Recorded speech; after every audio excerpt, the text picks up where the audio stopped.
This is a reaction video. Is protected by fair use. This is a reaction video. Is protected by fair use.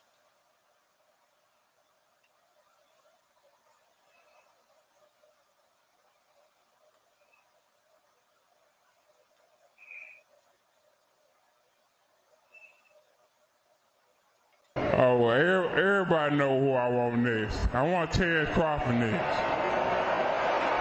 You're going to make that happen? Huh? You're going to make that happen? Oh, definitely. That's the fight that I want. That's the fight everybody else want. Like I said, I'm going to get these straps that I'm going to go over there and take his shit too. All right.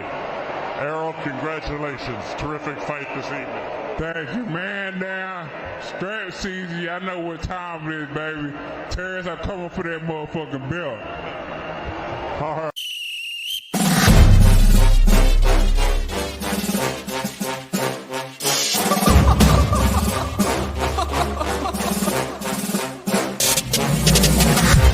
I'm not catching fades anymore. Gotta keep my hands clean when they come for the board. Keep it smooth like a dawn, making moves in the dark. Cause I learned how to swim in the pool full of sharks. Now they coaches, cause they can't read all his motions. How the kid never switch codes, but he codes with focus. Staring down your team with a frozen, ice cold look that could end the summer solstice. Cause I'm more like the top dog. Keep on running game and the gang will accost y'all. I be calling plays from a plane while I'm off court. But we ain't the same, you a lame, I'm a mob star.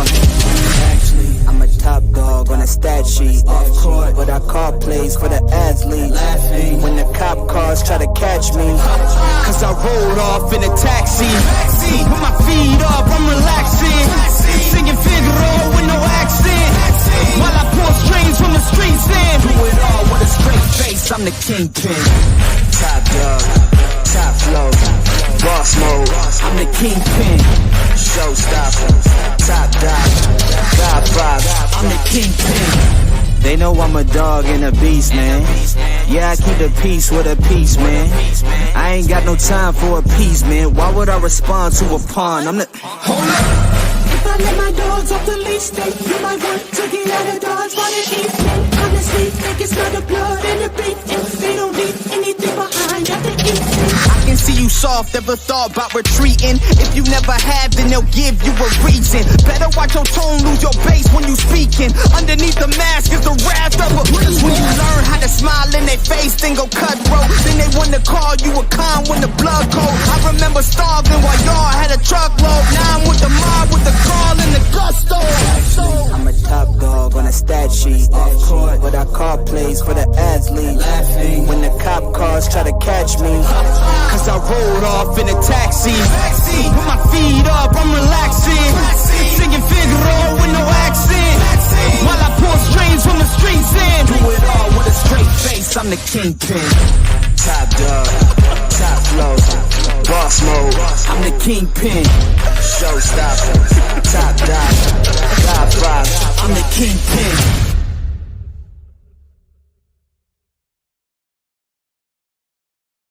Man, oh man, what a week. What a week. What a week. What's going on? What's going on? Boxing heads out there. I know we early, but I want to cook for a while today.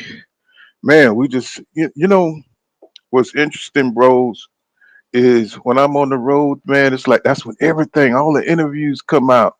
You know, I'm like rolling and, we get the Derek James interview drop, right? And they always dropping that shit in the middle of the week when you're doing something. You know what I'm saying? I want to be right there, right? I'm like, texting and stopping and texting and stuff, you know what I'm saying, while I'm in the truck and everything. And I'm like, oh my God, bro. It's like, that is mad aggravating, man. You know what I'm saying? So then the damn big press conference, with Errol Spence Jr. on the whole Brian Custard deal failed, man.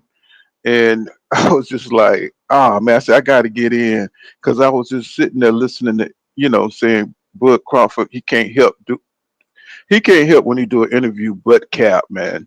This dude be capping, man. So, I had to put in, my comments, especially when I seen Mark Nash on there capping and I seen some of the other content creators, you know what I'm saying, getting off and popping off. I said, hell no, bro. I said, I got to get in here, bro. You know what I'm saying? I said, I can't let this here slide. I got to let the facts and the truth be known, right? So, so we started responding to each other, but I couldn't really respond the way I wanted because I was rolling, you know what I'm saying? So I was just like, damn, you know what I'm saying? Then I had other things going on and having to get maintenance done on my truck yesterday. I wanted to go live so bad early yesterday, man, but I had to get my, I got certain guidelines I got to meet, you know what I'm saying, for my truck to get past inspection and all this kind of stuff. But man, I was just like, it was killing me yesterday, man. I was trying to get down to the live, but of course, you got to take care of business, and oh man, I wanted to do it last night, but oh my God, bro. I said, let me get some sleep and we'll just start early in the morning. We just gonna cook all day.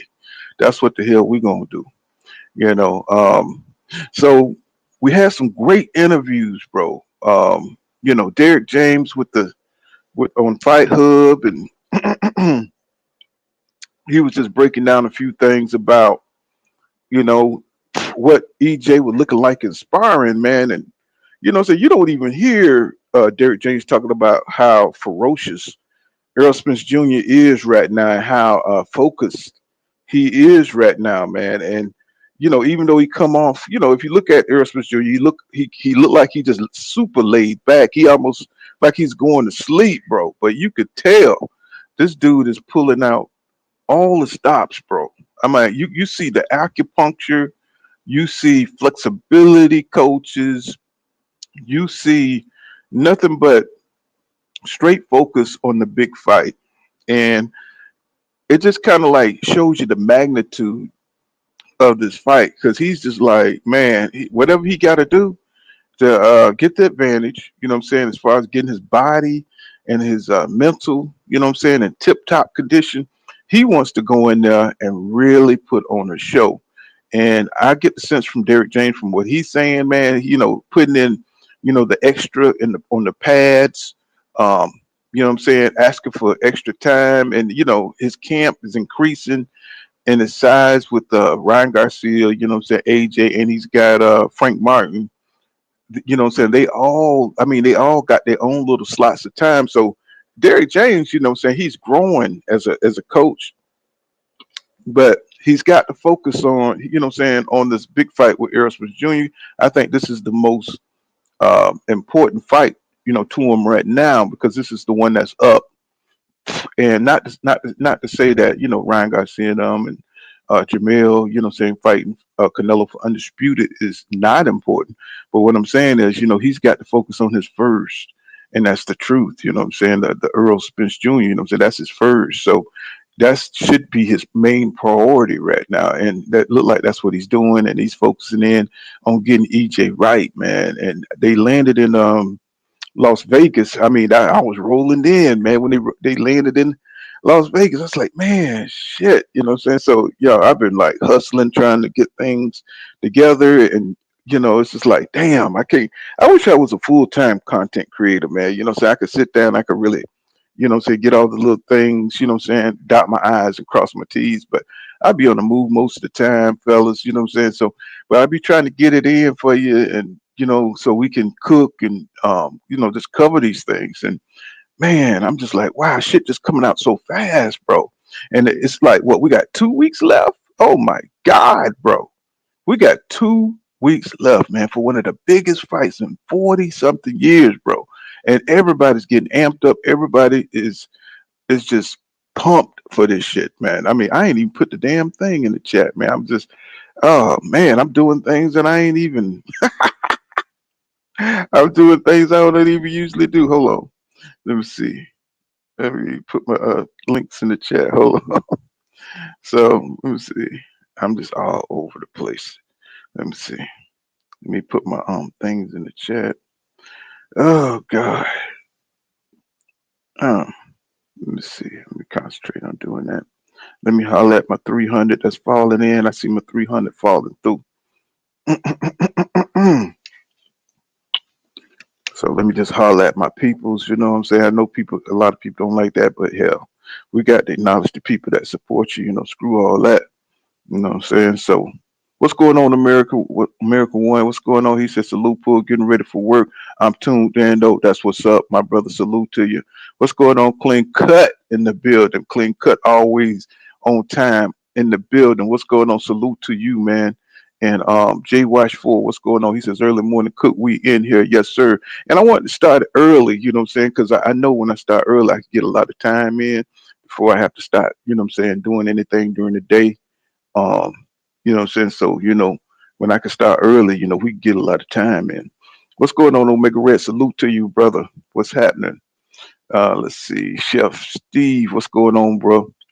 And Sir Isaac, Big Tony, Stylist, the artisan. What's happening, my brother? And Andre Smith in the building. What's happening, my brother? He says, morning pool, get their ass. He says, why don't they hate on why do they hate on Earl? We smoke Bud in Las Vegas. You already know what time it is. You know what I'm saying? Calm down and relax and stop. By to hit the like button. He says Spence will win, will win.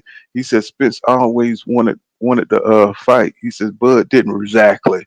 He says Spence has better coaching exactly. Three Hill, what's happening, my brother? Salute to you. And let's see, Greeks with fire in the building. Yeah, man, we had to start early, bro, because the cap is real out here, man. The cap is real, and we are the only ones that stand in between the cap that's going on these interviews. And but you know what? I'm gonna tell you, man, I'm really enjoying how Errol Jr. is starting to break down and come, what I'm saying, defend himself against some of the stuff that's out here. And you can see where Bud is that, he's getting the information offline that some of the arguments is going on the YouTube channels, and I'm pretty sure they're all linked in on what we're saying out here. So you can see it. What's going on, Bear 24 in the building? He says, Pool, have any of these guys watched the Kell Brook fight when Kell was swelling Bud eye from the jab? See, round two. Well, the one thing, they're gonna ignore anything that's anybody who had success against Bud, and they're just gonna, what I'm saying, defer to the end of the fight. They're never going to talk about Kell Brook didn't have his coach. You know what I'm saying? They're never going to say he got a coach off Instagram. You know what I'm saying? To help prepare him for the fight, because Don Ingles wasn't going to help Kell because he didn't have enough time to prepare, and he hadn't fought at the weight. You know what I'm saying? In 3 years, they're not going to give you the context behind all that. All they're going to do is say y'all hating, and what I'm saying, if you're real boxing fans, um, that's the hypocrisy of it all, because they're going to call you, they're going to say you're not a real boxing fan and you're just an aerosexual, and use all this jargon and shit, what I'm saying, just to cover up the fact that they're a Crawford fanboy. You know what I'm saying? So but I don't hate that they Crawford fans. You know what I'm saying? It's just you got to acknowledge everything. You got to bring context to the Sean Porter win when it comes to Bud Crawford. You know what I'm saying? And when I see Bud Crawford sitting up there saying, well, I, I beat, they always say they don't give me credit for anything. When I beat uh Kell Brook, they didn't give me any credit. I beat Kell Brook in a better fashion than Errol Spence Jr. Just compare, and he always pauses for like fucking 4 seconds. You know, uh, when when when I beat him, I stopped him. Sean Porter, I compared to what I did to what Errol Spence Jr. did, and it's like you just be sitting there like, bro, over and over again. You know what I'm saying? This dude is gonna just he just it's almost like either he's delusional or that's just the way he's just gonna paint it that way, right? He's not gonna acknowledge that these guys all had belts when Errol Spence Jr. fought them, right?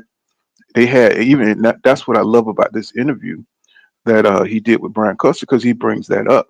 You know what I'm saying? Like, look, what I'm saying, it's a difference at what point you fight, what I'm saying, a champion, or you fight just a guy with nothing to lose, right?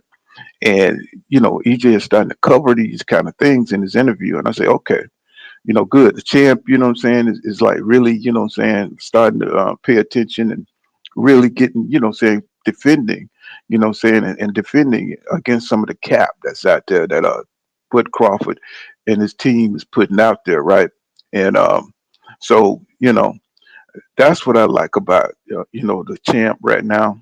He's locked in, but he's also paying attention to what's being said. So, and he always has, but I think he really was just tired of the whole thing and trying to train and concentrating on getting his body right.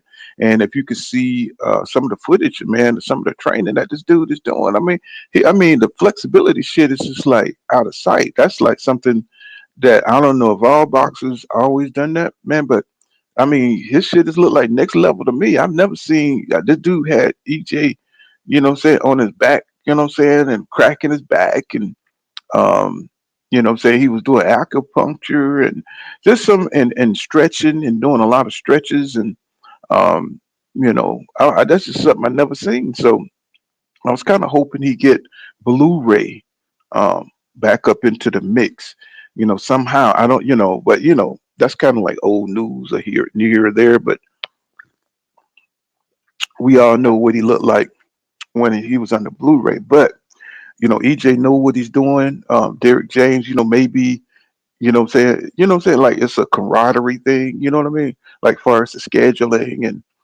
But I don't want to speculate too much because I don't know nothing about it. But I just want to say that, I just want the best results for EJ, so he can be at his strongest and he can, do his best, to get the results that he wants. What's going on, Jay? For Best is he says my thing is break it all the way down. Yes, sir. He says he said I don't think Bud face will hold up. He says Bud better go for it early.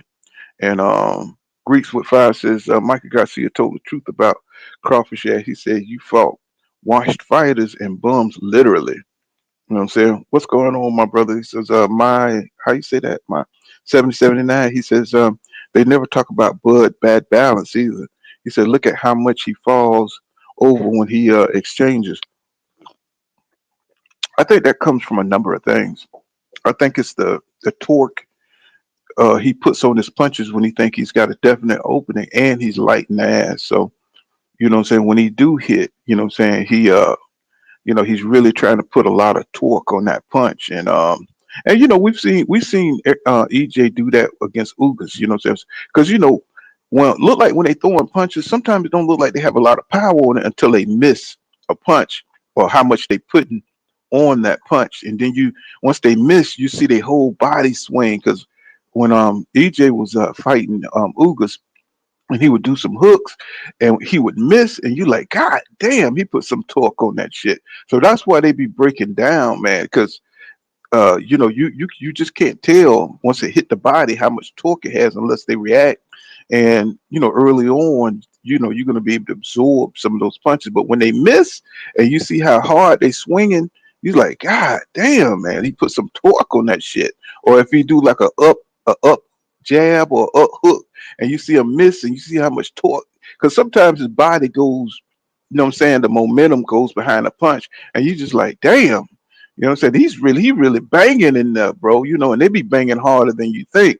And like Derek James says, Terrence Crawford has not fought anybody that hit as hard as Errol Spence Jr. So he said it's going to be interesting, all that switching shit, because they keep that's something that aggravates me when we've been watching boxing for this long and people they're still enamored by switching. You know what I'm saying? Now I'm gonna tell you something. When I see Jerron Bucinis do it in a seamless fashion, man, it's just a beautiful thing to watch. Maybe it's because he's a young guy and what I'm saying, he's just up and coming, and you just kind of like seeing, what I'm saying, his different way he does his switching. But when Terrence Crawford do it, we already know how he's going to switch, when he's going to switch. In the fight, when things are not going his way, that's when he switch, right? So, but they keep using it as some kind of talking tactic. Say, hey, how you gonna fight a guy that switches like Terrence Crawford? And I'm just like, bro, what I'm saying? I mean, Derek James already told you, what I'm saying, that switching shit don't matter. What I'm saying? It don't matter. All you have to do is prepare for it when he does it. He said, look at Terrence Crawford at his best, and then you just kind of think about it. You know what I'm saying? When does this guy switch? He switches when he's getting fucked up in the orthodox position, right? That's when he switches, you know what I'm saying? So he can do something different to try to change the tide of the fight. And if you're not on top of your game, you know what I'm saying, that little method, that little thing, that little trick is going to work, right? But if you prepare for it and you're an active fighter, and you know what I'm saying, you are an elite fighter, and you're a fighter like Errol Spence Jr., then you know what I'm saying, you pretty much going to be prepared for that bullshit. You know what I'm saying? So it's just changing the angle, right? And then you're talking about EJ. He's a southpaw. He's a southpaw, but you know, what I'm saying, Errol Spence Jr. You know, I mean, Terrence Crawford doesn't fight as well in the orthodox position. You know what I'm saying, as he does in the southpaw position. So you know, it's going to be hard to beat a true southpaw. You know, when you know what I'm saying, against our versus you know his southpaw. Where I think he's better as a southpaw, but not as a righty. So I don't think he's going to be able to take advantage of EJ in the orthodox position, right? Because he don't. I mean, he just don't operate well on that side. That's when he got those jabs from Kell Brook. You know what I'm saying, when he was as a righty, right? Then when only when he switched was when he started having success, because that kind of confused Kill, who had been out the ring for a while. So that's why you got to stay active, because you can see those things and you're used to it. You know what I'm saying? You get used to the angles again. And Kell Brook, you know what I'm saying, he wasn't. He just went in there to get that paycheck to come way back down to 147. And he wasn't used to seeing, that kind of tricky moves and stuff like that. But he could do what he could do. You know what I'm saying? He could get his jabs in, because he was at one point in time, the top welterweight fighter. Nobody really wanted to fuck with Kell Brook, and that's where EJ fought him. So that's the whole point. That's the whole point I'm trying to make, what I'm saying? The distinctions that Crawford fans don't like to make, when you talk about the different points at which both fighters fought these guys, So, but we know how that shit go. Bev 24 says Bud got to try to stop uh Errol early. Bud ain't gonna do no shit like that in a top fight. Y'all gotta understand, when you talking about what's on the line right now, nobody's gonna go out there and do no different shit. You know what I'm saying? Especially when you talk about from an experience point of view, he's gonna go out there and he's gonna download information. Because if you come out there and try some new shit, some different shit, then what I'm saying, he might fuck up. That's the person. You got to make the least amount of mistakes in this fight that's possible, right? So you're not gonna go out there and try some new shit, because you go out there and get faloomaloomed in one round trying some new bullshit. You know what I'm saying? You train all these years, all your life, what I'm saying, to get a certain result from your experience, right? But you're gonna come out there and try to knock out EJ early. Shit, he gonna go out there and he's gonna fuck around and try to counterpunch. You know what I'm saying? He's gonna try to stay away from EJ, or just like he always does, because he don't know anything else. He don't know if Errol Spence Jr. is. He don't know if he could take Errol Spence Jr. punch. He don't know none of that shit. So he ain't gonna go out there and try to. Now I thought at one point that was as a strategy. You know what I'm saying? Tactically, that's something that Bud Crawford would do. Would come out early and try to go for the knockout, because if you look at it, you say, okay, well, he's not going to be able to box for 12 rounds the way EJ cuts off the ring. He's not going to be able to do that for 12 rounds. Not at no 36 years old, right? So, but then you got to think about it. You say, okay, well, neither of these fighters don't know each other. Say as far as they never shared the ring together, right? So if you were smart, what I'm saying, you're gonna go out there and see what you can do. You're gonna go out there and see what works. So I thought about it from that angle, and I said, Bud Crawford ain't gonna try to knock out EJ early. You know what I'm saying? He's gonna try to be super sharp and see if EJ make any mistakes. And that's what I think. I think he's gonna just concentrate on being super sharp so he can make EJ pay for the ring rust, you know what I'm saying, coming in for being off so long, and seeing, say if he could take advantage of him from the outside. That's his best bet, say at the beginning. But I think he's going to do everything, saying the same way, because I think it's going to be a lot of nervous energy in this fight from the beginning. I think it's going to be very tactical until the fight breaks out. I think a fight is going to break out. I think there's going to be a lot of excitement. A lot of nerves, especially from, I'm saying, I'm gonna say round two to round three. I think that's where the fight's gonna, I'm saying, we're gonna see a little spurts of fight, but breaking out because somebody's gonna hit somebody, get a good lick in, and the other one's gonna want to get that lick back, and what I'm saying, so to set the tone for the rest of the fight.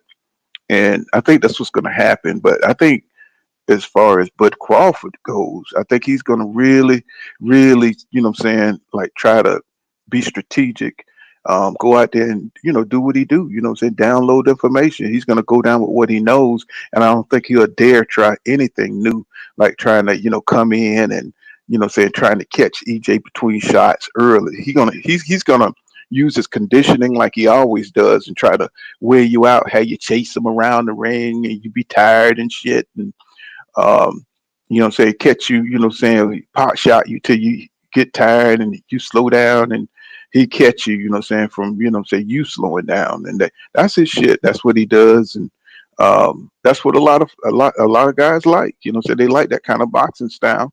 And, I just don't think he's going to try to recreate the wheel on this one because it's too much at stake for him to go out there and try some different shit. And we never seen that from Bud Crawford. He never comes forward like that, unless he got you. So that'll be some new shit. But if he did, I would be damn sure surprised. Eating the remix, he says Errol is doing next level health training. He says he don't look the same. I know. I know. He's like it's kind of weird how he look in every fight he looks different. You know what I'm saying? So it's just it's just kind of amazing. Now he even shed even more weight. You know what I'm saying? Because we're in the week where he's got to cut down and make the weight. So now he's really starting to trim out. And Bud always looked small. Bud actually looked like he done bulked up. You could see all around the back of his eyes and shit. They done filled out like a balloon when you blow it up. You know what I'm saying? Now his head looked fatter. You could tell that he's a little bit more buffed up top. So it looked like he's gained weight to, gained a little bulk. And, training up there in Colorado, on them stairs, man, he got the whole family out. So it kind of got to feel like this shit is it's almost like it's a family reunion. Everybody got their families out. Everybody's, the training and you seen his whole family out there and for the support. I was like, wow, saying like Bud, he's like really, really, saying this is his farewell tour. I think for most boxing fans, will he make it to Jamel Charlo? I don't know. Will he make it even to a rematch? Would he even want a rematch? I don't think so, bro. You know what I'm saying? This dude, I know he signed for a couple of fights, but I don't know. I don't know if he's gonna make it to another fight with Errol Spence Jr. And then they were talking about moving up to 154. I don't know. Say that question was asked in this interview also. So they be trying to like really get it in about Jamel Charlo, you know what I'm saying, and his situation and moving up in weight. So we got a couple of PBC fighters that we don't quite know what's going to happen with the division. Like we don't know what's going to happen at 147 once Errol Spence Jr. win this fight, and we don't know what's going to happen with 154 once Jamel win against Canelo. So is he moving up and going to stay at 168? Is he going to move up and stay at 168 and just let EJ come in at 154 and lead that division to him, or what's going to happen? And we can't get no clarity on it. We can't, nobody really wants to say because nobody don't know. And even Derrick James, it's like he don't know, man. We got to see what happens. Two Cent Boxing says this fight would not be as competitive as people think. He says if Crawford can't catch him early, then he's out of there. Right? So, but we know EJ coming with that heat. Sorry, I'm drinking a little coffee. He said we know EJ is coming with that heat, man. So whatever happens, he's gonna have to figure that shit out early. We know how EJ come behind the jab. Once the bell ring, he's coming across the ring. Um, so the action is going to start off, and Crawford going to do his best to box Errol Spence Jr. He's not going to accept that pressure because that'll set the tone for the fight if he allows that to happen, and we'll start seeing the same shit over and over. And I think Bud understands. He's going to have to get off to a good start because once EJ gets to cooking, it's hard. He's like they say, he's like a locomotive. Once he gets going, like we saw in the Ugas fight, like early he was just kind of like, just trying to find his way, but he went straight to Ugas, right? But once he started getting his rhythm, it was a wrap, you know. So for Bud, if he don't, hurt EJ early and get his respect early, and then EJ all along is getting his rhythm in the fight. He's starting to, like really putting his punches together, really starting to, he feels what your power is like and all that, man, it's going to be bad for Crawford, bro. It might be an early stoppage. And I'm not just saying that, as some kind of cheerleader. I'm just saying like, he's got to stop. He got to stop EJ from getting his rhythm. He can't let EJ do what he want to do. He can't let him get a stride in the fight. You know what I'm saying? So it's going to be important for Bud to disrupt that. And so I think they're working on the jabs over there. They're working on Bud Crawford really, working that jab and, saying really pestering EJ with the jabs. And so they, they want to stop EJ from doing weight, being comfortable in that ring. And I think Sean Porter was talking a little bit, almost like he's changed his opinion, and that's common when you got a fair mind about the fight. The people going back and forth who they think is going to win. But Sean Porter more and more talking about Errol Smith Jr. work rate, and so but he'll clean it up at the end. So I don't know if he's just playing games or what I'm saying. So people think that he's on the fence, or I don't know. But more and more you hear Sean Porter talk. He's talking about Errol Smith Jr. work rate and pressure. And I was like, yeah, I mean that's what we've been talking about the whole time, bro. Where the hell you been? You're a top analyst, and that's what the hell we've been telling you. The motherfucker got the most. He throws the most punches at welterweight. So Bud don't throw that many punches. He's not Canelo, so the judges don't give a fuck like that. You know what I'm saying? When he connect, he better hurt EJ. You know what I'm saying? He better hurt him. What's going on, King Judah in the building? What's going on, my brother? What's happening? Just getting up early, talking a little boxing. What's happening, my brother? Man, I just woke up, bro. I thought I was tripping, bro. I saw Pull Counter on the morning show, man. I had to come see about that, bro. I said I couldn't believe you was live this early, man. Oh man, I've been itching to get on here, man. Once you get a load and you locked in, then the press they had Derek James bust out with his press conference. Then they had not press conference, but he was on Fight Hub, and that was a great interview. Then they had saying Errol Spence Jr. and they had Terrence Crawford, right? So I was rolling the entire time, cuz so I was just like pissed off that I had to, get that out the way before I could go live and stuff. So, and it ain't good Wi-Fi on the road like that. So I ain't want to come in and have my shit cutting off and cutting on and off, and so Right. it was just frustrating. You know what I'm saying? But how you doing this morning? Man, I'm good, bro. Like I'm getting excited for this fight too, man. It's close, bro. I'm looking at. I heard you talking about it, but I'm looking at Errol Spence, man. He getting in shape, bro. You know what I'm saying? He looking he almost in fight shape. You can tell, bro. You know what I'm saying? I saw that picture he took with Ryan Garcia. He was Hmm. standing with Ryan Garcia. He almost in fight shape, bro. Like, and speaking of Ryan Mm. Garcia, I saw Ryan Garcia working a mitts with Derrick James, but that jab looking crispy. You know what I'm saying? He keeping that guard up. You know what I'm saying? He's starting to keep that guard up, Paul. Yeah, he's getting his fundamentals straight with Right. Derrick James, and there you can see in some of the clips where he's just starting to you know look more professional. He's not trying to just use his athletic ability. You starting to see boxing fundamentals come into play. He's coming behind the jab. That's that Derek James style. You know what I'm saying? Just keeping your dukes up. You see, you're like, God damn, Ryan keeping his hands up. You know what I'm Man, saying? Keeping his chin down. You know what I'm saying? So hey, yeah, you know what's funny, bro? You know what's funny? I was watching one clip. You might have seen the same one, bro. He was working the mitts with Derrick James, and Derrick James. He got that. I seen him do it with EJ. He do the same drill with everybody else. It's like this combination they do, and then he catch them off guard, bro. Where he throw a left hook at their head to see if they got their guard up. He slapped the shit out of Ryan Garcia. Ryan Garcia ain't have his hands up. Derrick James slapped the shit out of him. yeah, but he's good. But Ryan is going to be dangerous, man, with the fundamentals. You Right, know what I'm saying? right. At his command. He's going to be a serious threat. I mean, even the Tank. You know You what I'm know saying? who? I think. You know who? My bad. I ain't mean to cut you off. Go ahead. Man, I'm telling you, bro, it sound crazy, bro. I ain't saying the style's gonna be exactly the same. I'm just saying that with some fundamentals, bro, he gonna be just as deadly, bro. He gonna be like Oscar De La Hoya.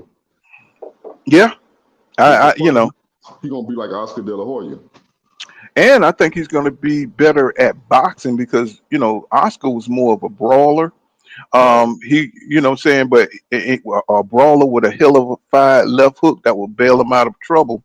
right, And I think with the fundamentals, you know what I'm saying, because Oscar picked up the boxing a little bit later, becoming more of a pure boxer later in transition, but he had the IQ. But if he would have started with those skills earlier, I think he would have did a lot better in his career, even though, he was the man at the time. But when he got Mayweather Senior, what I'm saying, on the side, teaching them, what I'm saying, the different fundamental techniques and head movement and all that, he was right. he was more complete. He became more of a complete fighter. But with Brian Garcia, he's so young, getting into it. He's really gonna vastly improve, and we don't know what the hell that's gonna mean Yeah, for the that's gonna be 140 scary. division.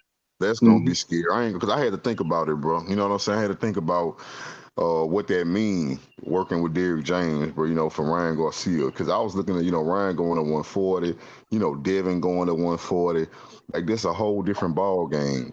Then because at one point I always felt like Devin will beat Ryan Garcia, bro. Like what I'm saying, fairly easily. I don't feel like it's gonna be fairly easy, bro. And like I said, we don't know what the finished product gonna look like. Shit, Ryan, Yeah, like I said, but Ryan Garcia might be the second coming of Oscar De La Hoya. Shit. I mean, it's like a mad ghetto experiment over there. It's like mixing Kool-Aid colors. You know what I'm Right, saying? You got AJ over there, you got Ryan Garcia. So we mixing up the Kool-Aid over there, bro. All they need to do is put some sugar in there. That shit gonna be good, bro. That shit gonna be good, nigga. You know what I'm saying? And I'm just like excited just to see the development of those right. guys. You know what I'm saying? Because from a boxing fan point of view, you love to see guys improve, and you got a coach like Derek James putting his mind, what I'm saying, to their skills, you know what I'm saying, and it's like, wow, man, let's see how these dudes do under this guy. Even though I don't necessarily support AJ because of the things in the past, but I do want to see how Derek James, you know what I'm saying, his skills translate to AJ. Um, but getting back to let's see, what did you think about? Did you see the Derek James interview, bro? You know what I'm saying? I, On Fight I, Hub. nah, man, I missed it all because I mean, EJ and Bud recently did another virtual press conference, right? Hmm. I missed them both, bro. I missed everything. I actually just moved, bro. I've been moving. Hmm. Yeah, so I missed everything, bro. Man, but it's man, two great interviews, bro. He was talking about Derek James was talking about how EJ been in camp, and he was saying how saying extra hard, saying he been going in camp, because this is the fight that he wants. And I was like, wow, Derek James, he don't go into too much detail, Yeah, but for him to give you that's big. To say that, to put a, an adjective on the motherfucker that he's ferocious. up in the gym, and I was like, what? I was like, look at Derrick James, you know what I'm saying? He's like really, trying to put a little, what I'm saying, promotion in there. And I was like, wow, EJ, he going hard in there, man. He's like really trying to cross all his T's and dot all his I's and this shit, man. Acupuncture, bro. Right there. Acupuncture. Hey, Derek excited, bro, because out of all Errol Spence opponents, bro, this probably the only opponent he actually want EJ to break. You see what I'm saying? Mm-hmm. Derek James probably never cared if EJ broke any past opponent. He just wanted EJ to win. I think he want EJ to break Terrence Crawford. So Mm-hmm. he excited when he see EJ going hard. He like, yeah, he gonna break him. Bro, he can't hide it, bro. I listened to his past interviews, like the famous when he was saying when they were talking about the switch hit, and he was like, man, that's some dumb shit. Then he was like, man, Mm-hmm. y'all don't know what y'all talking about, man. His resume said he was built. You know what I'm saying? He said he wasn't developed, he was built. Talking about his resume, like basically, the top rank weight, where they kind of Mm-hmm. they build you up with some lackluster fights, but some kind of way. I don't know what it is about Top Rank, bro. They can throw you in there with these mediocre fighters and convince the world Mm-hmm. that you're this. Well, it's kind of like the Jared. Look at Jared Anderson, right? Um, is that his name, Jared Anderson, the heavyweight guy? What's his name, Jared? Yeah, big baby Jared Anderson. Yeah, Jared Anderson. You look good fighting. What I'm saying, these solid professionals. Guys who don't have, what I'm saying, that extra special skill level. But then when you put him in there against, somebody like a Prince Charles, and what I'm saying, he kind of struggled with Prince Charles, even though he won the majority of the rounds. He didn't look like that special guy no more. What I'm saying? He didn't look like the dominant dude who's going to take over the heavyweight division, getting caught with left hands, what I'm saying? So, you got to match them up with more. You got to keep stepping it up, is what I'm saying, with top ranked fighters. They got to keep fighting good competition so they can learn and keep that edge in competition. The quality opponents over there at top rank ain't the best. You know what I'm saying? So, if they don't have the fighters to develop their star players like Keyshawn. He only his best opponent he fought was Yidgets. So when he do get into the ring with somebody like a Stevenson or somebody like that, or he gets in there with Tank Davis, we don't really know how he's going to respond. Because he's been fighting the Yidgets of the world, and so it's just kind of hard to say. You know what I'm saying? Because top rank, you just don't know where he at because he fights so many regular fighters. So that's what it is. What you were saying, King? No, I was saying you're right, bro. Like, and that's the thing about it with somebody like a Terrence Crawford, bro, and not doubting him because I don't know if y'all noticed it or not, bro. I kept my word when I said that. I was only going at Terrence Crawford because I felt like he was scared to fight EJ. I was like, if he signed that contract, I ain't got nothing bad to say about him, bro. I ain't clowned Terrence Crawford since he signed to fight him, so I ain't got nothing bad to say about him. But at the end of the day, I do feel like he has some opponents that's lackluster, and I don't think he prepared for Errol Spence. So I don't think the fights that he had thus far prepares him for somebody like a Errol Spence. It don't prepare you for Errol what you about to see. And I believe that Errol Spence, by him fighting Kell Brook Kell Brook at the height of his career, Sean Porter at the height of his career, some of the fights he took, like what I'm saying, going over there to England and get his first belt, and in that atmosphere. EJ with the Olympic pedigree, something that Terrence Crawford don't know nothing about. You see what I'm saying? I think Mm-hmm. EJ bringing a lot of experience. Crazy, I'm saying that because Crawford been boxing longer or pro longer, but I think EJ bringing a lot of experience that Terrence Crawford don't have. Where it's like anything else. It's like when you at top rank, like if you being matched well and you're not being tested Right. and developed, that's the difference. What I'm saying, the quality of guys that you face is how you get better. Saying, if you keep fighting it, if you the number one guy, saying in college, but you fighting, you playing against you fighting against pros over here at the PBC, but over there you fighting against college level fighters. Like I think it was Bomac said, he feel like they graduating from college, and I was like, I thought that was interesting words that he chose. 'Cause I was like, yeah, that's what we're talking about. You guys are still in college, and EJ been in the fucking pros. You know what I'm That's what I'm saying? saying, So bro. The whole Hmm. feeling. I was under the impression that the feeling of a pro fighter, you graduating college, supposed to be coming from the Olympics, right? Like the Olympics Yeah, is supposed to be college. right. But you So know, it, Bud never been to the Olympics, so he never been right. in. But I just thought he put his foot in his mouth when he said, feel like we graduating from college. I was like, well, that's the problem. You know what I'm saying? You guys always fought dudes you knew you could beat. That's why everybody is this big question mark over Terrence Crawford because, he did choose the path that he didn't go for the best welterweights in the division, but they keep trying to act like they did. Saying if you notice that none of the fights worked out between Keith Thurman or Danny Garcia or Ugas or Manny Pacquiao. None of these fights happened. Though when you turn around and you looked at Danny Garcia and you looked at all the guys in the welterweight division, everybody fought each other, bro.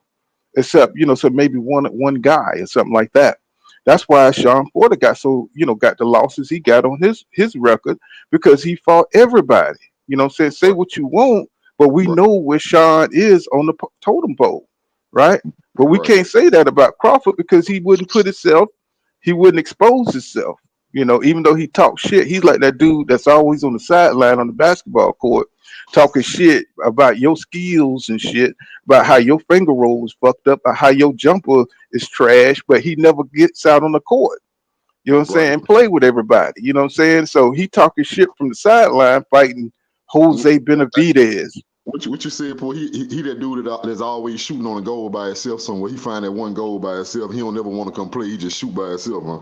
Yeah, yeah, the nigga got knee pads on. The nigga got knee pads on and got a 1975 headband. You know what I'm saying? Nigga got them old shorts from 1970, them Pistol Pete shorts and long socks and shit. You know what I'm saying? Like they're talking shit. But that's what he does. And see, he's been in boxing since 2008, so he should be a bigger star. That tells you right there. I mean, he got a full 4 years on EJ, right? Coming in 2008, EJ came in 2012. So, he was already fighting on HBO.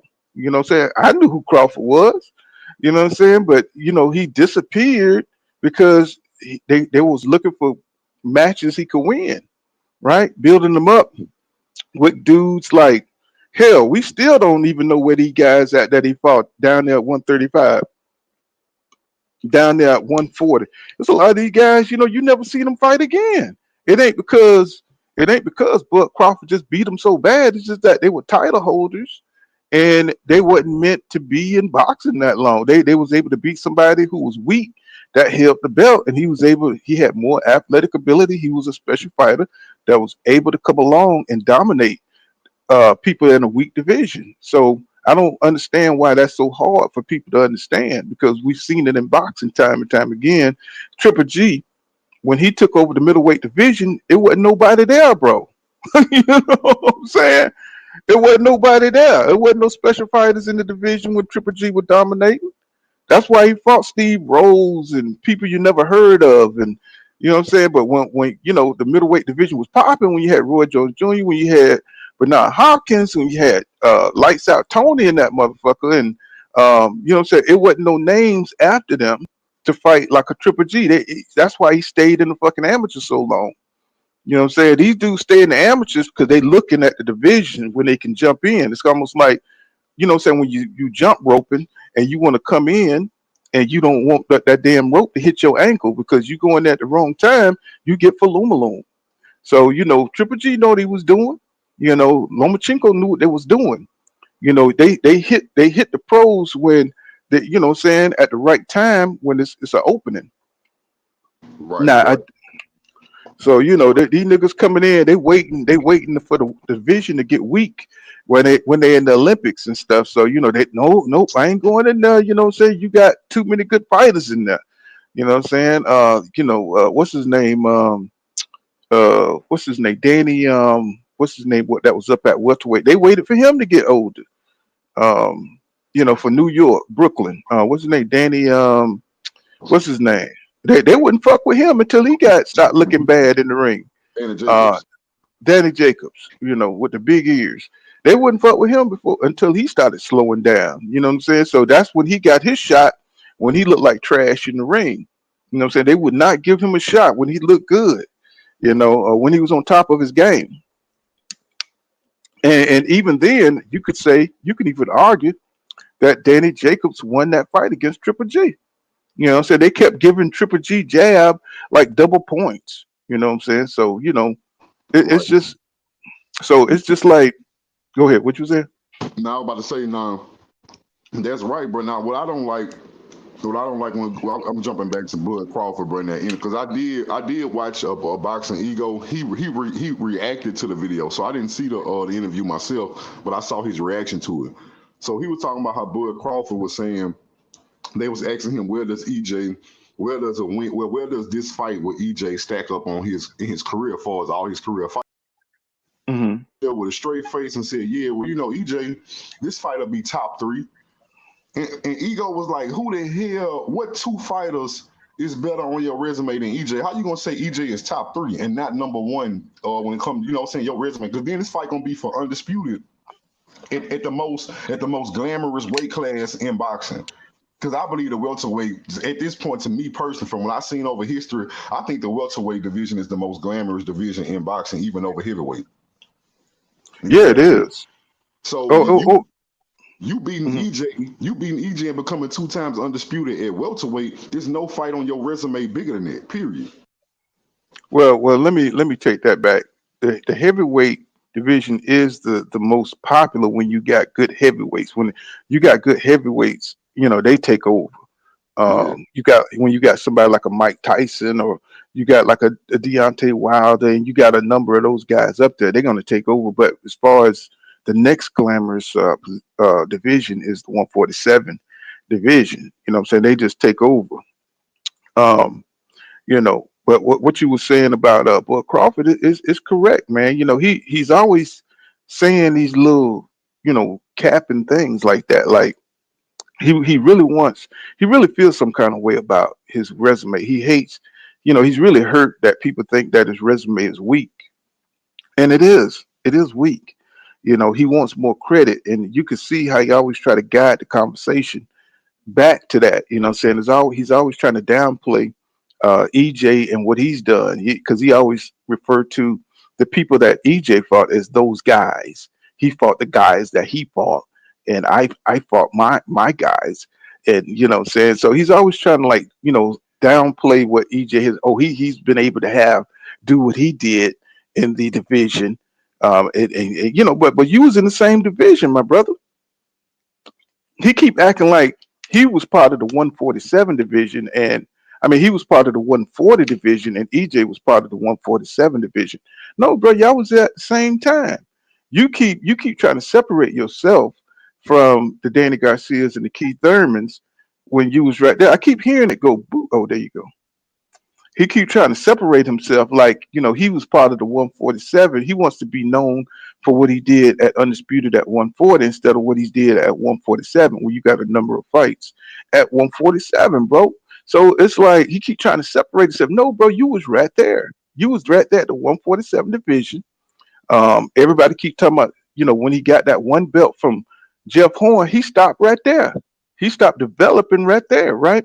Because you had a whole division of people, man, you could have fought, and you just didn't do it.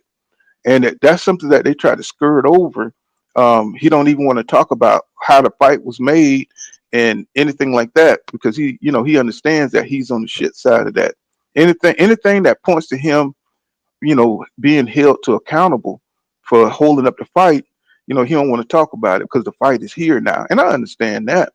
But I do want him to be held accountable for not fighting, saying the best in the division, saying so. And everybody want to just chalk it up to being hate. No, nigga, mm-mm. We don't do that. We don't do that. We would look at you or have more respect for Terrence Crawford if he had fought them dudes. And so that's why this is a step up fight for him. And people want to say, no, it ain't a step up fight. Look what he did at 135. Look what he did at 140. No, nigga, and nobody will give a damn about that. We looking at what you did against a dude who shot in the leg. Took you Right.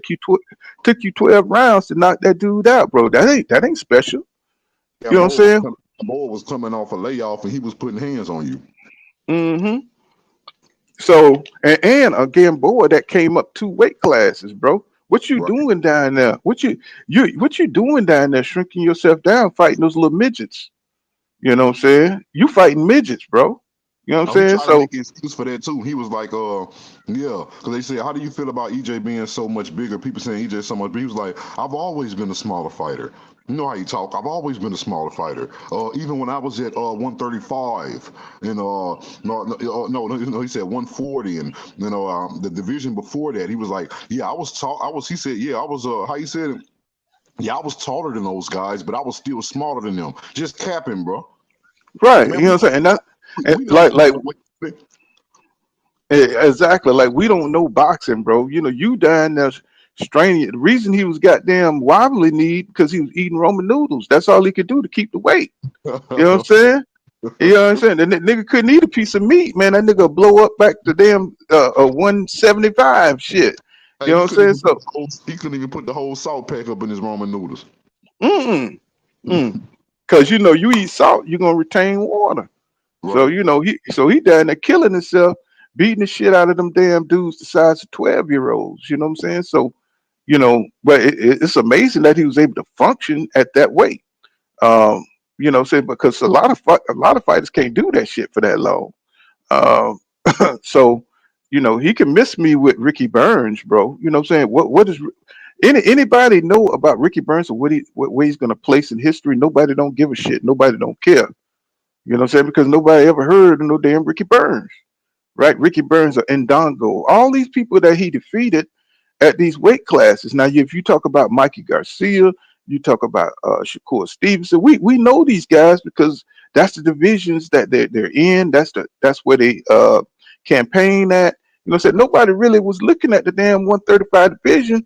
You know, what I'm saying until you know, these guys really came along, you know, so for the new boxing fans, you know, we know about the Durans, we know about these divisions wasn't that popular, you know, Mikey Garcia. I mean, I remember when he came along and watching his fights, and he was boosting up the lighter weight divisions and stuff. But when Bud came through, it wasn't like that, man. You know, it wasn't no like real killers down there like that.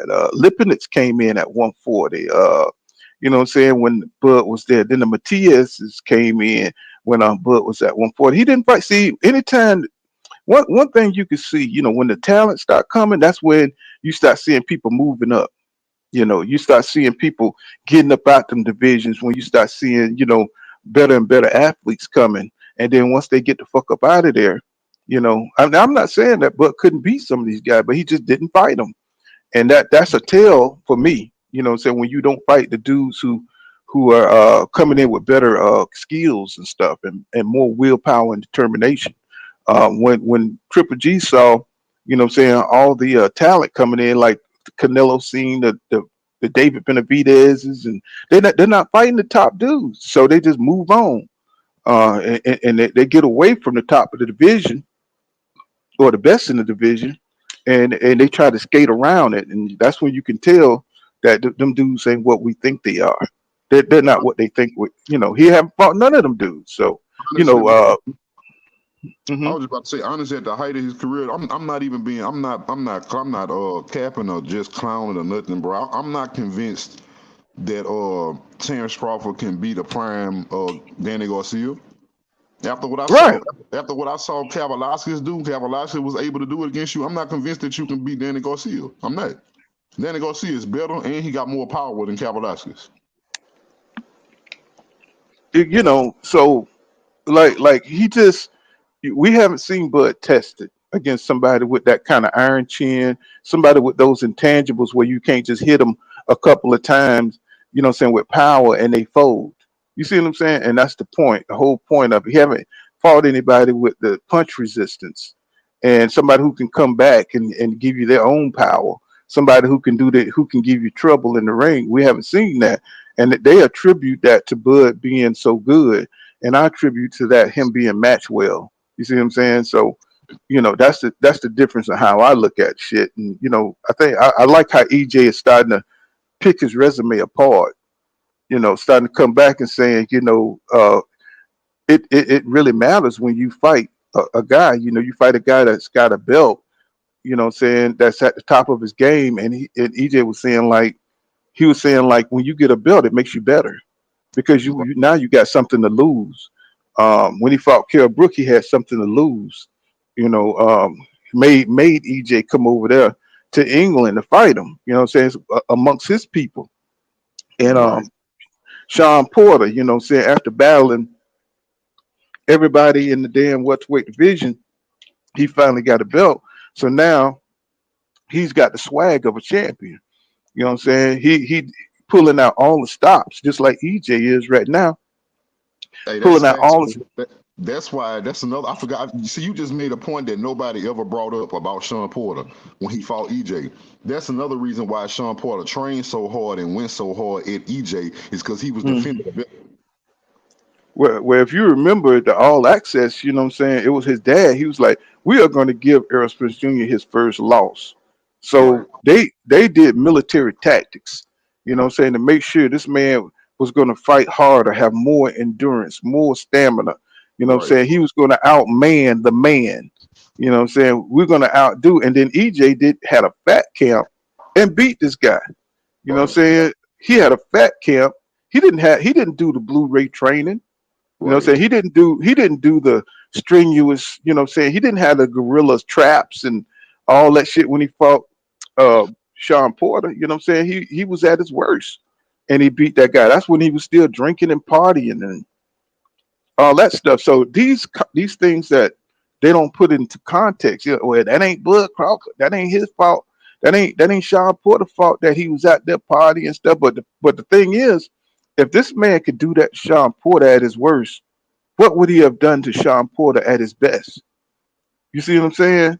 Right. What would he have done to Mikey Garcia at his best? What I'm saying, if he was able to do that at his worst. So I now wish we start. Go ahead. I was about to say, I wish EJ would have fought Sean Porter more from the outside, use his boxing, because he wanted to go in there and show people that he can bang with the banger, because everybody said Sean Porter was going to be too physical for him. But I wish he wouldn't have did that, because not only did he not get credit for beating Sean Porter at his own game, he getting criticism for it. You ever notice he Mhm. just criticized for getting hit by Sean Porter too much because he decided to bang with him and beat him at his own game. So like I said, I wish he wouldn't have did that, because he not only, like I said, not only is he not getting credit, he getting criticized for it. Yeah, yeah. But I mean, if you watch, see, for some reason, a lot of the boxing fans want to put EJ in a box and they want to label him, what I'm saying, as a slow-footed, come forward fighter, pressure fighter. But and they, we can all watch the same fight and get different things from it. But what they want to see, people see what they want to see from their perception, right? And if you look at the Sean, see, I try to look at everything. I try to look at the small things. And when I see EJ in there dodging punches, I said, this man can box. What I'm saying? If he don't want to get hit, he can dodge boxes. He can box, bro. He was dodging Sean Porter. What I'm saying? At, let's say round 1, 2, they started fighting. What I'm saying? But he wanted to fight Sean Porter. But if you saw how he was slipping, what I'm saying, Sean Porter at the beginning before he decided to go and choose violence, he was just dodging that shit, man. He was just boxing. He was just moving. What I'm Right. saying, Sean couldn't hit him. What I'm saying, he even did like he got off balance when he went back to the rope. But you can see the man can move, man. The man can, he don't have to sit there and bang with you. He Right. could have just boxed Sean Porter. You know what I'm saying? And um, the fight wouldn't have looked the way it looked. What I'm saying, as far as them going head to head. But EJ really wanted to beat Sean ass. You know. I Um, was so I was looking at EJ hitting the bag in his camp recently. You know what I'm saying? He got he got his usual pattern on the bag or whatever his combinations. But I saw him moving around the bag more, and I saw him get up on his toes a little bit. And I was wondering, like, man, is he gonna fight Crawford the way he fought Lamar Peterson? Because you remember the way he fought Lamar Peterson, that was his most mhm. complete fight to me. He was the EJ that we know that'll come behind that jab, work your body, put that pressure on you. But at a lot of points in that fight against Peterson, he was on his toes too, and he was boxing from the outside. So he was just like that was a complete thorough ass whooping. Like Lamont Peterson didn't stand a chance that night. And nobody, and I said this, I still say this, the EJ that fought Lamont Peterson, pull counter, that EJ Hmm. that fought Lamont Peterson was good enough to beat any welterweight of any era or give them hell. You know Yeah, what I'm saying? I mean, he showed you different facets. You know, even switching in the fight at Right, one point in time. But see, he was having fun. And right, see the thing, you're going to be more effective at what you do the most in the ring, right? With what you're familiar with. right. And it depends on what your opponent, saying, gives you. Like we know in this fight, Bud is going to try to stay away from EJ. So he's going to have to use, he's going to have to be on his toes some in the fight because, Bud Crawford set traps. He wants you to come forward so he can take a step back and take a swipe at you, you know what I'm saying, with the uppercut, right? He is once you get to a certain range, you know what Crawford's gonna do. He's gonna come forward, he's gonna try to trick you through slight subtle movement, going lateral movement, and he's gonna try to, what I'm saying, set that trap on you. So I'm kind of interested to see how EJ how he's gonna bypass that because he's a counterpuncher. He's a counterpuncher. That's the advantage that he has on his opponents is that he's not really trying to initiate anything. He's just trying to pot shot you and try to bait you into the trap. And You so know, that's his. Mhm. oh my bad, go ahead. Go ahead. No, I Hmm. was about to say, like I'm just piggybacking off what you're saying. You're saying that EJ, I mean, you're saying Bud is a counterpuncher, but pull. Man, I'm revising my, and I keep, I've been moving late. I got a lot of shit going on, so I ain't did no videos, but I'm gonna do one. I'm gonna do a video for this fight. But my prediction is I'm revising it, bro. Well, Terrence counterpunching is dangerous, Pool, but I think that's gonna be his undoing, and I'm gonna tell you why. Because Terrence Crawford rarely ever counters with straight punches. His counters aren't, or Yeah, the even hooks. they Hmm. hooks. So he gonna open himself up to counter. So I'm gonna give you an example. I'm gonna just because I like to use fights. Like it's hard to make people see shit. I can use fights that we all seen, and you can know what I'm talking about. Do you remember when Ryan Garcia kept telling Tank Davis, "Oh yeah, I'm gonna catch you with my left hook. I'm gonna catch you with my left hook," and Tank Davis Uh-huh. knew the whole time you gonna try to catch me with that left hook, huh? You gonna try to catch me with that left hook, huh? What happened when Ryan threw that left hook? Tank ducked that bitch and knocked him down because he already Hmm. knew what was coming. And then you got to understand, Paul, a left hook, if it's not tight, and I ain't gonna lie, Ryan Garcia left hook is tighter than Terrence Crawford's, meaning that he can throw it and he can get it back faster than Terrence Crawford can, because Terrence Crawford is wild and looping. So what I'm Hmm. saying is the fact that EJ know that that's coming, he know that's the counter that Terrence Crawford want to throw.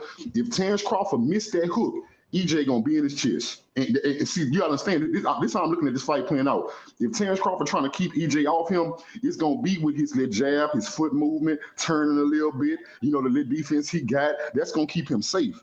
But see, because EJ gonna be applying that pressure, that jab. When Terrence Crawford open up the counter, if it's too slow or he miss, EJ is gonna be in his chest. That's gonna be his undoing every time. And I ain't saying it's like as soon as he do that, that's gonna be EJ just gonna be in his chest until he knock him out. I ain't saying that. I'm saying that EJ gonna be in his chest. He gonna score them points. He gonna do that damage. Terrence Crawford may clinch and get broke up by the refs, but that sequence gonna keep repeating itself. Watch what I tell you, Paul. He gonna go Yeah. from counters. He gonna miss, and EJ gonna be in his chest. But the thing is, he's going to have to slow Bud down because he is a great combination puncher when he want to be. Right. And but one thing about it is Terrence Crawford. The advantages that he has is if he pump that jab, right? If he pumps that he comes out in orthodox, right? Um, that jab, he has a 74-inch reach, and see, Bud Crawford is a master. He is a master at using his reach, right? And he's very accurate, and his timing is impeccable, right? So EJ is going to have to be very careful. He's going to have to be very careful how to take that jab away from Bud because he don't use it in a traditional way. He just use it to disrupt the user's athletic ability to kind of hit you with a nice shot. But in this fight, I think we're going to see more of Terrence Crawford jab to try to disrupt EJ from getting his time and doing what he want to do. He's going to try to catch him, pick him off with the jab, and try to pivot and move. You know what I'm saying? From EJ stepping in. I think he's going to limit the hooks. I think he understands that he can't get caught. You know what I'm saying? Throwing a hook against EJ. So I think from the other side of it, he understands his weaknesses and his. Oh, he can't do the same shit that he did to lesser fighters. So, see, that's what I'm saying. That's why this is such a high-minded chess match. He's not going to throw as many hooks against EJ unless he gets EJ compromised physically and he Right. start to slow down. So Right. he knows certain things or certain punches he can't throw at certain times. So that's why he's gonna. That's why, see, with other fighters he's able to fuck around on the outside, use his conditioning, lateral movement to pot shot you until he can catch you with a good shot. See, EJ is gonna make you work. That 3 minutes of every round, right? That's the problem. But Crawford is gonna face is the pacing of the fight because he's not just going to be able to float around without sustaining some kind of damage and risk slowing down on the second half of the fight. So we're going to have to look at, you know, EJ putting that pressure, and that's what Sean Porter was kind of talking about the other day. He said he don't know how Bud is going to react to the pace of the fight and to the pressure that EJ is going to put on him. I said, oh, okay, Sean talking that shit today. Okay, he's starting to come on. He's trying to see what everybody else see that's They all analyzing this fight. Hmm. Yeah, Go they ahead. all starting to change their tune, which is crazy to me, bro. Because I think I said this before on your channel. I'm gonna say it again. Because I heard somebody else allude to this. I don't know if it was because I can't remember what I heard. If I can't remember if it was somebody in the chat or if it was somebody or another content creator. But a while back they alluded to the fact or all these analysts that was picking Bud saying EJ don't stand a chance and Terrence gonna knock him out. They said they believe they was doing that to make Terrence Crawford take the fight to give him the confidence to sign it. Because at the end of Hmm. the day, bro, these old school dudes know they don't watch everybody, right? But when Right. they got when it's a monumentous fight, a legendary fight, these legends like to see legendary fights. And I really believe that they was boosting Terrence Crawford to make him sign the contract because all of them changed their tune, bro. Every single one of them are now saying that EJ is naturally the better fighter. Every single one Well, of them, bro. well. The thing is, none of them do their homework. Is what it is. And if it ain't, if a lot of these fighters, like you say, they don't keep up with boxing like that. Right, And Terrence Crawford came into boxing in 2008. So all the older boxers are more familiar with Terrence Crawford, because he fought on HBO. He looked dominant on HBO. So they're more familiar with Terrence Crawford. They checked out of boxing because, it really wasn't no niggas in boxing that was that good to make you pay attention to it, what I'm saying, until later on. And EJ came in during that time. He came in 2012. So a lot of these fighters wasn't really watching boxing when Kell Brook was, at the top of the division, with Triple G, what I'm saying? A lot of these guys wasn't really paying attention unless they had some kind of interest, like Roy Jones. He was sitting on ringside, looking at Triple G. He even once he said he wouldn't get in the ring with Triple G. Now that's fucking cap. You know that was fucking cap. That Roy Jones Jr. said he wouldn't get in the ring with Triple G. Are you crazy? So right. he was pumping the Kool-Aid of selling Triple G. So a lot of these fighters, they really wasn't watching EJ like that. So when they made those statements, they was going with who they knew was that dude. That from their mindset. So when they went back and watched the tapes and started doing their homework, they were like, oh shit, wait a minute. I think I'm on the wrong side of this. Right, right. I think I'm on the wrong side. I'm like watching the tapes now, and that Errol Spence Jr. is a motherfucker, man. He is the real deal, man. What the hell am I talking about? So they had to go back. Right. Look, hey, look, a prime example is Mike Tyson, but Mike Tyson always got the funny ass sound bites. He was like, he was like, at first he was like, oh yeah, I got Terrence Crawford, he's just too talented. Spence can't beat him, Spence can't beat him, how you be talking. And then Right, right. maybe 2 weeks later they asked him about him again. He said, hey, did you guys check out that guy Errol Spence? He's a fucking monster. I was like, this nigga finally watched the Errol Spence fight. Right, right. And even Roy Jones Jr., you saw the same thing with Roy Jones Jr., you know what I'm saying? And Bernard Hopkins, they finally go back as analysts and boxing fans and they go watch the tape. It's like, you know what? I'm fucked up. I done said some fucked up shit out there and I didn't even watch the tapes. And he's like, oh man, this dude is real, And you could tell once they watched the tapes because they shit changed drastically. It Right. changed drastically. Oh, he fought the better dudes in welterweight. He fought the better competition. I don't even know who them dudes are Terrence Crawford fought. You know what I'm Right. saying? At 147, oh my God, man, I'm backwards on this shit. So they have to go clean it up. You know what I'm saying? Tell me, I think it's a 50-50 fight all of a sudden. Or then they be like, oh, I get an edge to Errol Spence Jr. all of a sudden. It's like, oh, okay. Now you know, we know you're looking at your tapes now. You know, thank you. How you say how you how you say that? How via you how you say that? Thank you for that super sticker, bro. I hope I know I trashed your name, bro, but you know what I'm saying? I Javi, appreciate that super sticker. Javi, uh, Javi Yahoo. Javi Yahoo. Hobby Yahoo. Thank you for that super sticker, bro. Hobby Yahoo. It sounds Hawaiian or something, Right. you know. Hey, what's going on, Paul? What's going on, Judah? Oh, What's up? what's What's up? happening, bro? Man, I Well, just man, want to we. hop on, man. Just say one real quick thing. I've been thinking about this fight, and the one thing that concerns me a little bit about Crawford is, like you mentioned, Paul. He's really good at punching in combinations and changing the levels with it. He'll go maybe two to the head, hit you real quick to the body, go back up to the head on the right side. Like, he's very crafty with his combos. And Hmm. EJ, he's used to parrying shots, but it usually comes in ones and twos. Like, if you look at the Danny fight, he threw ones and twos up the middle, the left hook. The Ugas was throwing ones and twos. Mikey threw a couple straights, but nobody really put combinations on Spence. So his parry game is going to have to be on point. He's going to have to prepare for not just two shots, but maybe 4 or 5 at a time. And that's something new that we haven't really seen in EJ, which I think he can. I think he has that ability on defense. And another thing with Bud is what makes him unique is he's able to punch with you. And because of his long arms, he usually gets there first. That's another aspect of the fight that I'm going to be looking Hmm. forward to. Him punching with Spence. Now he has to be careful because if his punches don't hurt Spence, like Judah just mentioned, he's going to be wide open for the attack. So that's another aspect of the fight I'm looking forward to. What's Yeah, I going agree. on, Finn? Go ahead. Go ahead. I say King. I agree Go with ahead, you. King. Like I say, my analysis is I got Spence winning, and I told you, what I think is gonna happen for the most part. But you're right, bro. Like that could be a possibility. Like you said, the combination punching of Terrence Crawford. If Terrence Crawford able to control distance, you know what I'm saying? Which I don't know, bro. Because like I said, bro, I don't know if Terrence Crawford been fighting down to his competition or if his legs are really gone. But if he gonna move against EJ the way he was moving against Porter and some of these other people, bro, that's not gonna be good enough. Right. Like he gonna have to have that vintage Terrence Crawford performance when his legs was A1, bro. Like they not, the way he been moving lately, bro. Like I'm just being real with you, bro. Like that's not good enough to get away from Errol Spence.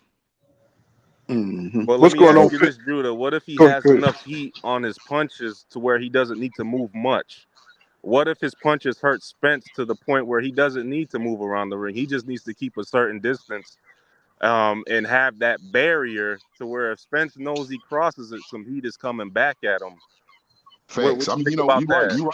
you're right, and that'll be the thing. You know what I'm saying? If those punches are doing damage, and he can hurt them, and that's my prediction. This is my prediction. I always said, bro, that Terrence Crawford, and don't take it the wrong way if you're a Terrence Crawford fan, bro, but Terrence Crawford has to knock EJ out cold in the first 4 rounds, before the first 4 rounds. After that, bro, it's gonna be all hell gonna break loose, bro. EJ is gonna get stronger as the fight go on. I haven't seen Terrence Crawford get stronger. The only fight I seen with Terrence Crawford seemed to turn it up at the end was the Sean Porter fight. Like he got close to the end and he turned up. Every other fight, Terrence Crawford is winding down at the end of the fight. Hey, y'all know what kept Sean Porter alive in that fight? What's up? What's that? His feet. Hmm. And Bud's hands, they faster than his feet. He got that Manny Pacquiao problem. Yeah. He I Well, you wouldn't got say explain that. What you saying? Like you saying, Bud feet is slower than his hands. So what you mean Yeah. by that? like I mean, if you like just watch his fights. I mean, like I Mhm. can give you an example of the Mean Machine fight where you would think he would get out of the way of that hook, and you can Mhm. see that his back foot is stagnant. It don't move at all. It's the Right. same shit with the David A fight. His back foot stay in place, and if he move it, it's in the back. It's like he move it in the back line. He don't pivot off of it. You when right. he on the inside and he exchanging with his opponent, when he leave from exchanging, he'll back up in a straight line. He won't pivot to his left. Hey, that's facts, bro. That's why the punch that always catch Crawford is a cross. And It's because a Hmm. cross. Yep. you just hit Well, the nail on the head. That's because he not moving much to begin with, and when he do move, it's in a straight line. Terrence Crawford head never come off the center line. That's why he get hit so much. And the His head reason like why well, he do that is he's so comfortable in his counter punching. So all he that's what I was do is about to say. I was just about to say that. Say when you fighting lesser competition, and I know I keep going back to that, but you can do that against. See, once you fight a guy enough, like a Green Machine, you know what they're capable of, and I think what happens is that Bud Crawford gets too comfortable, and he wants to go in for the kill, so he gets comfortable. And he sit down on his punches, and when he get caught, when you sit down on your punches and your opponent is smart and he catches you. You know what I'm saying? But they don't have the ability to finish him off. He's facing Errol Spence Jr. He's facing a higher caliber of opponent. That's why I believe he didn't fight Danny Garcia and Keith Thurman because they could capitalize off his mistakes that he makes. The other guys weren't good enough to capitalize off his mistakes. They catch Bud, they could finish you. Keith Thurman can finish you. Danny Garcia could finish you because they got the chin, they got the durability to withstand what Bud Crawford puts out there. Like, if he make that same mistake and he get caught by Danny Garcia was able to finish Amir Khan. You know what I'm saying, for making his mistake. You know what I'm saying, but the guys that Bud fought, they didn't have the ability to capitalize and stuff. So that's why he fought the competition that he fought. You know what I'm saying? So even I think Jose Benavidez would have beat Bud if he would have been 100%. Because you seen how much trouble that Jose Benavidez gave him. Somebody who can give him a counter, somebody who can hurt him to the body, somebody who wasn't intimidated of Bud Crawford. See, the psychological factor in the fight really makes a big difference. So especially once Bud start turning on the athletic ability, you can get away with that athletic shit for a long time, long as you're not fighting dudes who's not athletic, who can't jump on your ass, right? And that's what Bud been missing. Say in his competition is the ability to jump on his mistakes and execute. And with EJ, he can do all those things. You know what I'm saying? That's why this fight is so exciting. That now he's fighting somebody who's equally as athletic, somebody who's not intimidated psychologically, and somebody who's durable as hell. So, what I'm saying? He's got a lot of shit that he's got to work with. The man, I'm not saying Bud don't have all the skills in the world. You know what I'm saying? He does have a lot of skill, but he don't have the durability. He don't have that intangible. He's a dog in the ring, yeah, but he's a chihuahua. You know what I'm saying? He's not a pit bull. You know what I'm Hey, saying? hey, Hmm. my fault, Pool. Let me say something. Why they call Ugas a punching bag, but not Jeff Horn? I don't think Ugas Yeah. a punching I bag. mean, Jeff Horn should have never been heard of, bro. I mean, if you think about it, in boxing history, he should have lost that fight to Manny Pacquiao, right? He Yeah. didn't. When you saw him fight Manny Pacquiao, you didn't think that was the next world champion. You know what I'm saying? You didn't think that was a guy who was going to have a long reign at 147 when you saw Jeff Horn and they gave him the nod. You didn't think that he was going to be around long, right? So it's like it's just kind of crazy when they want to give Bud Crawford credit. It just kind of extends to his opponents. They be like, okay, well he got a belt at 147. You know what I'm saying? So you be like, well, look who he fought, bro. Why don't you talk about who the hell he fought?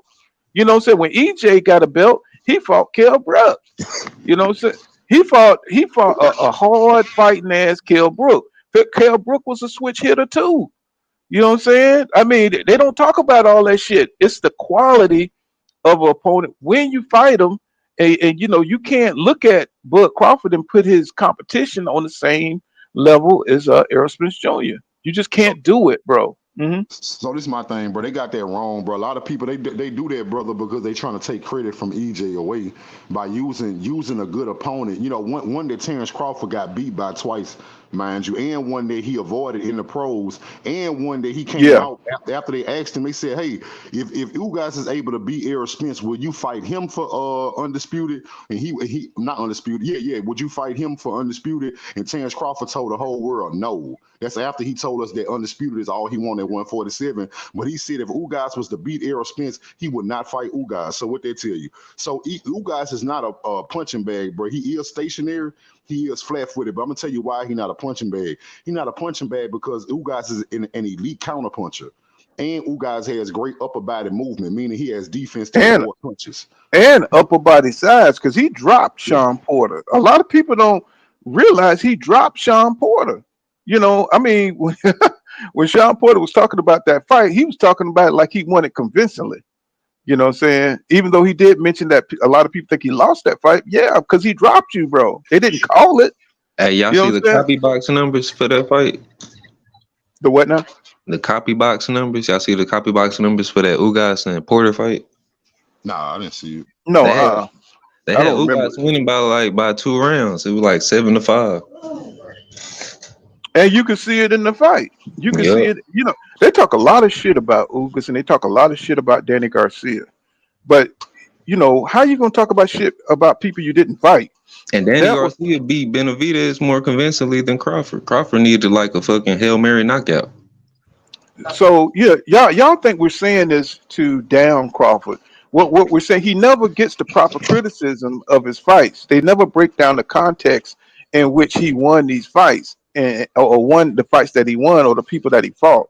See, if you're a special fighter, and this goes throughout all the different boxing era, the way we could tell that you're a special fighter is who you fight, who you fought. If you fight the best competition, then you're considered that dude, right? And Crawford didn't fight the best dudes, you know what I'm saying, when he moved up. So everybody like, oh well, he got a belt. That's what's important. No, bro. EJ spoke on this. He said that the watering down of the belts, the 4 belt era, has really watered down boxing. You know what I'm saying? It's just too many belts, the interim belts. It's just too much shit. Nobody knows. The casuals can't keep up because it's just too complicated, bro. You know No, what I'm they saying? You got say what? Say what now? I say they need to get rid of them damn belts. Somebody else said something that made a lot of sense, bro. You know why the UFC, like the UFC don't. How I want to say it, they big fights like them huge fights. They come less frequent.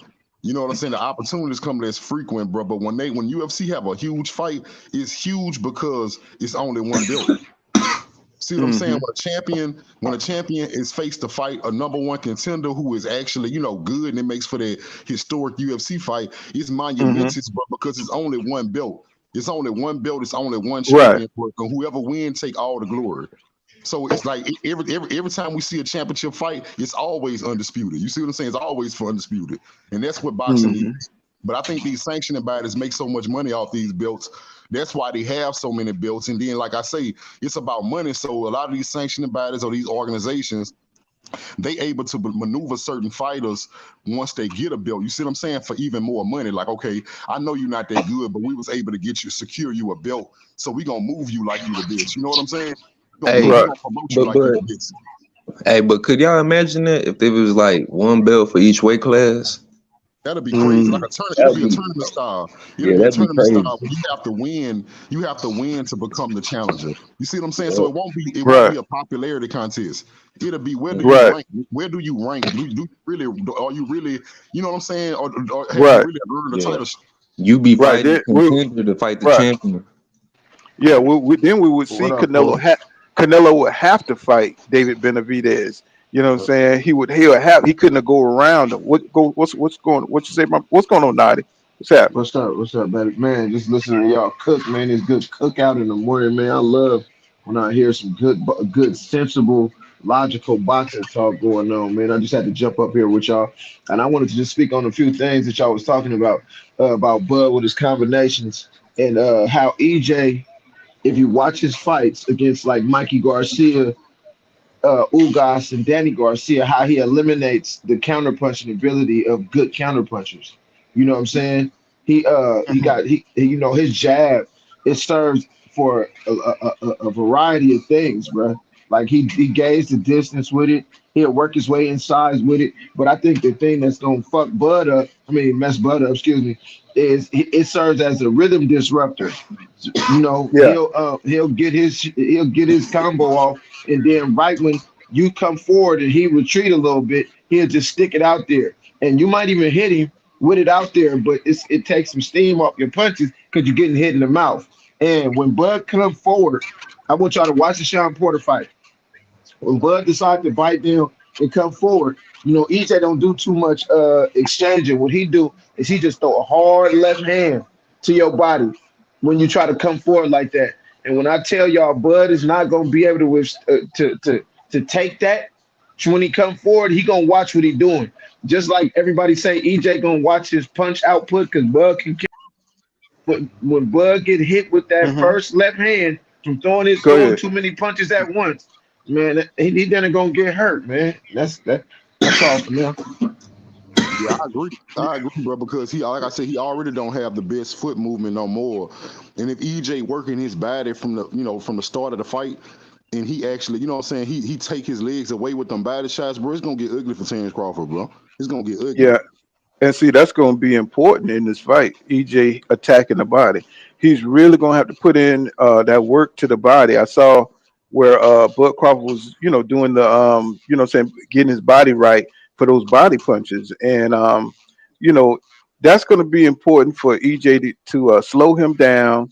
You know, what I'm saying to get him in the second half of the fight. If he don't finish the shit early, because if Bud can't fight for 3 minutes of every round, it's going to be an early night for Bud Crawford. I know he stays in top shape, but he's not used to fighting at a certain pace. He's not used to fighting, what I'm saying, the whole round. So it's going to be Oh man. interesting. It's going to be interesting to see how a counter puncher who don't throw that many punches have to keep throwing. What I'm saying, to keep EJ off from it. We got to see, or is he going to be able to use precise punch placement to hurt EJ? You know what I'm saying? To keep him from coming forward and fighting 3 minutes of every round. I think the pacing of the fight is going to be more important than the logistics of the fight of how, what punches are thrown, because I think EJ is going to increase the pace. That's why he's getting in top shape. He's going to have to take what Bud Crawford dishes out early. And because he's going to try to get that respect from EJ early by putting a hurting on him, by putting some. And that's another good thing about Bud Crawford is how he spreads out the power. So, somebody, you'll just uh, yeah, mute yourself. Um, it's going to be important how he'll put like 60% on a punch, then he'll put 30% on a punch. The way he mixes up the power on his punches that's going to be something, because you never know what the power is on his punches, right? So that's going to be something that EJ's going to have to deal with, because he keeps you guessing.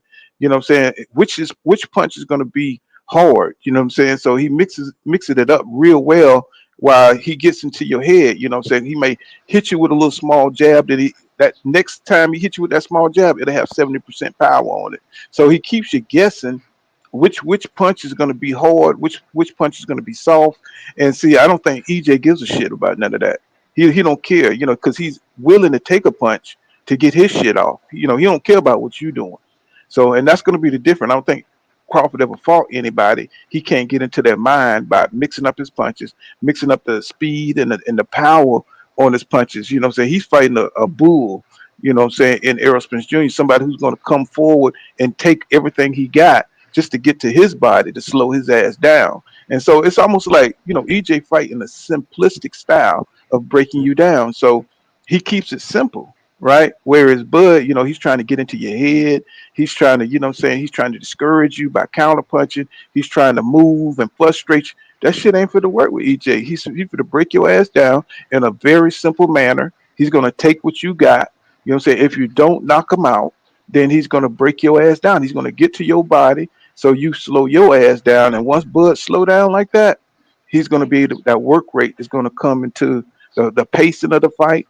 The work rate's going to come into play, and it's going to be over for Bud, bro. And that's what I see. Hey, Paul, Yeah. you know what I seen? I was watching the Porter and Crawford fight yesterday, right? and I seen something that I never seen before. You know how you get the more knowledgeable you get about the sport of boxing, you watch fights over and you see things that you didn't see before. Um, somebody got an echo, but so I'm watching Crawford and Porter, and in the fifth round, fourth and fifth, no, the fifth round, Porter was whooping his ass, right? So in the sixth round, he came out and he threw a lot of punches, right? And when before the round over, he was talking shit to Porter. I think Porter had headbutted, but what I seen was he was breathing so hard, man. Like it was one round where he threw as many punches as he gonna have to throw with Errol Spence, and he was breathing so hard that the next round in the seventh, he basically took the round off. So Hmm. when we talk about the pace of the fight, adding on to what you was just saying, I think that and this is my opinion, when he matched Errol's punch output, what's gonna Hmm. happen is he gonna have to slow down because we got to remember he's coming up from a smaller weight class. So when he's trying to do damage, he's swinging hard. You know how Errol has the ability to swing hard all fight. He doesn't Yeah. have that ability. When he throws hard punches back to back to back to back, he gets tired, man, because he's using his whole body from the feet up to generate the power. You know what I'm saying? And I Hmm. think that's gonna be to EJ's advantage. Hmm. And but what's going to be interesting is when he do hit, and I think he's going to hit EJ clean because he's just that kind of he got that kind of timing. Bud Crawford, he got that kind of timing. He's going to be able to catch EJ with something he don't see, and that's going to be telling.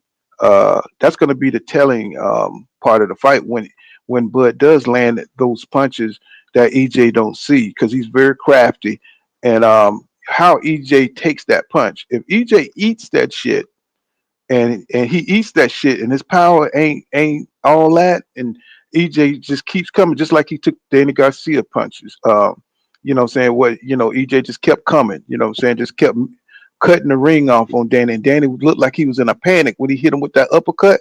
Danny was fucked up mentally from that point on because he hit EJ with that power, That's a and fact. EJ was like, oh, good shot. Oh, good shot, little man.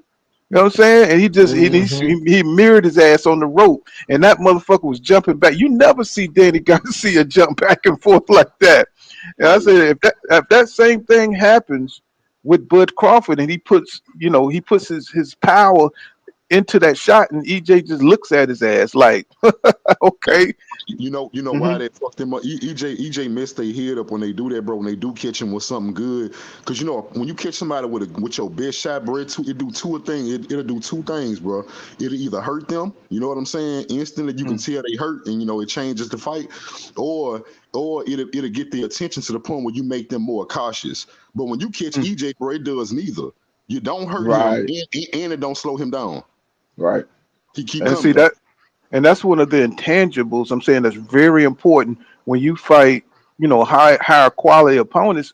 When you fighting guys with chins, when you fighting guys who can adapt to power, power don't mean that. It's more about saying you having those intangibles to protect you for so you can use your abilities to your advantage.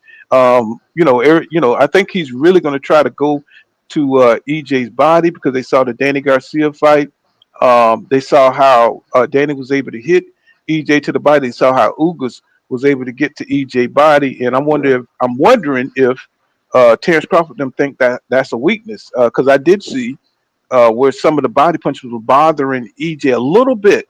You know what I'm saying? Not Right. as I mean he was still coming forward, but Against you could Ugas. see against Ugas. Hmm. I But I seen that too. saw where EJ, he was getting caught up in his offense and but he was blocking with his arms and shoulders, what I'm saying, and trying to jump to take some momentum off the punch. But Crawford is a lot slicker and a lot faster, so he's gonna come back with something else once he go to the body if he can. And I'm wondering if that's some kind of some point of reference that they're gonna Emphasis. take from that fight. Yeah, and Yeah, yeah, it emphasize on is. that. It is because I was breaking down the fight the other day, and there is no way Bud Crawford has a chance in a 12-round fight unless he does go to EJ body. But the thing about it, I'm telling you, man, if EJ has the ability to people look at his body work and they say, oh, he just throw these hooks to the jab. Nah, man, he got a stab jab with his right hand, and he has a step through right cross, a straight. I mean, not right. It's a left hand. It's a straight. Usually when he throw it and he step all the way through with it. Man, that be hurting people, man. That punch be hurting people. And I know like his punches, because I seen him training. He gonna throw Mhm. straight punches against Bud to count to offset all of them wide hooks that Bud throw. He gonna come straight down the middle with a left hand. Yeah, but EJ, he's got to make sure he use his own head movement in this fight as well. He's going to have to take his head off that line more often than he does because Crawford is such an accurate combination puncher. And what I'm saying, a lot of times, EJ, he loses focus, but I don't think he's gonna. I think he's up for this fight. So he's not gonna lose focus like he does sometimes in fights and just leave himself open. Because you can see how he got hit flush in that Ugas fight. Doing that little dip down thing he does and come up on the other side, and he was a little defensively irresponsible, and he got hit flush a couple of times until he stopped blocking it. So that comes from that ring rush shit. For not being in the ring and you fighting a super counter puncher, somebody who's super sharp like Ugas. And I think Terrence Crawford is next level on the sharpness, and you can't get caught up into how sharp another fighter is because they totally prepared for everything you throw. Because I think Danny Garcia, I think he was just so happy that he understood where the punches was coming from with EJ, that he got into a survival mode where Right. he knew the pattern that EJ was going to fight, and he was just trying to counter everything that EJ was throwing because he knew what was coming. And he was so proud of that shit that he lost the fight. He forgot to fight. He forgot to fucking fight because he hadn't studied EJ so long, you know what I'm saying? But he forgot the jabs. He didn't realize the work rate was real, and so he lost the fight getting caught up into what EJ could do because he knew how he was going to throw everything, and he didn't really get Falumaloom as bad as he thought he was, and he was just happy to be able to counteract what some of what EJ was doing. But you lost the fight by points and got beat up, bro. With jabs and shit. That's why he kept talking about the jabs, because you studied the man too closely. You didn't concentrate on doing what you was going to do to him. You was worried about counteracting what he was going to do to you. So, that's something we're going to have to look out for. You can't get caught up into Terrence Crawford's sharpness and what he's able to do into the ring. And I don't think EJ has none of that. When it comes to his mentality, he's not worried about what the hell you're doing. He's worried about getting to your body. He's worried about breaking you down. He's like a F-150. He's come over there to drop the bombs, to hit his target, and get the hell up out of there.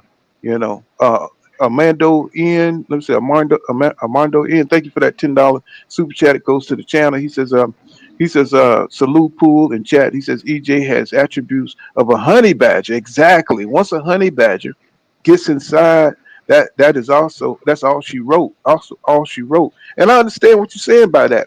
You know what I'm saying? Like, a cobra, or they can bite. They can bite like they got those coats, those honey badgers. You can't pierce the coat. Hey, Or hey, let me my finish. fault, my Let, fault. let, let me finish. A honey badger or a mongoose. They got those coats. They could take the venom. You know what I'm saying? So EJ could take if he could take what Bud dishes out, it's over for him, bro. It's just over for him, right? Because he's gonna make Bud fight. He's gonna cut the ring off. He's gonna take whatever shot Bud got, and he's gonna keep coming. That's his advantage right there in the fight. Go ahead, bro. Yeah, I seen a honey badger take on like 4 lions, and he Hmm. put up a fight, man. Them honey badgers don't play. Yeah, they like little Wolverines. They like little Wolverines. You know what I'm saying? You can't Hey, really but this pierce. Go ahead. this my thing though. Everybody, Terrence Crawford fans, and even some us EJ fans sometimes, everybody got this thing where can Errol take Crawford's hardest punch? But if I recall, Crawford started catching Sean Porter with his hardest punches early, third, I would say third, fourth round. He started catching Benavidez with his hardest punches, like third, fourth round. He was catching Caveat Mean Machine with his hardest punches. It took a cumulative amount of them punches for any of them to even get hurt or dropped. So everybody to think that EJ just gonna make this one mistake and Bud is just gonna knock his head into the fifth row, man, that's not real, bro. You know what I'm saying? And let's think about this. He didn't drop Sean until late in the fight.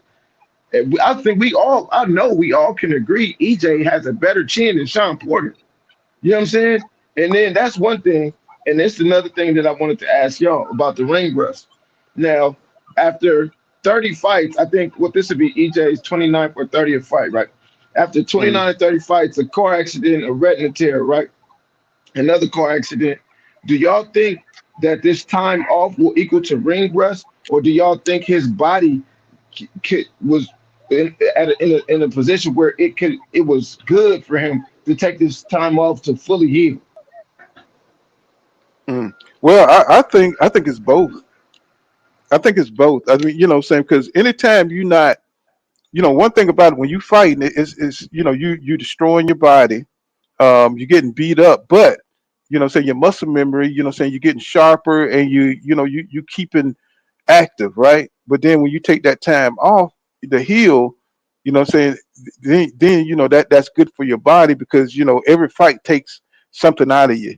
You know, um, for Errol Spence Jr., everything seemed to be perfect. See, the only problem is that's why they say that the car accidents probably, really hurt him for life, is because you don't know what damage that you have to sustain or what kind of problems that gonna give you later. Like football players when they constantly taking licks, and then at the end of their career they can hardly walk. You know what I'm saying? So you never know what the long term effects is going to be on your body. But they just speculating when we talk like this. We don't know what I'm saying, what his body is made of, so we don't know, how big of an impact that's going to be for right now, but probably later maybe it'll affect him as his body breaks down as he gets older. But right now as a young man, I'm saying, he's able to endure and sustain whatever damages that he's took. And but we'll never know the answer to that, I'm saying, but we do know that the rest was good for EJ, for him to heal up and fight the best and be the best that he can be, from all that, I'm saying, from the car accident to the eye rector surgery, say he can only be the best that he can be. And people can speculate and say that, saying EJ, say this stuff has made him a less of a fighter, but shit, he's still beating the shit up. He came back and showed you that, He's smarter. right. He's not only is he smart, and Sean Porter to his said for him, he even said that he's a smarter fighter because he said something about how dumb EJ was, saying, when he first fought him, and he was surprised at how dumb he was or something because he caught him with some kind of counter and stuff, and he wasn't catching on to it. But shit, what I'm saying, it's like you got beat by him, bro. So Right. stop talking that bullshit. So he tried to clean it up later by saying he think the car accident made him a smarter fighter, but shit, sometimes that's how you guide it through life. Through your losses, you learn more than your wins, right? If you go in there, you just like a Terrence Crawford, you just go in there, you knock somebody out, you haven't learned shit. That you haven't Right. learned nothing that fighter can do in the ring. You just went in there, you was that much better than him, and you was able to knock him out, but you haven't learned shit. What I'm saying? You just know he couldn't fuck with you in the ring, and so now, Exactly. hmm See, that's the all you thing about know. it is, Paul, the thing about it is, adding on to what you're saying, Terrence hmm Crawford been knocking everybody out. He ain't been 12 rounds, but one time with Benavidez in the last, what, 5, 6 years? So I think it's a very strong possibility that that EJ could take him into deep waters, man. And when I say deep waters, I don't mean it's somewhere he'd never been before, but he ain't been there in so long. And when you add that with EJ's punch output, the fact that he gonna make him fight once the fight break out, they're gonna have to fight the whole round, and the body punching. When you put all of that, those factor all of those things in, I think it's a very strong possibility that EJ could take him to deep waters and drown him out. And that Another that could thing happen. too. That could happen. So, That could happen behind the work rate too. You see what I'm saying? That's deep water too. When you you pressing somebody, and you know what I'm saying, they're not used to fighting at that pace. You know what I'm saying? And you getting caught. Yeah, but both of them going to catch each other. But if you're not used to taking that kind of punishment, which I don't think Bud Crawford is, EJ's used to taking that kind of punishment because he fought those kind of opponents. And you see, it always come back to the type of opponents because they was able to hit EJ too. See what I'm saying? And press him, and push him to the limit. Nobody's been able to push Terrence Crawford to the limit because he always had the abilities over them. You know what I'm saying? His abilities allowed him to be able to move out the way, be able to pivot, and not take the punishment. But see, he's not going to be able to sidestep the punishment this fight. So that's going to be the difference. Go ahead. I'm sorry. I didn't mean to cut you off, bro. Go ahead. Nah, you good, Paul. I was just gonna say too, if you go back to that Sean Porter fight, after the fight, he was on Sean Porter's podcast, Bud, and he mentioned that that was the hardest training camp he's ever been in, and I was Mm. preparing for the last leg of Sean Porter. So I hope he's in. I don't know what kind of training camp he's in now, but he's gonna have to push his ass for this one because this is Spence we talking about. If Sean Porter was your hardest training camp, and that was Sean Porter's last fight before he retired, you better have one hell of a training camp for this dude here. That's all I'm gonna But say about that. Let's see. but How do it you? How? Go ahead, Paul. no, I was just gonna say it makes sense because nobody's been able to push Sean Porter. That's why a lot of his fans was worried about him fighting Sean Porter. They had like, oh, look at it now. You know what I'm saying? But Sean Porter wasn't the same. If let's say this is what I'm trying to say. If the Sean Porter that fought EJ fought Terrence Crawford, the same one, that same version, do you think Terrence Crawford could have beat that Sean No, Porter? no. Hell no. And Hell what makes it no. even crazier, Paul, is that was EJ's worst training camp. Hmm. So That's it's that's I like brought that it's up earlier. crazy. Yeah. Yeah. hmm See, they don't want to make these distinctions because you would have to have a long, drawn out conversation about it. See, they just want to say that Bud Crawford beat him in a better fashion than Errol Spence Jr., but that wasn't the same Sean Porter.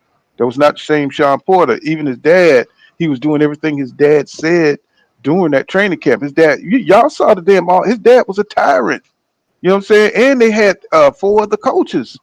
You know what I'm saying, on Sean, sharpening up his technique, footwork. He was doing football drills in that motherfucker. He was, I Right. mean, his footwork was the best I've ever seen it. But Sean Porter got the best feet in boxing, bro. Even with Terrence Crawford, he got better footwork than Terrence Crawford. Yeah, they more explosive. He's a better athlete than most of those guys. You know what I'm saying? Let me get this super chat. Thank you, Mills Lane, for that 4.99. It goes to the channel. He said Spence ain't gonna have the volume. Spence ain't gonna have the volume y'all expecting. He says Bud's gonna force him to be patient. He says I'm telling you, he's gonna slow Spence down and trap him for the K or the TO. And that's something that Bud likes to do. He likes to slow down the pace, but he's not going to be able to do that with EJ, bro. I'm not saying that EJ is the Incredible Hulk or nothing like that, but Bud hasn't faced anybody that's going to press his ass out like that. I know that y'all think that Bud, y'all see him slow down lesser competition. Y'all don't understand. This is a step up fight for Bud. He has not fought the caliber of opponent that EJ is, and it's a bigger weight division. EJ is more of a middleweight than a welterweight, so he can absorb the punches of those little dudes. You know what I'm saying? Then when he blows up on the night of the fight, he's probably going to be walking in at 160. You know what I'm saying? Maybe 160, you know what I'm saying? Maybe in the 150s, but probably 160 once he rehydrates. You know what I'm Him saying? to, I'm just mhm. I just saying for him to be able to slow down Earl, man, he gonna have to be throwing some shit, boy. I'm talking about he gonna be having to throw some real motherfucking flame. He gonna be had to hit harder than Charlo. Exactly. I got I got dang the thing that's tripping me out though is I keep hearing everybody say what Earl got to do to win. I ain't heard nobody say what Bud got to do to win. They just keep saying if Earl drop his mouthpiece, if Earl he gonna get counter Yep. punching. Yep. I don't hear no game plan No from none of Bud strategic. fans. Yeah. Yeah, all I hear is if Earl do this, if Earl do that. What do Bud got to do to win? You want me to tell you why they can't come in? I'm gonna tell you exactly why, because I was breaking this down to my son. My son is a Terrence Crawford fan.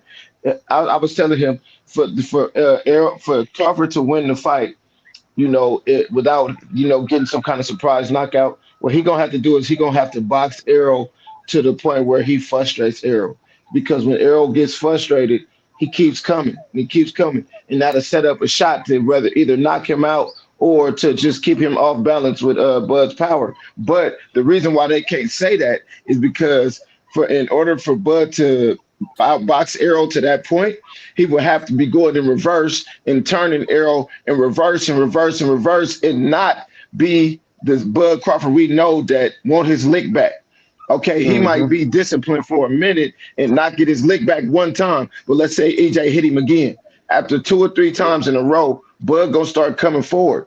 And in my opinion, what I was trying to tell my son is when Bud decides to bite down and come forward, that's gonna be the beginning of the end of the fight.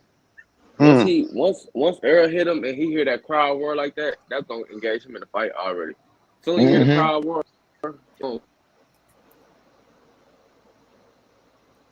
You there, bro? You still there? I think he fell off. But yeah, I agree with what he's saying.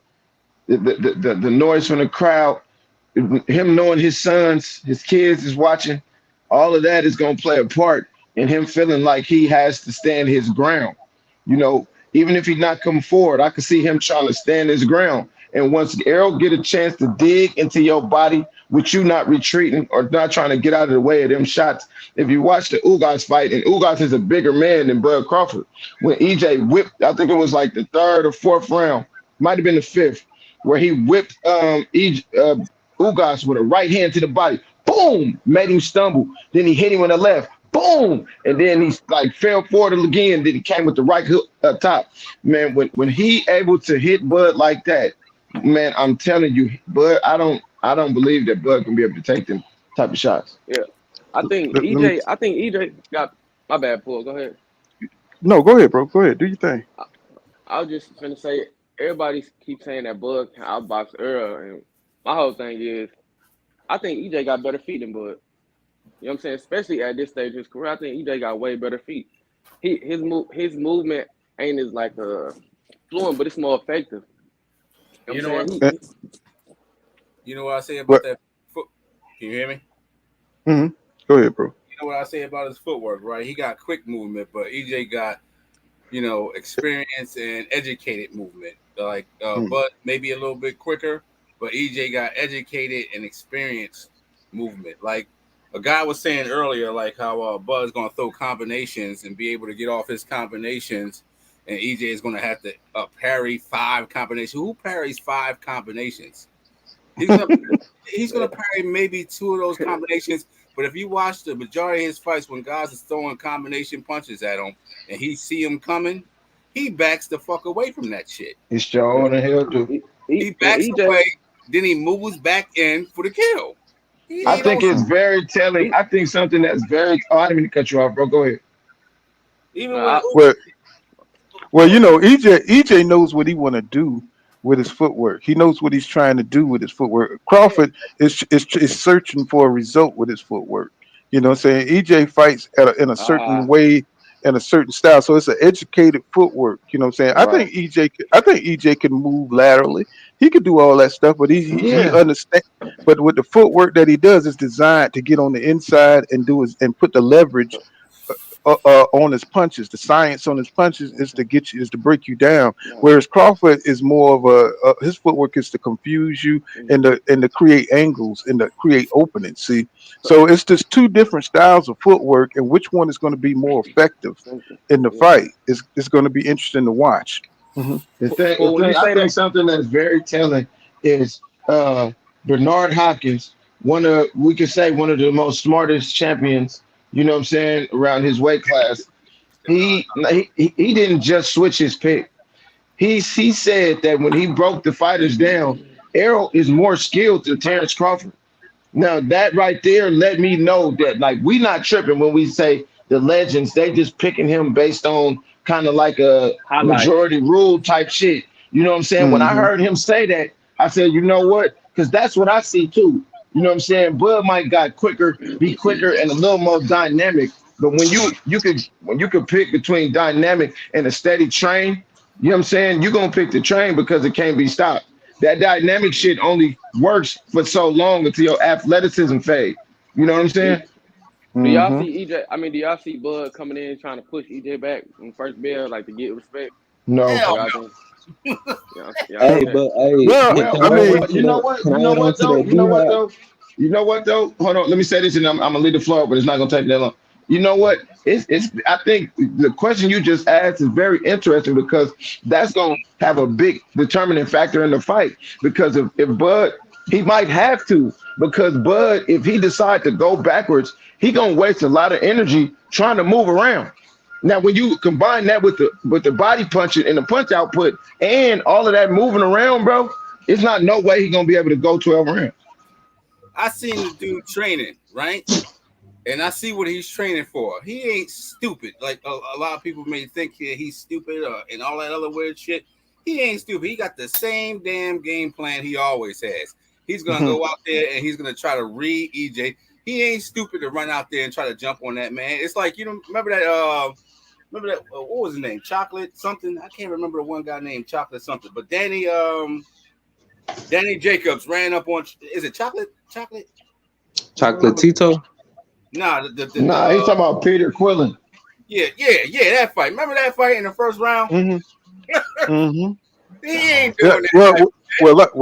like I said earlier, you know, in a fight at this size, you're not going to try nothing different. You don't expect to see a lot of new shit because these fighters they've been successful at fighting the way they fight. So why would you come out there and try some shit that you don't know that's tested? You know what I'm saying? You're not going to try. This is the best fighter that Bud ever fought. So why would you come out there and try some new shit? You know what I'm saying? Where, you know, he don't know if he can get away with it with EJ. Like you say, he's got to go out there and see if the old shit work. You know what I'm saying? And see, and he has to adapt to anything new and try something new. Like, you know, how he's going to slow down the pace. That's gonna give Crawford the advantage. So he's got to figure out how to slow down the pace. EJ got to figure out how to increase the pace, and I think that's going to be the difference. You know what I'm saying? That or the major all overall difference. Who can make the other fighter fight at their pace and fight their fight? And I think EJ he's used to taking control. What's going on, PGH Big Dog? What's happening, bro? I think that's the difference. I think EJ is used to taking over the fight from the beginning. You know what I'm saying? That's what he does. He controls the line. And Bud, he's used to taking over the fight later. You know what I'm saying? By imposing his style and his counter punching abilities, bringing it into work. And I think EJ's got to keep him from getting his counter punching ability into the fight and stuff by keeping that pressure on. And Sean Porter kind of alluded to that too. He said he wasn't able to keep the pressure on Bud. You know what I'm saying? Because he didn't train like his daddy told him. He didn't swim that extra mile. He didn't run that extra mile. He didn't do the extra things he did for EJ. So, I think the pressure is going to be that's gonna like really tell the fight because I think EJ is gonna make sure he stay in control of the pace of the fight. Once you see EJ start to slow down in the fight, then you know Crawford is being effective. You know what I'm saying? That's how you know the tide of the fight is going to change. Yo, Paul, I'm watching Hmm. one guy train to hit a dude to get him out of there, and I'm watching the other guy train to harden his body and Yeah. to do speed. Bud is over there Hmm. training for speed and to harden his body to be able to take Hmm. shots. You see Hmm. what That I'm is. Hmm. That's a Exactly. that's You a see the that's a same good, thing. yeah, that was way to break that Hmm. down. Because that's what I saying? see Yeah. That. too. Yeah, Hmm. like they didn't show little videos of those guys training. He's showing off his little 8 pack or whatever the hell he got going on there. All that shit look real tight. See, the problem with that is though, all you did was take away you just struck your muscles and made them real tight. It made your kidneys exposed, made your liver exposed. You ain't doing that but making it easier for a dude to compress you into a shot that's gonna go. The vibration is gonna go directly to where it needs to go. That's like And you when I seen go ahead. his size. When I seen his size, and this is to address the guy talking about Bud being able to hit Errol with some good shots. This is a Hmm. little guy, a smaller guy going into the ring to fight this big guy. this big guy is going to run all over him with his punches. If Errol's going to land punches on Bud, all of them going to count. Every punch that he lands on Bud, even if they're on the arms, if they're on the hips, if they're in the stomach, if they're in the chest, they're going to all count. Neck, all that is going to count. Bud's going to fill all those shots. And see, that's something that's something that's underrated. That's something that's underrated. They don't realize that EJ, he be tearing them hips up, bro. Exactly. He be tearing them hips apart, bro. You know what I'm saying? To slow you down. Hey, Everybody think that Ugas, somebody got background noise, bro. Mute yourself till you get ready to talk, y'all. Paul, You know what I'm saying? Let me say this real quick. Remember when we was talking and I told you that one video I watched of him, how like he slowed down and looked over to the side and punched the ball and Ugas in his side? Like it almost looked like the Rocky Creed shit where he slowed down and seen that great opening. Remember how I told you that? Did you see that yet? Did you see it in the Ugas fight when they showing clips? There's a time where Ugas missed a shot and EJ like moved around him, looked at his whole hip, and the rough was on the other side, on the opposite side of Ugas. I've seen that. He didn't. He didn't see EJ hit him directly in his hip. Yeah. And he went straight for the hip. He got a whole full leverage shot on that man hip. All it takes is a couple of shots like that. When you get full leverage and you hit that hip, it's gonna you're not gonna be able to move the same. And go ahead. When I break this fight down, I just feel like they when you break these fighters down, they are champions because they know how to get their hands on people. Now, when you put two people like this against each other, they are both going to get their hands on each other. So to me, it boils down to durability. That's why, like my man said, one fighter is training his body to withtake punishment. But how much can you work on durability? There is no muscle or no exercise for your chin. You know what I'm saying? When EJ get his hands on Bud completely, man, he gonna start breaking that man down. I can't say the same thing for Bud. And then when I listen to Bud in his interviews talking about EJ not gonna be able to walk through his shots, man, you wishing on the star, brother. You are wishing on the star. And I'm not saying EJ is going to be able to, but if that's what you basing the fight on, man, you finna get beat up. Well, man, Well, kind of. Go ahead, Money Dog Money. Man, I just seen Terrence Crawford fight Sean Porter. I done seen him fight that Benavidez guy. And look, man, the dude, he just ain't all that, man. One thing y'all missing is that EJ feint a lot too. The double jab, triple jab, feint. Man, when he starts, when that feint game kick in, that's gonna throw his whole when he trying to return fire counter punching, that's gonna throw his counter punching game off, man. And I just don't see every fight since he been 147. Basically, every fight been kind of difficult for him. Even the ones he won, Kell Brook was piecing him up. Amir Khan was piecing him up. You know what I mean? This is the first live dog he done fought at 147, man. And I just don't see that what he do, he's not hurting people with his punches. He get them out of there late, some of them, but he not hurting, cracking. You know what I mean? He ain't hitting hard. He's not hitting as hard as people think he is. And hey, can I ask you a question? Can I ask you a question, bro? The man that's talking. I want to ask you a question because go ahead. Ask the yeah, so I think what you're saying is very interesting, and I wanted to ask you that. Do you think that with EJ feints, he can get Bud to expose like his first series of how he wants to counter him? I think it's gonna freeze him. I think it's gonna make him freeze and make him second guess himself. And then the truth of the matter is, Bud he's a one-handed fighter. His right hand really ain't shit, man. I'm gonna tell you, his right hand. If he ain't throwing it, if he ain't flinging it out as hard as he can to hit you with a big punch, his right hand is worthless. He doesn't really do anything with his right hand. If you notice, he does nothing with it. So he's really and his left hand, I meant to say, because he's a fucking right-handed fighter fighting southpaw. So he's always got his strong hand out front. So I meant to say his left hand ain't nothing. He always got his strongest hand, which is his right hand, it's out front. And it gives him an advantage, especially when you're fighting an orthodox fighter, because you not orthodox fighter hitting you with a jab, with a left jab, which is his weak hand. You hit him with a right jab with your strong hand, and you can take it and turn it into a hook. You can turn it over, turn it into a straight. You can bring it under and make it an uppercut. That's your damn strong hand. But when you fighting the southpaw, you don't have the angle and the same leverage. So it's gonna be so you're gonna have a lead arm battle. You're gonna have his strong right arm versus against EJ's weak right arm. But the difference is that when you got when somebody's jabbing, he's not gonna have that angle. He's not gonna have that extra inch to hit him with a hard. I'm telling you, man, it's gonna cripple him.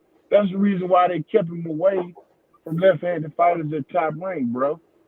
It's the damn same Cuban style. That's one of the biggest weaknesses with those damn Cuban fighters. They got the strong hand up front. Well, since we're talking about feinting, think about how many opponents that fought Crawford that really, was athletic enough to have that feint game like EJ. You know what I'm saying? This is what I'm telling you. He's fighting a equal athletic fighter, somebody who can do versatile things. Even though EJ does his more subtly, he can, when he needs to, he can use those feints. Think about his whole career, who he's been able to time impeccably, the level of competition he was able to fight. And his bailout is that he was able to get him out of there with accurate counterpunching, right? But see, EJ is a equal when it comes to his abilities. See, and he hasn't fought nobody as durable as Errol Spence Jr. in the ring. So that's why this fight is so problematic for Crawford, because he don't have the bailout of just one punch knockout power, and he's going to just be able to buzz this guy and be able to dominate him. Once he get a good lick in, see, he's not going to have that bailout right there. EJ is going to be able to take the punch and be able, even if he get caught with something like really clean, EJ recuperation ability is crazy, bro. So, EJ can feint, a lot in this fight. Just think about Bud Crawford's entire career. EJ, if you watch his fights, hey, cool, if you watch his fights, EJ feint all the time. He double jab, he triple jab. He feint off the jab. He feinting the whole fight. You just have to, if you really pay attention to it, a lot of people don't notice. They don't notice feints. I notice feints because but who you think? But name somebody in Terrence Crawford who he's fought that's been able to feint and throw his timing off. You know what I'm saying? And throw him off. You know what I'm saying? From being accurate. Name a fighter.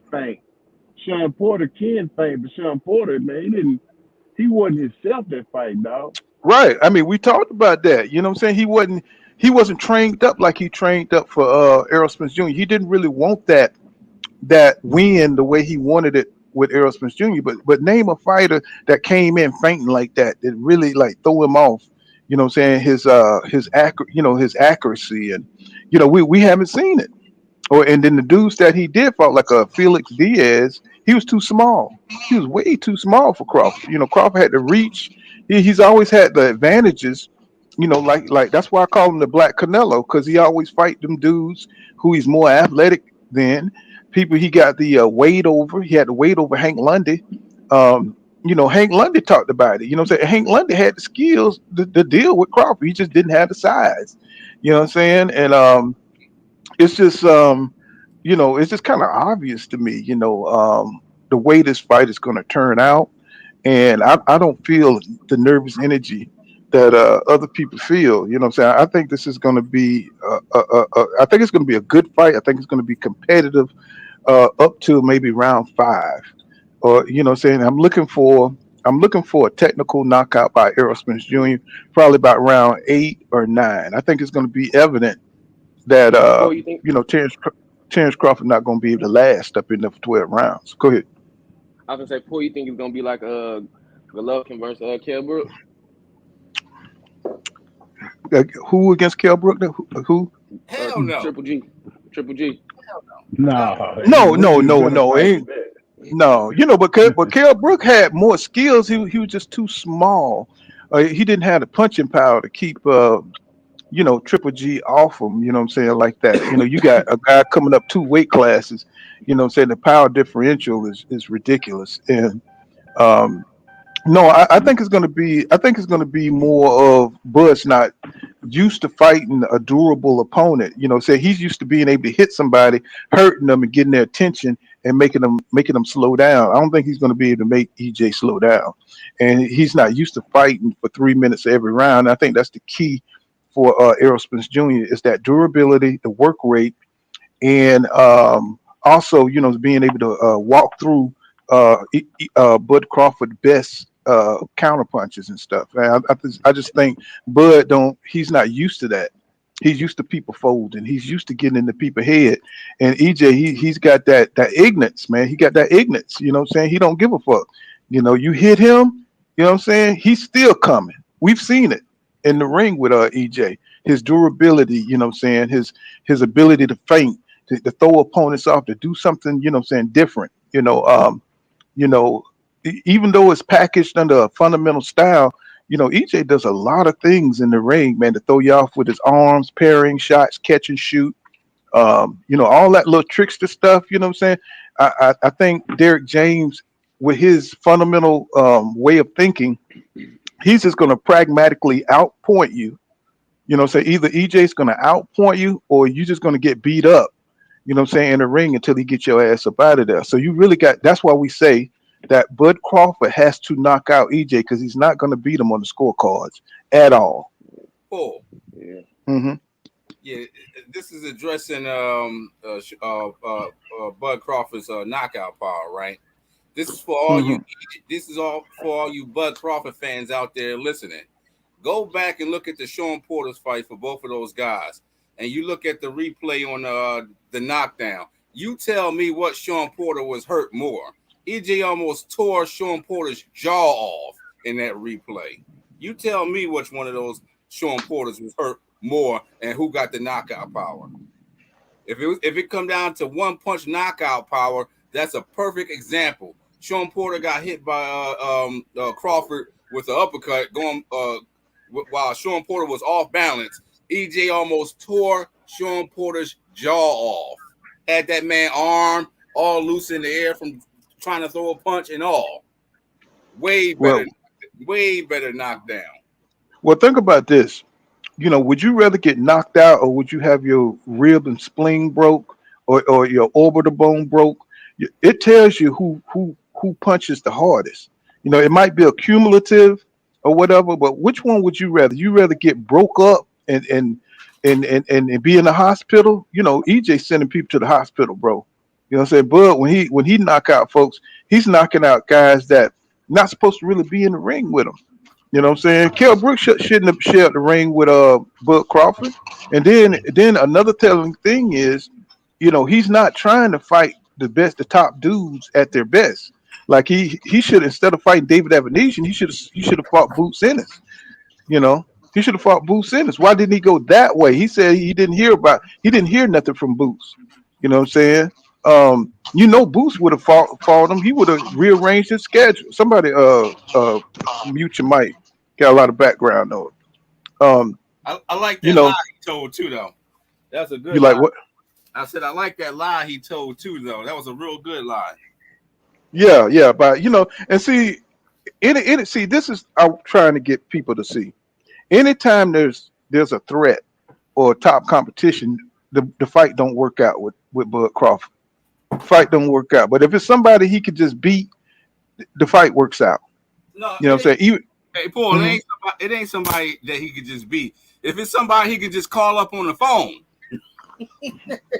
Remember how he called up David Avenesian? Well, think about it. David Avenesian was on a whole nother card. Yep. He was on a whole nother card. It was already set up for him to fight somebody. Why go through all that when you could fight somebody that's free?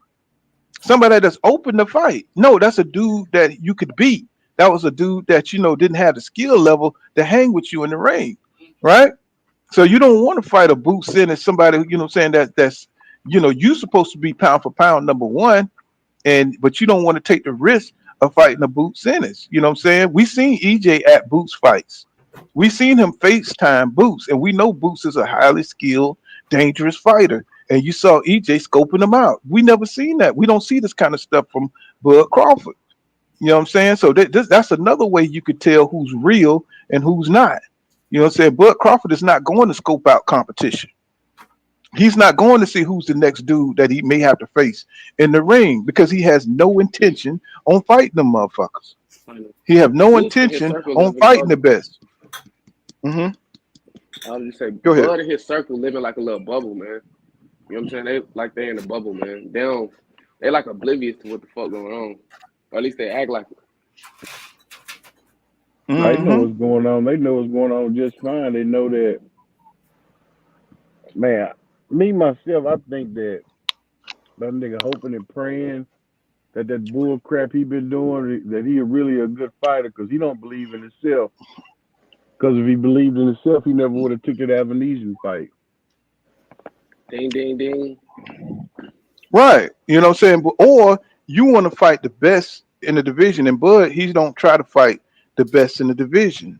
So now you got the question, how good is he really? You know what I'm saying? If you're not trying to fight the best dudes, you can't call yourself the best if you're not fighting the best. And that's where the confusion come in when it comes to Bud Crawford fans. They just call everything hate, like Canelo fans. He's not trying to fight the best, bro. Why you sitting up here saying he the face of boxing? The face of boxing don't avoid competition. You know what I'm saying? The face of boxing go towards the competition. And that's what's happening. It's almost like this gender replacement shit, you know what I'm saying, where niggas thinking they females and calling themselves all this shit, identity shit. You know what I'm saying? You can't call yourself something that you're not, bro. That's something that's just not natural. When you're the best in boxing, you fighting the best, not trying to find the best purse or find the best big fight that you can win. That's not the face of boxing, nigga. Just because you got network money, that's not what boxing is. Boxing is the best fighting the best and being the best. So we've just seen them trying to change boxing into a popularity contest here in the last few years. You know what I'm saying? And I think a lot of new boxing fans, they want it to be a popularity contest, and that's where Bud Crawford come in at. Highly skilled guy, but he's not trying to get in there with dudes that are dangerous. You know what I'm saying? That can give him a loss. So that's what I peeped a long time ago. Yeah, and the fans know that, bro. That's why they don't watch his fights, bro. Because everybody know that, bro. He think people stupid. Like people, that's why people ain't buying your fights, bro. Because we know you're not fighting the best, bro. You know what I'm saying? Exactly. If he would just run on, go ahead, Paul. No, go ahead, bro. I was just agreeing with you. Yeah, no, I was just saying the fans know, bro. You can't trick the fans, bro. You know what I'm saying? We know you just fighting showcase fights, bro. You know what I'm saying? Exactly. If he was just running through a field with Danny ass, field with Sean ass, he you know what I'm saying? He'd be making some real money. You know what I'm saying? He'd be more popular. But right. He got if he would have beat Keith Thurman, if he would have beat Keith Thurman, he would have beat Danny Garcia. We wouldn't be talking about Bud like this. You know what I'm saying? If he would have beat if he would have beat those guys, especially in their prime, and he would have did everything he did with the 10 knockouts, you know what I'm saying, in a row, and he would have fought them guys in the Ugas, he would have beat Ugas ass, nobody wouldn't have nothing to say. You know what I'm saying? You couldn't say nothing about Crawford. How can you keep giving Crawford the credit when he went through the back door to get here? You know what I'm saying? You know what I'm saying? He went, you know what I'm saying? He ate the cornbread that we threw out the back door. You know what I'm saying? And that's what's going on. You know what I'm saying? People keep calling it hate, but bro, y'all know what it is. You know what I'm saying? Y'all know exactly what it is. It's the reality of the shit. So what I want to do now is go into the interview that Errol Spence Jr. did with Brian Custer. And we're going to pull out and we're going to stop and discuss some things. This is under fair use. And, you know, because he had like a really, him and Bud had like a really good interview yesterday with Brian Custer. Most of the stuff that we already know, But we're gonna pull out some things that they're talking about here. If, So if, let's go. Mm-hmm. let me point this out real quick before you go, before you jump into there. Check out Bud lies in this interview once again. He's lying some more. I mean, you know what? I'm not going to even say he's lying some more. I can't say that about this, but he's exaggerating the fact that he instead of just saying like I needed Errol Spence and Spence needed me for my legacy, this, that, and the other. He says that, but then he brings up that he didn't need him. He goes back into him being in the boxing Hall of Fame and all this other shit that he don't really need to keep saying no more at that lower weight. Because the fact is, you needed Errol Spence. Once you got up to 147, you needed Errol Spence. You started fighting at 147. He had all those damn belts. Your goal is, as a champion, is to get the rest of the belts. I don't know what he be thinking about when he talking. Yeah. Go ahead. Oh, when he said that I knew I had to face Earl Spence Jr. once I moved up to 147. I was like, this motherfucker. Be true. He told me something. I knew I was gonna have to face Earl Spence Jr. when I came up to 140. I was like, bro, come on, bro, come on. What is going on? What is going on? That's when I jumped in I had to jump in the comments. Then I said, this dude here is something else, man. And he showed you his plan, because he goes into saying that Earl that he only had the one fight. He only had to take one fight to get all the belts. I was like, okay, that's exactly what you planned on doing from the very beginning. You planned on waiting for somebody else, taking those bullshit fights and waiting for somebody else to get the one belt who you thought was going to be Earl, and then play games and try to get more money. That's what you had said one time, Paul. You said he was gonna let them PBC niggas go through the gauntlet. He's gonna let them go through the gauntlet and beat each other up, take shit out of each other. And he was gonna try to fight to win and get all the glory. I did tell y'all that. Y'all better watch my damn channel, man. I done predicted all this shit, man. It's like we done talk so much shit on here, we done forgot all the good shit. We just I need a compilation of all the good shit that we predicted on here. Renzo Patterson says, full kind of boxes, you never seen EJ get bopped up and dropped by a third tier white boy like Bud has. No doubt. You know what I'm saying? See, and a lot of people say Bud don't get hit unless he want to get hit. I just keep moving, bro. I say, bro, y'all don't watch no damn boxing, nigga. Y'all not watching boxing, nigga. You know what I'm saying? It's like Bud don't get hit unless he want to get hit. I'm like, bro, y'all tripping. Who the fuck? Y'all seriously. I said, y'all tripping. But we're gonna go into it so we can extend the day and keep it up.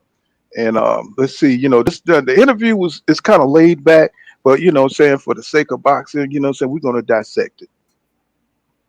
Here we go. How you work, and you don't want to be, coined as lazy or, a guy that don't train hard. So you're gonna put the work in.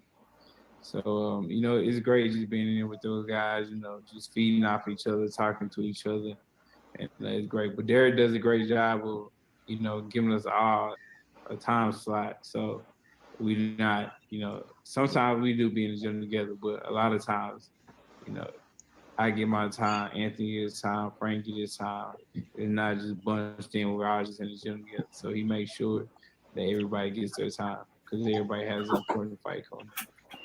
In my last question, it was something that kind of came up at one of the press conferences. Listen, Bud was talking about, hey, look, I've knocked everybody out that I've faced at welterweight. And I remember you interjected when he was talking, making his point. You said, listen, you haven't fought anybody. And you look at your resume, you fought a number of elite guys in their prime. Yeah, at the top. How much does that matter when you come into a fight such as this, when you've been through something and walked through the fire, so to speak? How much has that prepared you for something like this? It definitely matters, because you fought the guys at their top, and you fought the guys, when they had something to lose. Like Sean Porter had a WC belt to lose. Kell Brook had the IBF belt to lose. You fought these guys when they had something to lose, so that made them fight a little bit harder. Like they even say that, like, people who win world titles, they get better, after they win the world title, because they just get more confidence. They just train a lot harder because they now have something to lose. So I feel like I fought them, at their best. You know, if they wasn't at their best, they probably was a top down from their best. You know, I just feel like time is everything, and that's why I said Tyrann has the best matchmakers in boxing because he fought them. You know, when they wasn't good. Like Kell Brook, he was at 154 for like 2-3 years. Then sucked down to 147. It was already hard for him to make 147. So, you know, it's just things like that that I feel like, you know, circumstances that helped him, you know, beat those guys when I beat them, you know, at their best and at their peak. But I feel like Now, haven't we been saying that forever? Hell yeah. Haven't we been saying this shit forever? Even when people were saying y'all don't want to give Bud Crawford his credit, y'all just hate Bud Crawford. You know what I'm saying? Y'all don't want to give Bud Crawford his credit for what he's done. You know what I'm saying? Now here EJ is telling you. You know what I'm saying? He hasn't said this for like he just started saying this. You know what I'm saying? We've been saying this on YouTube for a long time. You know what I'm saying? I'm Damn near just a year. glad that yeah, I mean, shit, for longer than that. You know what I'm saying? We've been saying how this was a factor, and I think they know it, but they just want to kill it. They just want to kill that narrative. That's what it was. Even Kell Brook, when he did the interview with the Bread Man and all that, even he said he had a damn trainer from Instagram, and he wasn't prepared to fight Crawford. But see, he's just saying prepare. But what he's saying is, you know, he hadn't fought in the fucking weight for 3 years. He hadn't fought. He had to And he suck was straight on down, drugs. right, and all that. You know what I'm saying? So there's context to why he performed the way he performed. And timing when you fight a fighter with a name, you know what I'm saying? If you're not getting them in the prime, then you're getting the leftovers. You know, Yeah. and I Dr. don't give a Marcus fuck said if he was that takes shine. I don't care if that takes shine away from Bud or not. You know what I'm saying? He didn't fight it's that the truth. man in his prime. It's the truth. Yeah. You know what I'm saying? So you can't. So the problem is when you use Kell Brook as a reference point is how what you did and how you performed. You fought the leftover Kell Brook. So, You yeah, didn't he's fight still the a Brook that name. was the head. Right. You didn't fight the Kell Brook that was at the top of the division and had Keith Thurman, ducking him. You know what I'm saying? You fought the Kell Brook that everybody would have fought. You know what I'm saying? Anybody would have jumped in the ring with Kell Brook at that point in time. And I'm just so happy that now that EJ is starting to come out and he's starting to And like say that. really, you know what I'm saying, letting this be Yeah. known. And Kell He, Brook even said it himself. So yeah. That's what you the were saying, same thing bro? that I was saying he do the same thing Canelo be doing. Like when he fought Cotto and all them people later on in that Right. time, he just stealing names to add to his resume. So he can say, "Oh, I be Khan, I be Brook, I be such and such, I be such and such." He just stealing names, man. hmm Exactly. So let's go back into it. And I have to pause it every now and then so I don't get copyright strikes. So like still once we get in the ring, you know, it's gonna be all about, you know, our abilities and what we can do and you know how you can dictate the pace and how you fight and you know who established what and things like that. So it's all about, you know, focus because you know this fight has a lot of abilities, great abilities. I have a lot of great abilities. And regardless of who he fought or I fought, you know, when in the ring, you know, I feel like all that, you know, goes out the window. Fantastic. I know there's a rematch clause with you guys.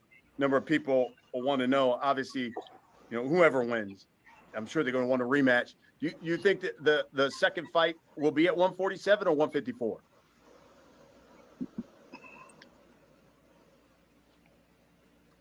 There you go. All right. I know there are a number of people from the media who have questions for you. Let's get right to them. Andrew Roberts is with us as well from Swanson Communications.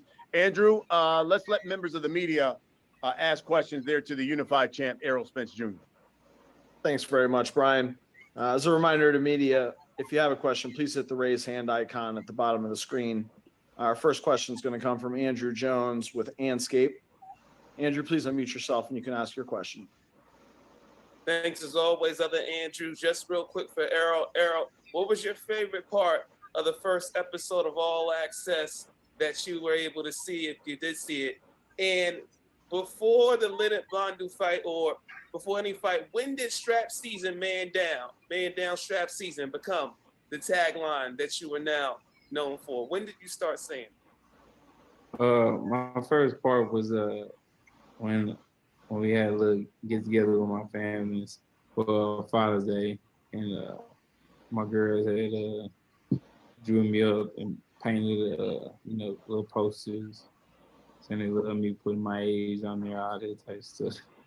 Yeah, that was my favorite part. And strat season, it was a man down was actually man down came from.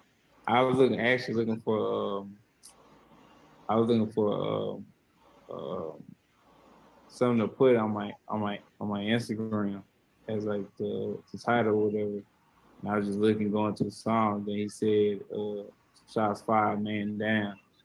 And then I had to put that on there. And then I had hashtagged it, and I just kept running with man down. And strap season came along when I was trying to fight Kill Brook, and I had to fight Bundu to fight Kill Brook. And then I did this whole after I beat Bundu, I did like that. And then I was yelling out strap season. Now, I really didn't want to hear that, but you know what I'm saying? I'm going to try to push it forward, you know what I'm saying, to see if we get some better, you know, I mean, I don't know if y'all know that story about strap season or not, but, you know what I'm saying, EJ, you know, so he just got a way of speaking that, you know what I'm saying, to drag it on. Let's see. Let's move forward. You had this stable of excellent fighters. How has that made you a better fighter being around those other fighters? And then the second question I have for you is, how did you know that Bud Crawford never used hot sauce? I feel like being in camp with them, it didn't make me. Being in the gym with them, it hasn't made me a better fighter. Probably Jamel probably made me a better fighter because just, you know, all the sparring that we had, you know, probably like 2 years ago, you know, we sparred all the time. So if anybody made a better fighter, it was him. And I forget how I knew he ate hot sauce, but yeah, he said it, and then I just remembered that he ate hot sauce. Now, could somebody explain to me, because I have no idea what the hell they talking about. You know what I'm saying? What the hell he talking about hot sauce? When they was at the weigh-in, I mean not the weigh-in, but the press conference, when EJ and them was talking about when Crawford was talking about cooking, Errol said he gonna cook a big fish. He was saying I'm gonna season them and all the other shit. He said, Bomac said, well, we're gonna put hot sauce on it. And that's what Errol said, nigga, you don't even eat hot sauce. Bud look like a star fucking ghost. What's going on, DJ Black Child? Willie, thank you for that $5 super sticker, my brother. What's happening with you, bro? Salute to you. Thank you. God bless you for the $5. Goes to the channel. And what's going on, DJ Black Charm? What's going on, bro? Let me sorry, you keep falling off. Let me put another link in there, Jay. You know, so we're just gonna respond to some of the stuff that they're saying in the interview. You know, so you missed a really good cook, you know, but we're gonna be on for a minute, so you can come on and get your stuff off. Let me see. I'm trying to get this damn link to follow it. Let me see. There we go. Get DJ up in here. DJ says he says weak ass. So he said the program doing the face off is all access. He says weak ass media questions that aren't entertaining and repetitive. I know, man. I know, but it's all we got. You know what I'm saying? To get a peek at what's going on. And I mean, you know, you can look at, damn, somebody peeing and shit. Oh my bad. Let me That's me see. watching Okay, so let's I just dropped the link in case you want to come up, DJ Black Channel. You know what I'm saying? So let's get back into it. All right. Thanks very much, Robert. Our next question is going to come from Dan Rayfield with Big Fight Weekend. Dan, please unmute yourself and you can ask your question. Thanks a lot. Oh, Errol, how are you today? Good to talk to you. I'm good. My question for you, look, a lot of people have, when they think about this matchup, they have compared it potentially to what occurred many years ago between Sugar Ray Leonard and Tommy Hearns. They find that the styles maybe of you two guys mirror those guys. Obviously, you're both Black American fighters, huge fight, same weight class, unification, that sort of thing. They were for the undisputed. What is it when you hear that? Do you think that's a valid comparison? And when you hear that this fight is being compared to those guys' legendary fight and 2 fights that they had, what do you think about that? How does that make you feel? It makes me feel great. Just getting compared to those guys, the amount of talent and skill set they had. But I think, just thinking about our fight, I think I feel like how big it is. Okay, Tommy Hearns and Ray Leonard, but I feel like it was more Marvin Hagler against Ray Leonard than anything, as far as just the style wise and how I fought and how Ray fought that fight. Because I don't think I fight like Ray Leonard or Tommy Hearns, but I get what you're saying, the magnitude of it. But style wise, I would say probably Ray Leonard and Marvin Hagler. All right, now just one other question for you. I know how much you wanted to make this fight, so much to the extent that you didn't take an interim fight when everything with this fight kind of fell apart at the end of last year, and he ended up taking the fight that he had against David Evanesian. And I wondered, how much did you consider also taking a fight while still trying to make this one? Or just a matter of, forget it. I'm going to just wait this out, let him do his fight, and we're going to get this done. Like, how did you deal with the question, should I fight or should I wait? Because now you're coming off, obviously, a much longer layoff than he is. Yeah, I was getting that question a lot, I was getting that, question a lot. And, they wanted me to fight and, get another fight, but I didn't want to risk, anything happening or, or injury or anything like that or get cut. Anything could happen. So I decided to just sit in the house, chill, and just wait till we can get either turn our fight or it's for sure not happening, and then I'll fight. But I was willing to pause it right there, pre-shot. Sacrifice a payday, Mm-hmm. another win. Uh-huh. So the Keith Thurman thing was never true then. Like they was just only doing that to fish Terrence Crawford out the water. Well, I think they knew EJ. They couldn't get EJ to pull the trigger on that Keith Thurman fight. I think it's a personal thing with EJ. Mm-hmm. So I think they just to save face, because EJ just wasn't going to fight Keith Thurman. He really hates Keith Thurman. So for that, so they just moved on from that conversation because he's not going to eat on EJ because the way he did. He didn't entertain it at all. You seen Presser on Keith Thurman talking about it. You seen Presser with Brian Custer talking about it, but EJ didn't talk about it at all. Like 154, 47, he didn't entertain nobody conversation about that. Right. This section of the video you playing is what made me think of that. Mm-hmm. So what y'all think about what he was saying about about the legacy of it all and comparing it to the Hagler Hearn era and all that. Do y'all think that equal up to those fights? Y'all think the magnitude of this fight kind of equal that? Do y'all believe that? Let me hear from everybody. I'm gonna go first because I'm gonna mute out. I'm gonna get dressed and stuff. But I say not really, because none of the guys have the pizzazz of Sugar Ray Leonard, and they aren't as mean as Marvin Hagler used to put off. Like Marvin Hagler had that Mike Tyson meanness. Both of those, Errol, Spence, and Terrence Crawford, are nice guys. And then when you talk about being spunky in front of the camera, like Sugar Ray, you know what I'm saying, or showboating around the ring, nah, they ain't. They ain't slick like that. I seen Terrence Crawford try to do the little shoulder huff thing when he got somebody in trouble. I seen EJ try to do the little wind up, but neither one of them are Sugar Ray with it. They ain't fly with it like Sugar Ray.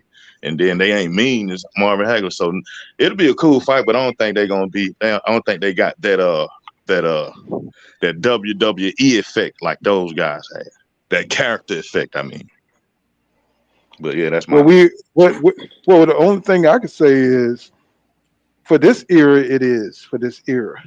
not from the guys who, you know what I'm saying, who lived through that era, because a lot of these guys wasn't born then.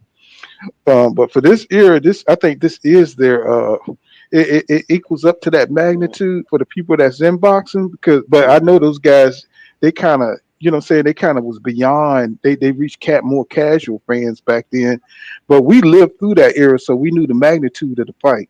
They felt we could feel the magnitude of the fight. These guys who wasn't born during that time, they don't know. You know what I'm saying? They wasn't connected to the fighters the way we were.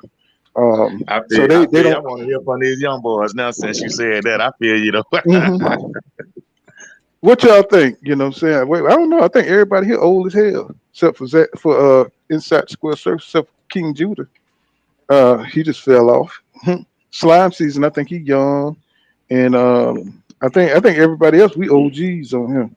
Oh, well, let's hear from Jay, because Jay just popped on. He ain't say nothing. What's going on, Jay? What's up, Paul? What's up, chat? What's happening? So what you think? You think, does this fight have the same kind of magnitude? I don't know if you was there during that era or not, but do Uh, you think this I site has that same kind of? Hmm. I I don't think it's. I don't really know if it has. I wasn't really around during that era, but I would say it Hmm. has, the same type of magnitude, or at least it's having the same type of effect as far as two champions, quote unquote, in their prime, and two great skilled fighters and all of that thing. Hmm. But I think we'll be able to decide that once the fight is over, because Hmm. I honestly don't think this fight is going to be as competitive as people think it's going to be. Mm. How you think it's gonna go? I think, okay, this is how I think the fight's gonna go. I think Crawford will end up getting caught wi- within the first 4 rounds, because I believe he's gonna really come out there and try to bang with Spence. He may Mm. come out there trying to box, but I think once he gets caught, and like somebody said earlier, once the crowd starts going, he's gonna step out of his lane, and he's gonna step somewhere where he's uncomfortable and try to fight where Spence is at, and Spence is just gonna catch him with something and rock him, and then finish him. Mm. So you don't think his counter punching ability is gonna come into play or be a big factor or trying to hurt EJ? Putting the pressure on him or anything like that? Well, I mean, I don't think it's gonna have much effect, especially not in the Mm. earlier rounds, because you've seen his counter punching ability against lesser fighters, and Mm. he's not knocking people out. So it's like a Hmm. perception that he got this knockout power, like he Javante Tank Davis. He just gonna Spence gonna run into some and get knocked out. Like he's not knocking people out. Like if we're honest, he's not Hmm. getting a 10 count in these fights that he's had. Hmm. So you somebody that watch boxing. Okay. Okay. Yeah, okay. What's going on, Renzo? What you think? Man, I July 29th can't get here no quicker, dog. But all I'm gonna say is this, bro. To answer your question, does this live up to the Marvin Hagler versus Ray Leonard and so forth and so on? Now, I just turned 36 a couple days ago, but I Hmm. came from a boxing household, so boxing was already in my household when I was in diapers. I was already hearing Tyson and seeing Holyfield and all that. I'm in diapers running around. I remember this. You know what I'm saying? This is 89, 1990 type of situation. Hmm. And even as a Yeah, little I was kid, out there dancing and shit during that time. yeah. I was popping Oh and yeah. locking Yeah, you my aunt age. You and my aunt about the same age. Cause she used to come through and babysit us on some big sister type shit. But anyway, man. So I don't know, bro. It's like the woman said. It doesn't have that same feel.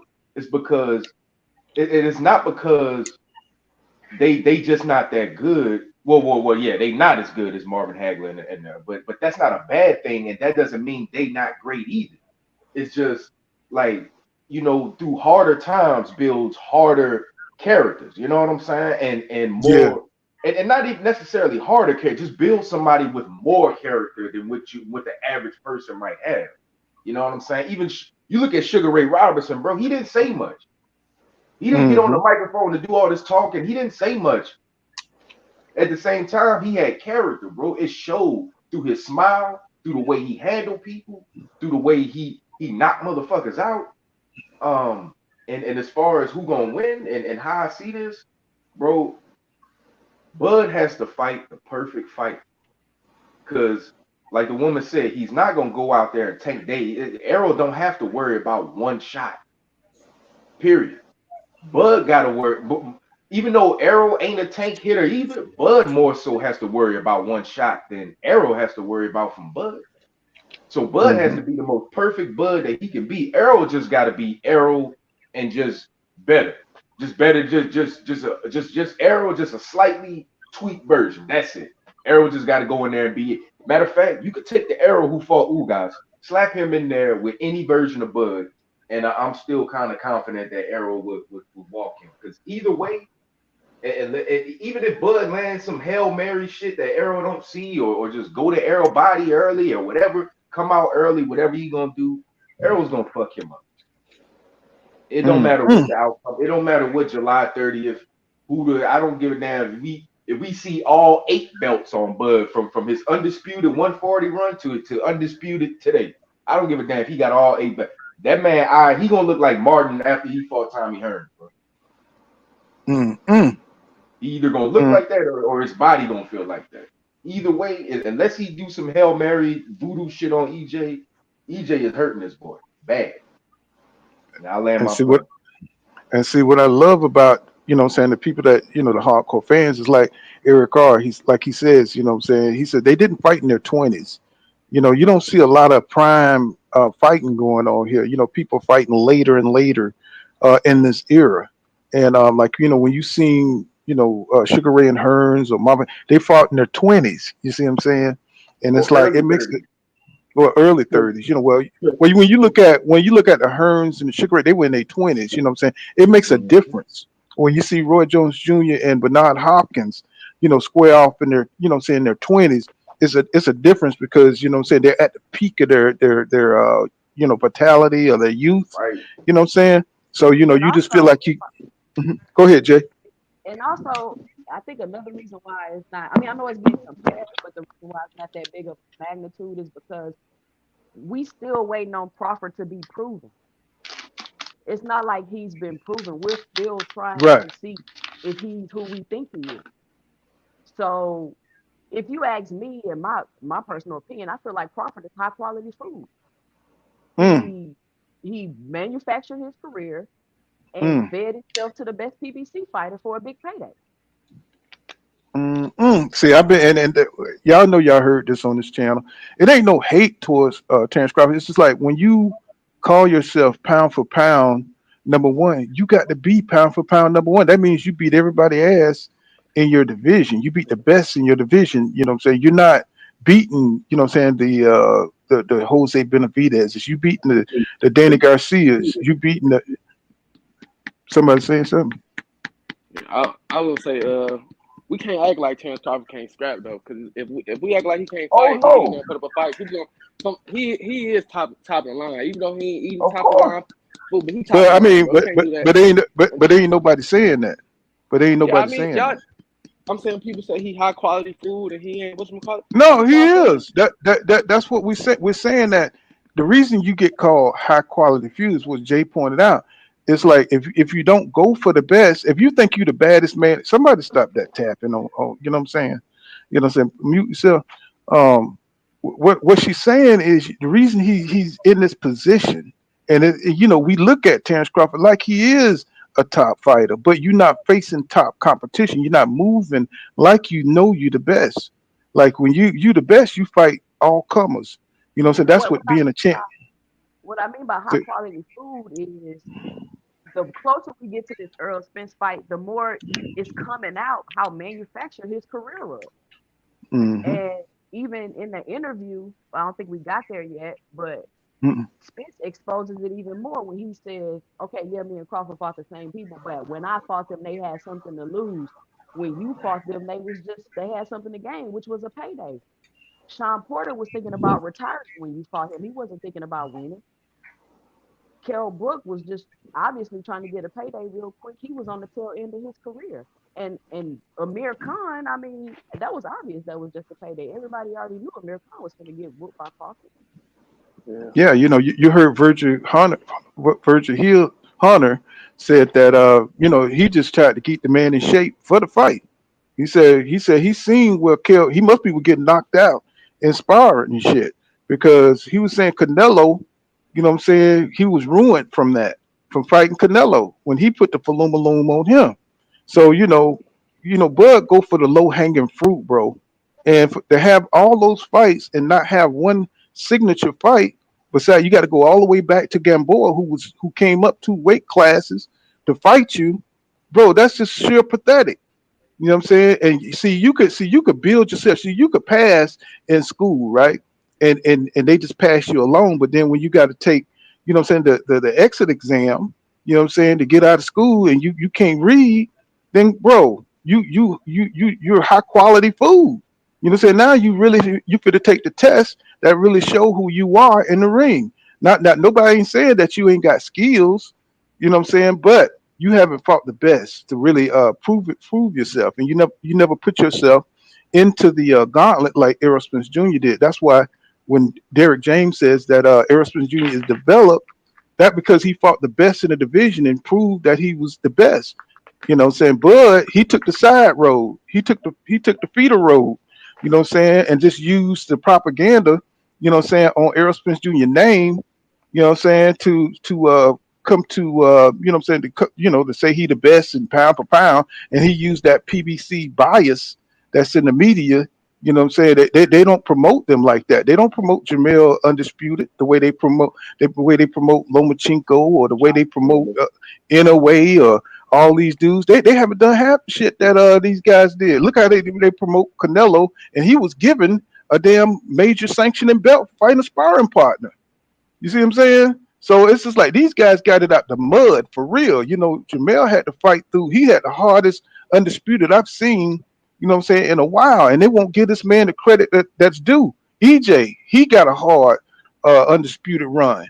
But all these other dudes, you know what I'm saying? It's like they got easy runs, bro. You know what I'm saying? And they're giving them all this credit. And they got losses at the same time. Jamel got one loss, but that was a hard ass fight, and he got it back. You know what I'm saying, when he went out there and knocked out Tony Harrison. So what I'm saying is the PBC fighters are developed and they real because they fighting the best in their divisions, and that's the difference. You know what I'm saying? So this is a step up fight for Bud Crawford. For all his fans saying that he's the super, you know what I'm saying, supernatural adjuster in the ring, you know what I'm saying? Yeah, against lesser opponents.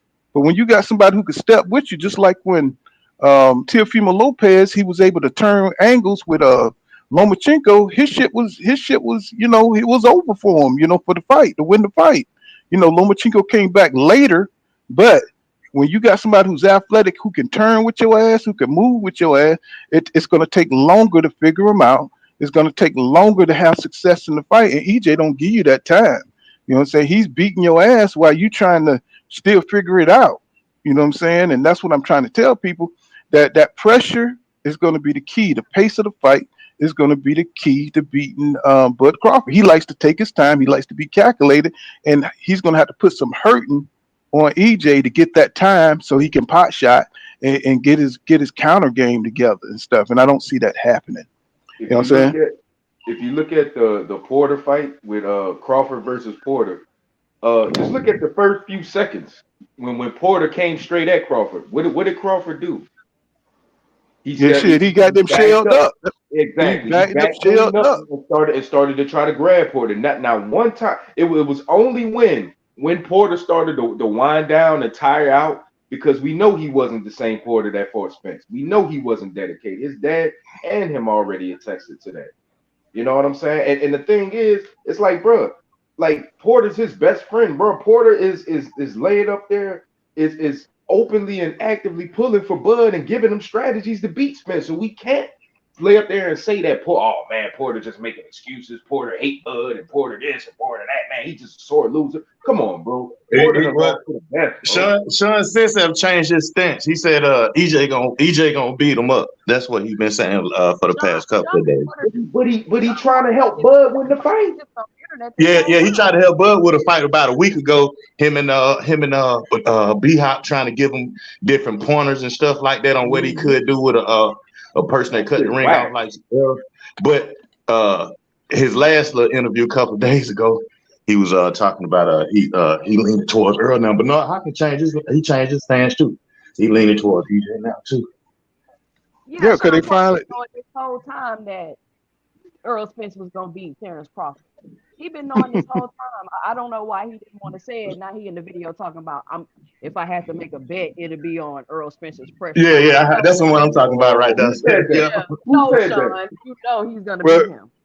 well, the reason Oh is because shit. you saw the press conference. He said you ain't got the juice. You know what I'm saying? Y'all remember that press conference? That shit. He hating, man. You know what I'm saying? He always been hating since he lost that split decision. And Keith Thurman do the same thing. You know what I'm saying? Like when he fought, I forgot who it was he was fighting, and they asked Keith Thurman. I think it was Sean Porter. When he said he gave Sean Porter all 6 goddamn rounds and shit. I was like, this nigga here. You know what I'm saying? So when EJ beat him, you know what I'm saying, they really take it personally, you know what I'm saying? Because they feel like he's the champion, he's the Super Bowl. And they be real bitter once he go in there and do what he do. You know what I'm saying? So let's get back more into the interview, and we'll come back and chop it up some more. Let's see. I can't wait to get to the Bud side of this. Just waiting on Terrence because I know the magnitude of this fight. Other people know the magnitude of this fight. I know how big it is, and this is a legacy defining fight. So I didn't want to just go off, and he fought somebody. I won't fight somebody. I was just putting the ego to the side and just like I sit around. I just wait on him. All right, great. Thank you for that, Errol, and thank you for those questions, Dan. Our next question is going to come from Mark Lellenwalla with Front Office Sports and DAZN News. Mark, if you could please unmute yourself, you can ask your question. Hey, Errol. With such heavy mutual respect between you and Terrence, and without any verbal slinging of the mud, just off skills alone, can this fight crack a top 5 grossing boxing fight of all time? Definitely. I don't want to hear that. Top 10 or 15. It doesn't need to be in secondary belts. You got to make these guys, fight each other. Just like, me and Terrence is out and got the fight made. Let's go to the Bud side because Thank you you, know Errol. what I'm saying. Thank you for those questions, Ben. You damn questions is just terrible. Crawford ain't fought nobody. That's the narrative now. 29, 100%. How well, because you guys had these phone calls with each other and such, how much better did you get to know him in that way that you probably had never done with any other opponent? Well, like it's the same, we had the phone calls that we had to make the biggest fight in boxing to date made, and that's what we did. We both understood the assignment. We both had the same goal and dreams in mind, and we just came together and made sure that we both was man enough and mature enough to get the fight made. Terrence, I know you said you want to focus on the first fight and not the rematch, but if you beat him in the way that I'm sure you feel that you will, either decisively by decision or stoppage, do you feel that he will want a rematch based on the way that you think you're going to beat him? Well, that's on him. Like I said, that wouldn't have nothing to do with me. That would be something that I have to. So, well, I mean, some of these questions that they ask him, bro, it's terrible, bro. I mean, you would think, God damn, are these trained journalists or what? You know what I'm saying? They need to get some of the YouTubers with the channels, you know what I'm saying, who really watch boxing. Look like I got 2 J's here. What's going on here?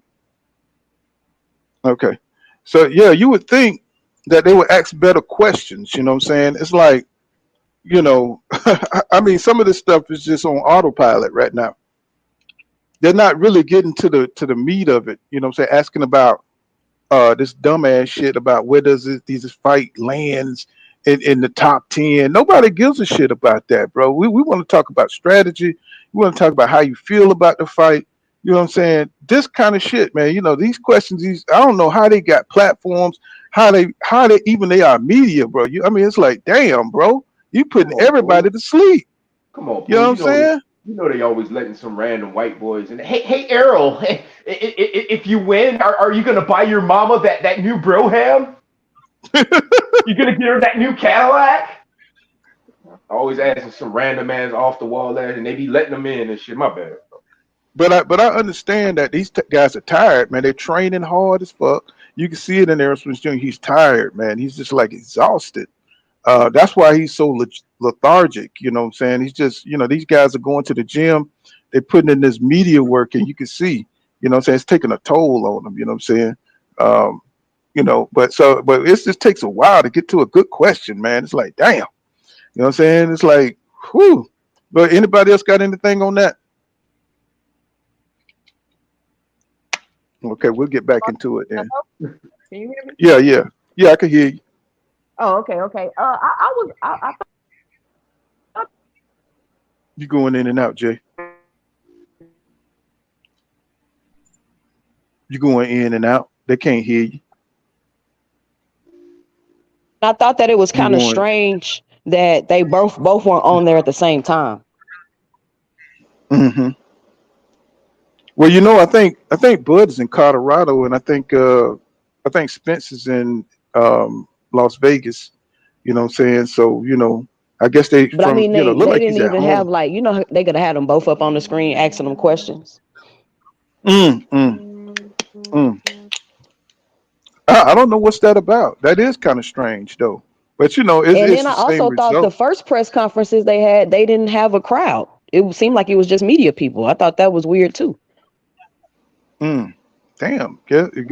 I never thought about that. This I whole never. I process. think they only had media in there when they did it the first. I think they only had media in there. They didn't want no fights because it is such a passionate fight for fight fans. And I do worry about what's going to happen in Las Vegas, though. That's why I ain't gonna say that's the reason why I ain't got the money to go to that motherfucker. I tell you that right now. I mean, the seats that they are, I mean, the money that they're putting out there for these seats is ridiculous, bro. You know what I'm saying? But I understand it. People gonna pay for it, and I think they had the media just there, and they didn't want the problem with the crowds and stuff. Going back and forth because there's been so much shit talking and stuff between Errol Spence fans and Bud Crawford fans. So, I But think that's that's why a the press part of it. conferences seem so dry. It's no crowd there. hmm Well, both of these dudes boring as shit. I'm just keeping it real. You know what I'm saying? I'm Southern. You know what I'm saying? EJ Southern. But damn, EJ, God damn, I'm older than you, boy. You sound like some of them motherfuckers from way back. You know what I'm saying? That he sound like a real cowboy. You know what I'm saying? Like, damn. You know what I'm saying? They just put you to Well, sleep with their personalities, but they exciting in the ring. Go ahead. What you say, Rizzo? no, I was gonna say that the whole process has been rushed. You know what I'm saying? Like from the hmm announcement to them, to the press conferences, to the setup, to the everything. It's the whole process. But at the same time, when you with the in hindsight, the whole thing itself, though, it's been a whole process of 5 years, though. You know what I'm saying? So hmm and this shit is even though it ain't getting a lot of press and a lot of what I'm saying fanfare, what have you, like at least directly, I think this fight is gonna be big, man. And honestly, bro, they don't have to have a personality. I'm just glad that the two For if, for the for the hardcore boxing fans, they don't. But for the casuals, well, you know well, what you I'm know saying? what And I'm it's, saying. yeah. Like this the two Mm, best of the decade of the era. You know what I'm saying? And everybody did all this complaining. And we didn't think it was gonna happen. We was holding our nuts and all this good stuff, bro. And here it is. You know what I'm saying? We still don't believe this shit gonna happen. We still believe some freak accident is gonna happen. Jesus Christ is gonna come down from the cross or anything. You know what I'm saying? Like the aliens gonna come to Vegas and bro, we still don't believe it's gonna happen. But it's here. It's here, mm. dog. It's here, Yeah, man. Eric said their reporter don't understand that they are given credentials to help sell the fight. Everything they ask is anticlimactic and made to cheapen the fight or each other. It's just. I mean, I don't know. I don't know if it's just a talent pool because we had Howard Cosell, we had, what I'm saying, even Stephen A. Say they understand you know, saying that you got to, you know, you kind of got to sell the fight. You know, saying you got to do, you know, say more, dig deeper. You know, saying some of the shit that they saying is like anybody off the street can, you know, what I'm saying, can just come in. You don't need, you don't need no talent, bro. It's like that, you know, I don't know, man. It's just, I'm just kind of disappointed with the questionings and stuff. So you know, it just makes for a boring ass interview. It just goes back to the what I was saying earlier about the characters and the time frames and the eras, man. You just we Mm. had so many. It was so much going. It's kind of like hip hop in a sense, bro. Like, bro, you think about it, dog. We had Jay-Z, DMX, uh I mean Ja Rule, 50. I mean, we had Nas, we had all these superstars in just one era, but and they was all coexisting. They was all Hmm. beefing that like the beef, it all we all seen it. You know what I'm saying? But Yeah. and it was kind of like back then, bro. We had all those fighters, all those characters, bro, and they would constantly fight. Bro. We would see these dudes at least 3 to 4 times a year. You know what I'm saying? We would see all the antics, we would see all this and all that, and we didn't even have all this all access and what they got now. That didn't start to come into play until 2007 with Floyd and Hatton. I But think see, that was the first all access. I'm sorry. but my thing is they keep making excuses because you know, Sugar Ray Leonard and Marvin Hagler never acted out like clowns. They never acted like that, but they still was able to, you know, bring the intensity to the interviews. You know, talking about war, going to war, talking about, you know, say what he's going to do in the fight, having mean intentions and letting those mean intentions be known in the fight. So you know, they wasn't clowns, and they didn't have to oversell themselves. You know what I'm saying? So they didn't have to put on, you know, crazy shows and stuff like that. So you know, when they say these things like, you know, you got to be a Adrian Bronner to sell a fight, that's just bullshit. But you You know know what I'm what it saying? is, bro? Like Marvin had over 50 something fights before he got his first title shot, bro. The average fighter Mhm. don't even have 50 fights and then retire today. So Right. it's like you said, they characters showed out in the ring so much, and we would see these guys so often. So when Marvin threw that war cap on, and when he threw his wardrobe on, you knew Mm. he was serious. You knew he wasn't some fucking clown coming off the street on some flashy shit with his glasses on, talking about, oh yeah, where Floyd at, or some shit like that. You knew Marvin meant war. You knew Sugar Ray Leonard was a killer. You knew he was a killer Hmm. because he killed killers. You know what I'm saying? So Exactly. and so like you said, these dudes ain't have to say much. They didn't have to do much. They proved it. They proved much. That's what they did. They proved it all. And so when they got there, it's just like, oh shit, we know we got a classic here. We Hmm. know we got it. They knew they had great. And see, that's the thing, bro. That's why they was able to give flowers back then because you earned that shit back then. And I'm not saying dudes ain't earning it today, but it's like, bro, a standard was set. When you have a precedence that's set, it's like, Hmm. fam, you can't really go back on that. And then it doesn't matter how much time that's went by. That's why you know certain songs and certain constitutions and certain things like this will still be upheld, and people will still talk about those things because a precedence was set, a standard was Hmm. set, and that standard went on consistently, bro, for decades. That standard just started to dwindle down in the early 2000s, bro. That's when we Yep. seen a lot of this commercial shit, a lot of guys fighting less, and you know what I mean, more titles and Yeah. more weight classes being created. The same day weigh in, what no more. I'm sorry, bro. Don't let me get No, no, go ahead. You good. You good. But you know, but you know, you that's where I sit. The shit no tradition. You know what I'm saying? Taking the right. shortcuts. You know what I'm saying? And it's like that's what has watered down boxing. You know what I'm saying? Like, you know, so many trolls, they don't understand or respect the tradition of boxing. They're just getting in, learning a lot of information, and they don't understand the spirit of it. You know what I'm saying? And why we like what we like. You know what I'm saying? The press con, we like the you know what you call it, being authentic. You know what I'm saying? And being a real badass. You know what I'm saying? Not no fake badass where, you know what I'm saying, you haven't fought the fights. You know what I'm saying? You haven't dug in and beat the killers in the division. You know what I'm saying? Nobody like fake shit. We like that real shit. You know what I'm saying? So, you know, we just starting to see, you know, where Terrence Crawford got to really prove himself here. We know who went through the fire and who didn't.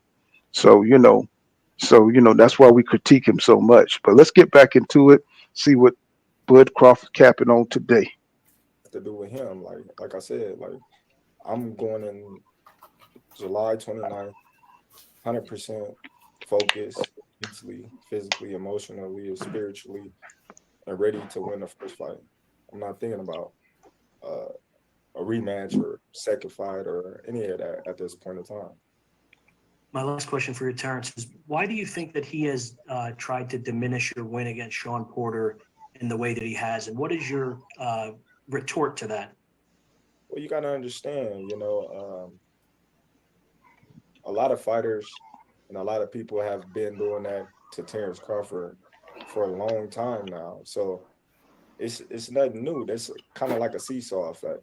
They see one person discredit me for one fighter, and then they see another person, and then that's just the thing to do. And then now you hear a lot of people on the media saying, "Oh, well, Crawford ain't fought nobody.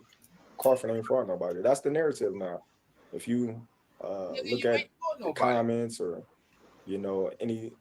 anything that's posted on Instagram or on Twitter, they all say the same thing. Oh, Crawford ain't fought nobody.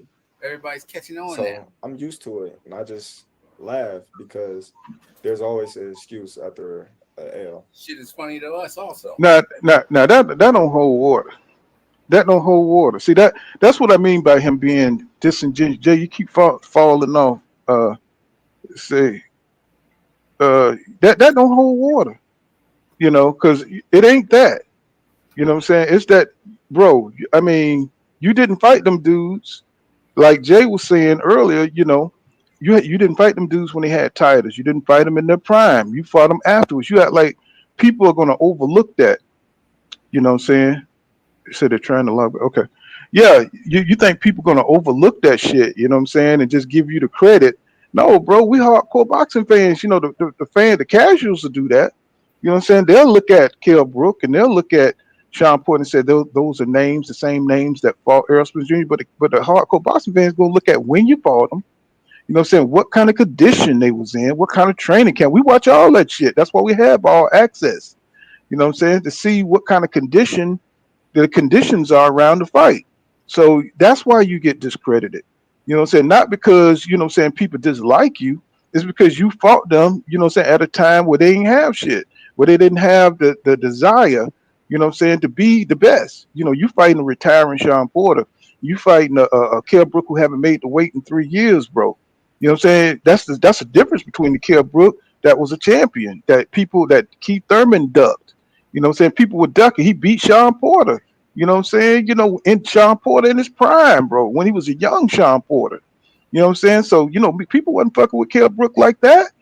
You know what I'm saying? There wasn't nobody wanted Kell Brook. Kell Brook he saw EJ coming and he went up to fight Triple G to get he didn't want Errol Spence Jr. to give him that first L.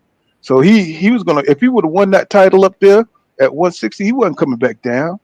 You know what I'm saying? So he went up there and tried to get up out that shit. He went up there to fight Triple G to try to get out that pressure cooker because he knew EJ was coming. Right? He had to go back down there because that's all he had after he got his orbital bone broke by Triple G. But see, he had a built-in excuse coming up 2 weight classes to get his first L. You see what I'm saying? So you know what I'm saying. So what Bud Crawford talking about is disingenuous. You know what I'm saying? He's always using this shit and it don't even make sense when he's saying it out his mouth. When other people on Instagram see you, you know what I'm saying, they just take from that and say, bro, that's bullshit. You know why people say it's reality. Them guys wasn't the same when you fought them. Anybody else got anything on that? Kareem, Jay? Yeah, I do. Yeah, you retarded ass dude. Listen, man, I'm glad that everybody's catching on to the bullshit that you did. And if you didn't do it and it was Top Rank who gave you Kell Brook and Sean Porter, I can understand that because they have a history of doing that type of shit. But you should have known better. You talked about that goddamn Keith Thurman being the fucking #1 guy at 147. You should have fought him. Ugas, I hear he got some wins over you in the amateurs. You should have fought him. You should have been chasing down Danny Garcia instead of talking about he's pricing himself out. You should have fought him. It's all on you. You went and fought them dumbass dudes that you fought and gave us them bullshit ass fights. And that's why your pay-per-view numbers look like they did. And that's why people are talking about you now because we've seen what you did because it's on tape. It is on tape. You do know that. So stop looking stupid right there and telling all that bullshit and just tell it how it was. If you tell it how it was and tell it how it is, we'll have better understanding and we'll appreciate you a little bit more. But all that shit you doing now, covering up for that shit, I don't understand why they not. They can't see it my way. We ain't gonna never see it that way. Them bullshit ass fights. You gotta be kidding me. Well, the fact that Jay. he has to keep defending his resume is a red flag off the rip. And I would, like, if you think about it, Jerron Ennis is in the same position Crawford was in, I guess you could say. The only difference is Jerron Ennis is destroying these dudes. There's no question after Jerron Ennis has a fight if he has the skill level to beat the top fighters. After every Terrence Crawford fight, it's a question mark in your mind if that skill will translate in higher level fights. And he wants to make people believe that all the good fighters ducked him. Like, why are all the good fighters ducking you, Terrence Crawford? You telling me Errol Spence can go fight for belts and fight champions, but everybody's afraid of you? It doesn't make any sense. Hey, Paul. Is it true that Kell Brook made $5 million fighting him? That's what I heard. Now, if that's true, that means that you picked that fucking dude to fight. Just like what Bob Arum was saying about you denying fights when he asked you if you wanted to fight this dude. You picked that fucking dude and paid him $5 million because you knew you can beat him. You knew his history going up and then having all his different problems, fighting this dude with 2 eye sockets broken. You knew this shit. You should have been fighting Amir Khan. He paid Amir Khan $7 million to fight. Yeah, I know about that, man. Kind of heard that. And that's why I say these fighters didn't have anything to lose, but all to gain. When they fought him, it was just a payday. He was paying fighters to lose, just like except the difference this time, Errol Spence had to pay him to lose, because if you listen to what Errol Spence said, he had to come out of his pocket to pay Terrence Crawford to fight. Now, I want people to understand that we're not saying that Bud Crawford is a bad fighter. We're just saying that he strategically took, fights that he knew he had the advantage in. He didn't go in there with the X factor, not knowing. It's rare. I don't think Bud Crawford had a 50-50 fight.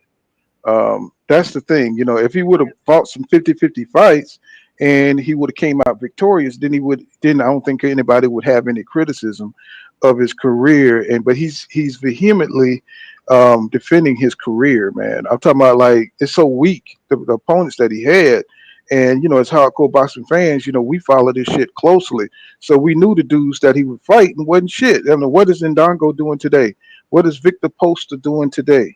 You know what I'm saying? We saw Gamboa, even though he was the man in his weight class, I mean, later on he was a bust.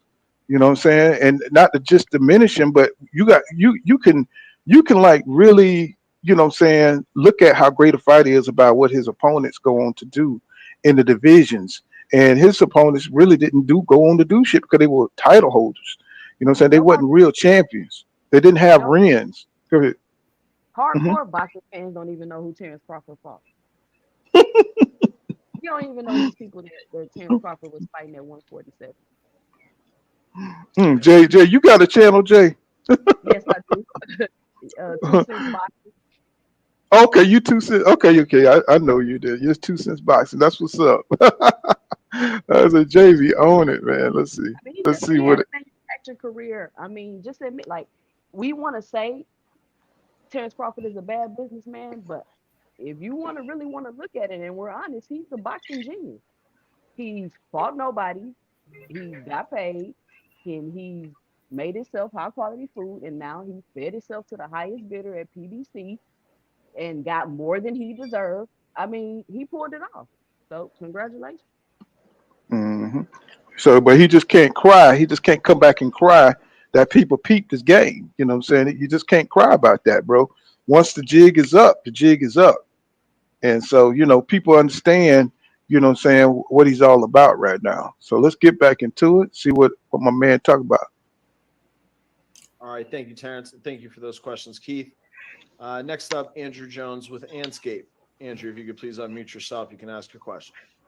Thanks, other Andrew, as always. C-Car, bro, appreciate you as always, man. Want to ask you, with Coach Chet and his personality, what's the most entertaining or funny thing that he said? And is he or B-Mac the funniest guy or funniest person in camp? And also, you said on with Sean Porter's show that you felt the promotion, because you and Errol don't do crazy antics all over, that the promotion hasn't probably been as high as you thought. But 1.1 million views and growing for All Access, and a lot of people responding to it and appreciating it. Do you feel differently now about how this fight's being promoted? Okay, so there's a lot of people in camp that's funny. I mean, okay, we're gonna skip that shit. Do you believe when you have two African American fighters who are family men, who are respectful towards each other, how important is it that the numbers, when they do come in, as far as the ticket sales and the pay-per-view, that we show support for each other with a fight like this? It's very important, because this is how mega fights get made. If these fighters doesn't feel they value or their worth is being honored by the fans that we put our life on the line, then those big fights that everybody wants is not going to get made, because the money is not going to be there. So this is how big fights get made. And once you see a trend of the support of fans, not the ones that's streaming and stealing the pay-per-views, the ones that's actually supporting the event and paying for it and supporting it, then that's when you're going to start getting so many mega fights that everybody want to see. And the second question. Well, my man, come on, bro. I mean, I have brought, you know what I'm saying? I know I can't speak for everybody, but I've brought all his pay-per-views. You know, a lot of his fans haven't brought his pay-per-views. You know what I'm saying? So, you know, I mean, I understand that every fighter wants a certain amount of money, you know what I'm saying, to fight these fights, but you've been getting gravy all these years, bro. You've been, you know, fighting that top rank, getting 4 million or 3 million, whatever it is he was getting paid to fight, to beat dudes he knew shouldn't share the ring with him. So, you know, you getting paid for what you signed for. So, you know, you didn't sell the best on pay-per-views, but the hardcore fans, you had them, because, you know, we recognize the skill, we recognize the talent. So what do y'all think about what Bud is saying here? What do y'all think? Yeah, is it just saying that he's a businessman, he's about the money, fuck the legacy? What do y'all get from this? Listen, if I had paid for his pay-per-views, I would be mad at the end of those fights. And maybe one fight, you know, after one fight, I would have called on and we were like, okay, that ain't happening again. And in the fights after that, I would have been like, no, I'm not buying that shit. I don't like him fighting that much. Just see him going there and whipping up on people. No, I wouldn't. No, it wouldn't have happened. So is he saying that he kind of like defending him taking lesser competition? You know what I'm saying? Because the money, because he's not going to go in there against killers and get paid less, or he rather go in there and just fight a mediocre dude and get paid because people are not paying for the pay-per-views. I'm kind of like trying to read between the lines. What do you think, Jay? But I think he's just saying that's his whole business plan. I'm gonna fight, that's a fight, take the money, the guaranteed money, and keep it moving. I'm gonna have all these accolades, so whenever somebody try to say something, I can say, "Oh, I did this. Oh, I did that." But it's all been manufactured, and the fact that people aren't buying it anymore, and he has to continuously defend it, should let you know what type of fighter he is and how this fight's gonna go.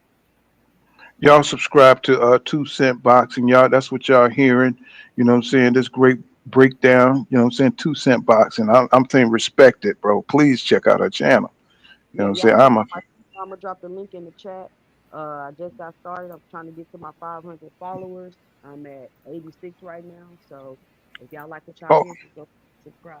Yeah, do that for Pool Counter Boxing, man. Yeah, let's get the, you know what I'm saying, the Queen channel up. You know what I'm saying? Let's say, you know, I want her to hit 1,000 by the end of the day, man. Let's get her up there. Pass the word for 2 Cent Boxing, please. Okay, let's get back into it.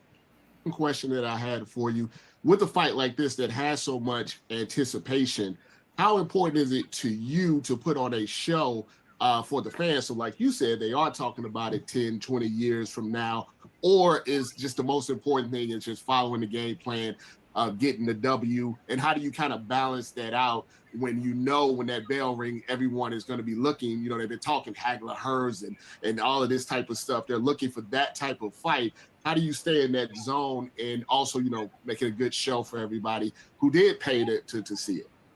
The objective is always to get the win, first and foremost. But if you've been following Errol Spence's career and you've been following Terrence Crawford's career, you got two exciting fighters. That's always an exciting fight. So there's not a doubt in my mind that this fight will be exciting.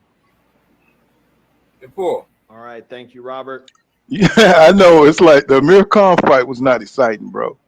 You know what I'm saying? The David Avanesian fight was not exciting. Those are more like exhibition fights. And you know what I'm saying? For him to put it out there, you can't compare the careers, bro. You know what I'm saying? Because you've had more, you know what I'm saying? You had more fights that showcase fights than Errol Spence Jr. You know what I'm saying? That's why your record is padded. You know what I'm saying? You got a padded career, bro, with knockouts. You padded your career with knockouts to sell yourself. So that's why, you know, you get this backlash the way you get, because hardcore boxing fans want to see your skills pitted against the best in the division, and you didn't give us that. You know, you re-signed with Top Rank back in 2018, where all the smoke was at the PBC. You see what I'm saying? So we live on that because that's what you did, bro. You know, everybody be telling, oh, y'all hate Crawford. No, bro, just tell the fucking truth. You know And what I'm saying? also, Crawford brings a lot of this on himself because he sits back and let Bernie the Boxer and Bo Mack and all these people speak for him. And then he gets on interviews and just acts like, oh, I'm this great fighter. But you letting these guys sit here talk all this noise and do all this extra stuff. And Spence's team isn't doing that. And then when people want to confront you about it because you're letting your team put out that type of energy, you want to get all defensive. Mm-hmm. And he know what it's about. You know, it's just that playing dumb stuff don't rock well in the black community. Cause we like, you know, what I'm saying authentic, you know, truthfulness, you know, to come out your mouth when you talk about your career, what you talk about, what your goals are. You know, when he says that, you know, he came up to 147, he was just looking for Errol Spence Jr. We already know that's bullshit because he didn't think of Errol Spence Jr. as somebody that was important. Errol Spence Jr., you know what I'm saying? I think he had won his belt from Kell Brook, but he thought Keith Thurman was the man. He thought Danny Garcia was the man. So, you know, we know that's all bullshit. Okay, yeah. Oh, everybody subscribe. Yeah, thank you so much, man. Subscribe to 2 Cent Boxing, man. I think, you know, that's going to be another powerful channel, you know what I'm saying, in our small boxing community. And people who know they boxing, and also Black Star Sports TV. You know what I'm saying? He trying to get up there, you know what I'm saying? So let's all support each other, you know what I'm saying? We all we got. You know what I'm saying? We all we got. So, you know, so many pretenders up in this thing, you know what I'm saying? So we're gonna keep it real. We're always gonna keep it 100. We're gonna support the people that know they box. So let's get back into it. Our next question is going to come from Hans Themestad with Fight Hype. Hans, please mute yourself. You can ask your question. Hey, Terrence, how you feeling, man? What's up, man? All right, so first question for you. Errol came on here and he said that, you know, he needed you. He needed this fight. You are pretty much the ultimate dance partner. Before the fight got made, you were always just on some, look, I don't need him. I don't need this fight. You know, I guess frustrated or whatever. But now that the fight is here, can you look back and say, nah, I was wrong. I really did need Errol. I did need this fight. This is the biggest fight in like the past 30 years or something like that. Damn, that's a damn good question, y'all. That's a damn oh shit, that was a damn good question. That just came out the blue. Watch his response to this, though. Listen to his response. Okay, well, you already know the hate shit coming. Okay, Fucking dude's I would delusional. say Errol is my biggest dance partner, like he said, yes. So being the magnitude of this fight, the stage of this fight, the level, 147. Everything. Yes, I needed everything that's surrounding this fight, and that's on the line with this one fight. Yes, I needed Errol. But as far as career wise, legacy wise, I didn't need Errol because I already accomplished so much in the sport of boxing. Now that don't match. Do he understand that he's contradicting himself? He needed. I mean, he needed to retire when he won undisputed in those lower weights. He needed to retire then for this to apply. Once you come to 147, brother, it's it. You got to go for the top guy. Maniac. mm-hmm. Yo, does that match? I mean, he right there. He's backtracking off what he's saying. I mean, is it me or I mean, Jay? I mean, is he not going backwards here? He's contradicting himself, and that's another reason why he gets so much heat. Like he does this to himself. Nothing Crawford says makes sense, and I'm wondering if he's doing this on purpose or if it's part of his marketing scheme to keep Or he's people just half ahead? He's just half ahead.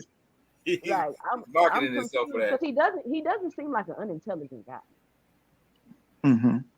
But that's a half a head thing. He saw the magnitude of this fight, the legacy, everything that's on the line is his best dance partner.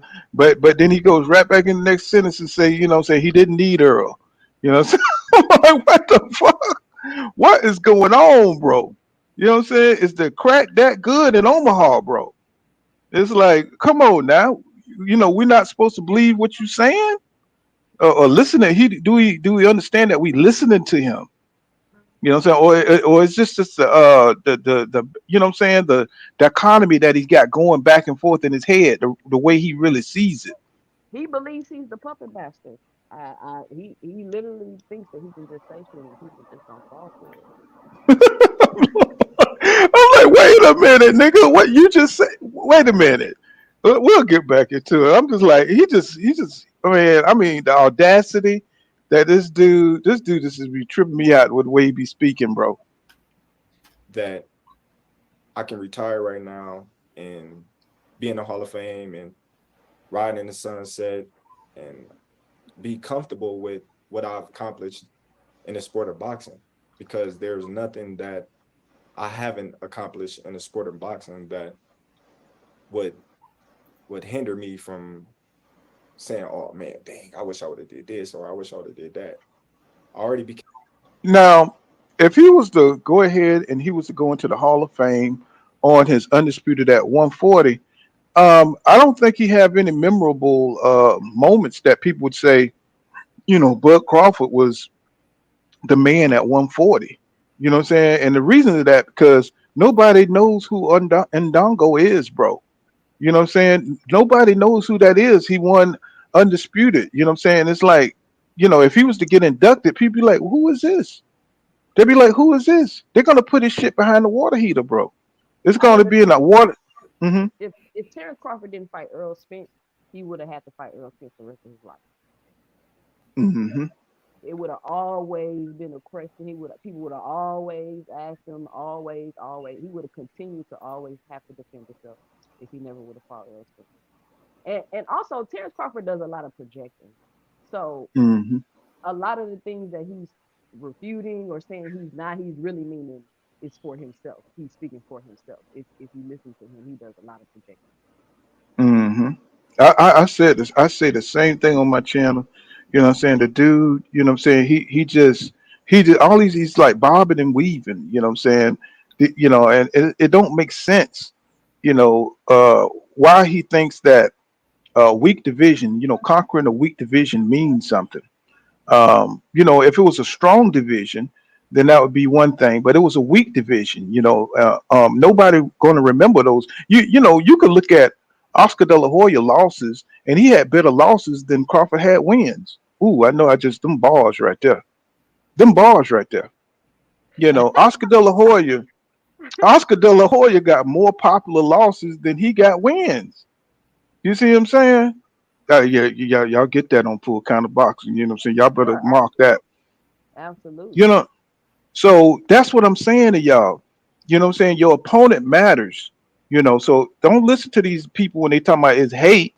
You know what I'm saying? Your opponent matters. How you lose, how you win, all that shit matters. That's what makes you go. That's what he's gonna be known for. Exactly.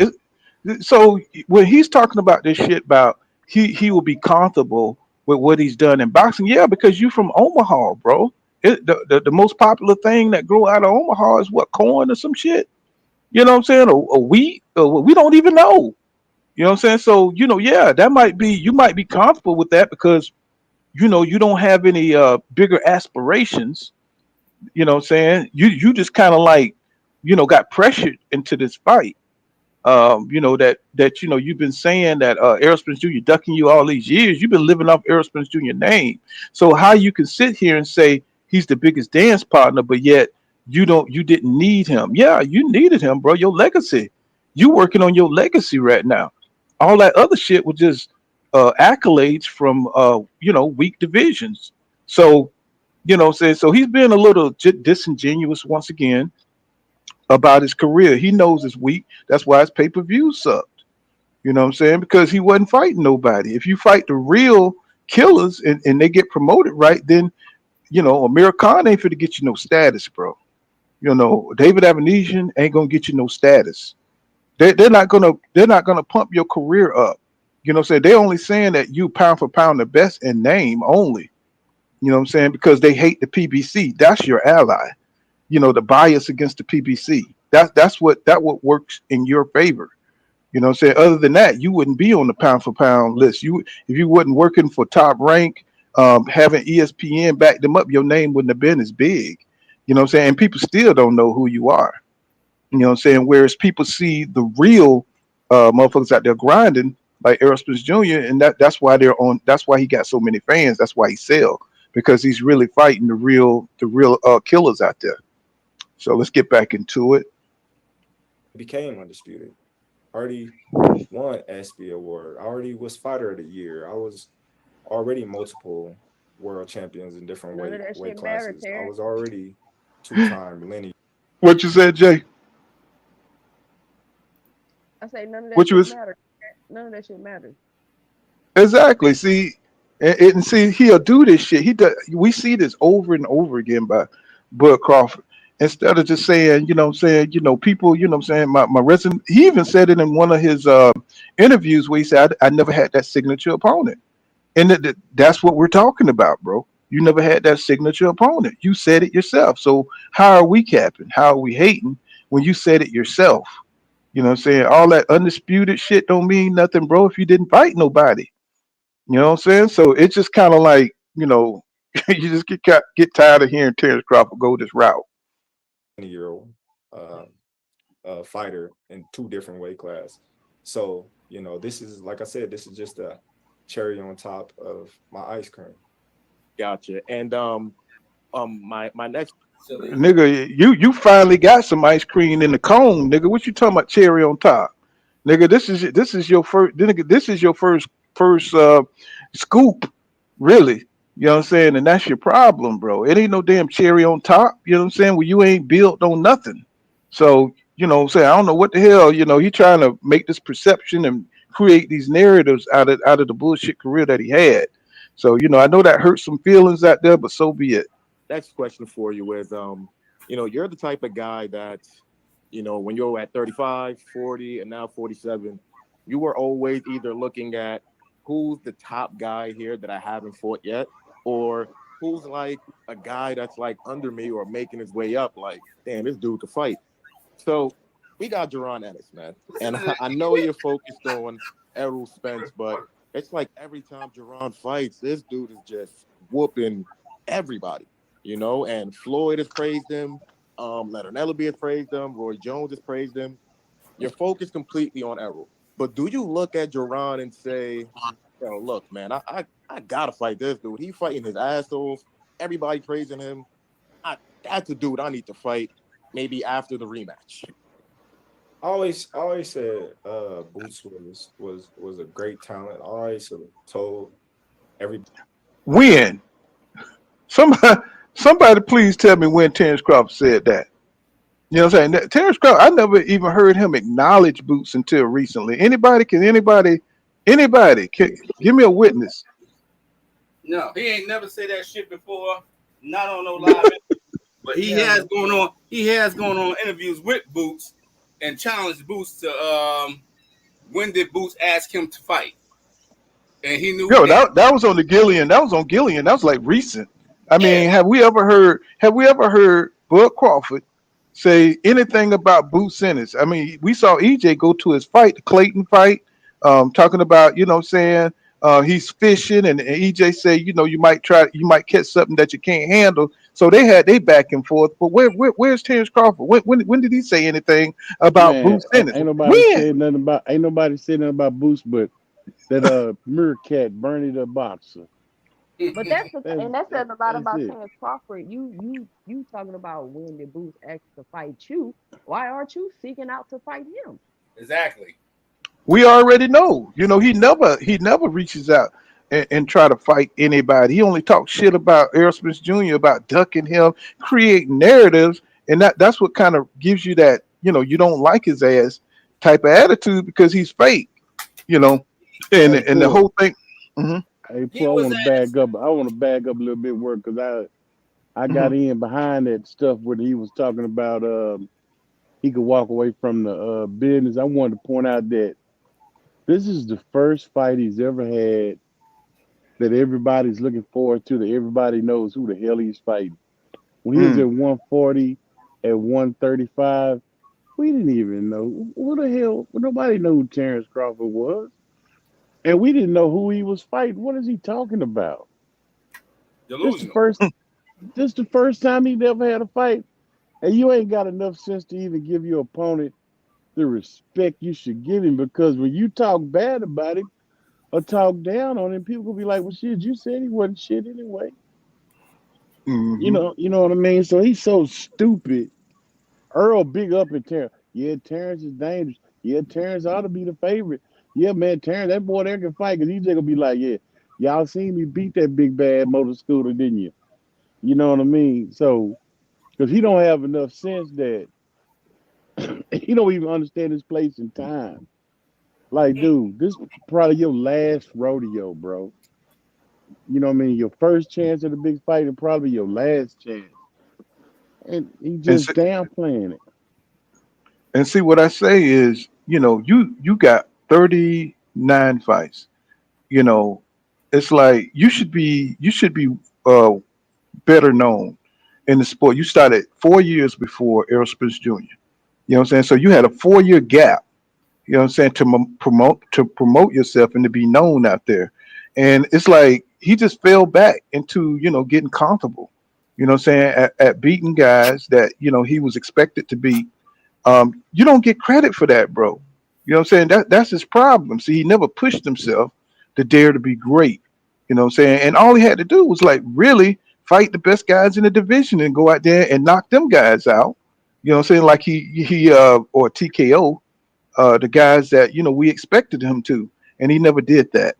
So and he's trying to act like he don't understand the pushback that he's getting from hardcore boxing fans. Because we're gonna give you the credit. Let's flip the script. Let's say Errol Spence Jr.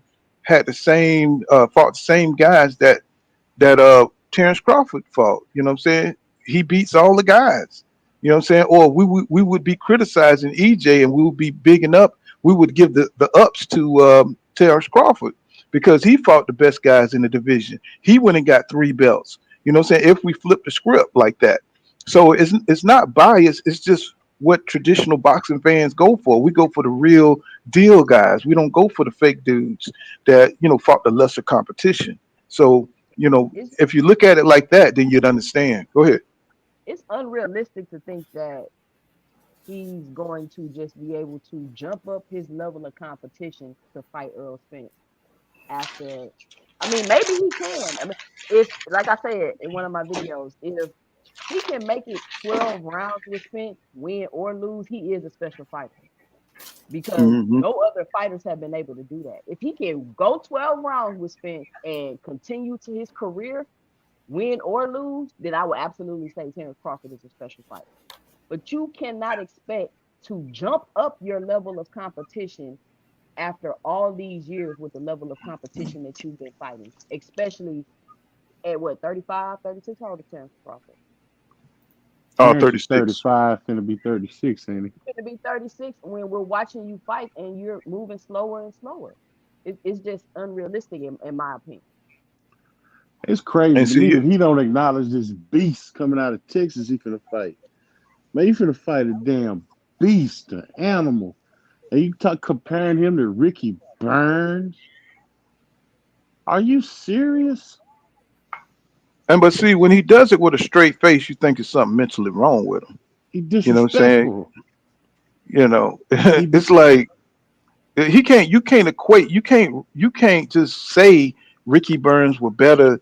You know what I'm saying than anybody that Errol Spence Jr. fought. Even though he's only at 147, when you move up the division, you get more credit because those guys are stronger. You know what I'm saying? Those guys are they're made of. You know what I'm saying? They're heavier. You know what I'm saying? They hit harder. You know what I'm saying? That's why we have weight classes for a reason. You know what I'm saying? Yeah, you could be a good little man. You know what I'm saying? You could, but if you ain't got no strong opponents in those divisions, then you can't get the same credit. You Well, know what Pool, I'm that's saying? an insult, Pool. That's an insult, man. Cause you, you Hmm. you ever play football or something like that? Hmm. Yeah. Oh And yeah. I played linebacker. Hmm. hey, you ever had other teams disrespect you like who you are? Like, man, what? Oh, he ain't nobody. We gonna run all over him. Okay. He just disrespectful, man. You gonna compare me to him? Ricky Burns, you put my name and Ricky Burns in the same sentence? But Are you those are his personal wins, though. I guess that's why, that's all he got to pull from. He ain't got nothing else. To him, those fights were all that. And what I'm saying, they were the greatest hits, so to speak. What I'm saying? That's all he got to draw from because of the way he directed his career. I mean, think about it. The man has been in pro since 2008, and EJ just came in and surpassed him. You know what I'm saying? Coming in 2012 and just totally surpassed him. You know what I'm saying? It's just he's a what you call it? He's an underachiever when it comes to, what I'm saying, the way he pushed his career. He didn't promote his career like that. So he just played it safe and, what I'm saying, let it do what it do. While Errol Spence Jr. came in and fought the killers and got the recognition and became a bigger star. You know what I'm saying? That's kind of embarrassing for somebody who came in 2008. You know what I'm saying? And another guy who came in at 2000, you had a 4-year head start, you know. So he's a little bitter about that. He's a little bitter about that. I Oh, bet you. there you go, dog. man? My I phone bet you. keep What'd you say? ringing. Sorry, my phone keep ringing. They keep knocking me out of there. Hmm. I That's bet that. you. That's that boat. That, gotta get that. Got to get that TB, man. You can't mess with that Boost Mobile, bro. I got AT&T, man, and an Oh, iPhone. I'm just fucking with you. I'm just fucking with you. Let's get back into it, y'all. Yeah. Everybody that I supported them, I've been supporting them since he was in the amateurs when he was fighting Gary Russell. You know, I always supported them because they always said he remind them so much of me. But seeing him, I kind of see myself in him. And yes, he deserved a title shot. He deserved it all, but his time will come. But right now, business is business. All right, thank you, Hans. Our next question is going to come from Ben Baby with ESPN. Did you notice Ben, the please difference unmute in the yourself and you answers can that ask your. Spence gave and the answer that Crawford gave? What'd you say, Jay? You notice the difference in between the answer that Spence gave and the answer that Crawford gave? When they asked Spence What's that? about Ennis, he said for the right amount of money, basically. Crawford ain't say about nothing about fighting him at all. And to a certain degree, I understand that because Boots, he's behind. We got to see because it's so much unfinished business when it comes to Crawford, y'all. He haven't fought the Keith Thurmans. You know what I'm saying? He haven't fought Spence. So we coming out. We got a changing of an era, and Boots come with the changing of the guard. So I don't want to see Boots beat Bud. I want to see EJ beat Bud. You know what I'm saying? I wanted to see uh Bud fight Keith Thurman. I want to see him fight the dudes that he didn't fight. So now we got a young guy that's coming up, and we know he's hell. So if he goes up there and beat Crawford, it's kind of like, damn. You know what I'm saying? We didn't get to see the fights that we wanted to see. So I don't want to see Boots beat Bud. You know what I'm saying? You know, even though that's the fight that he should have fought instead of the David Evans fight. But I don't want to see Boots get in there and beat Bud ass, right?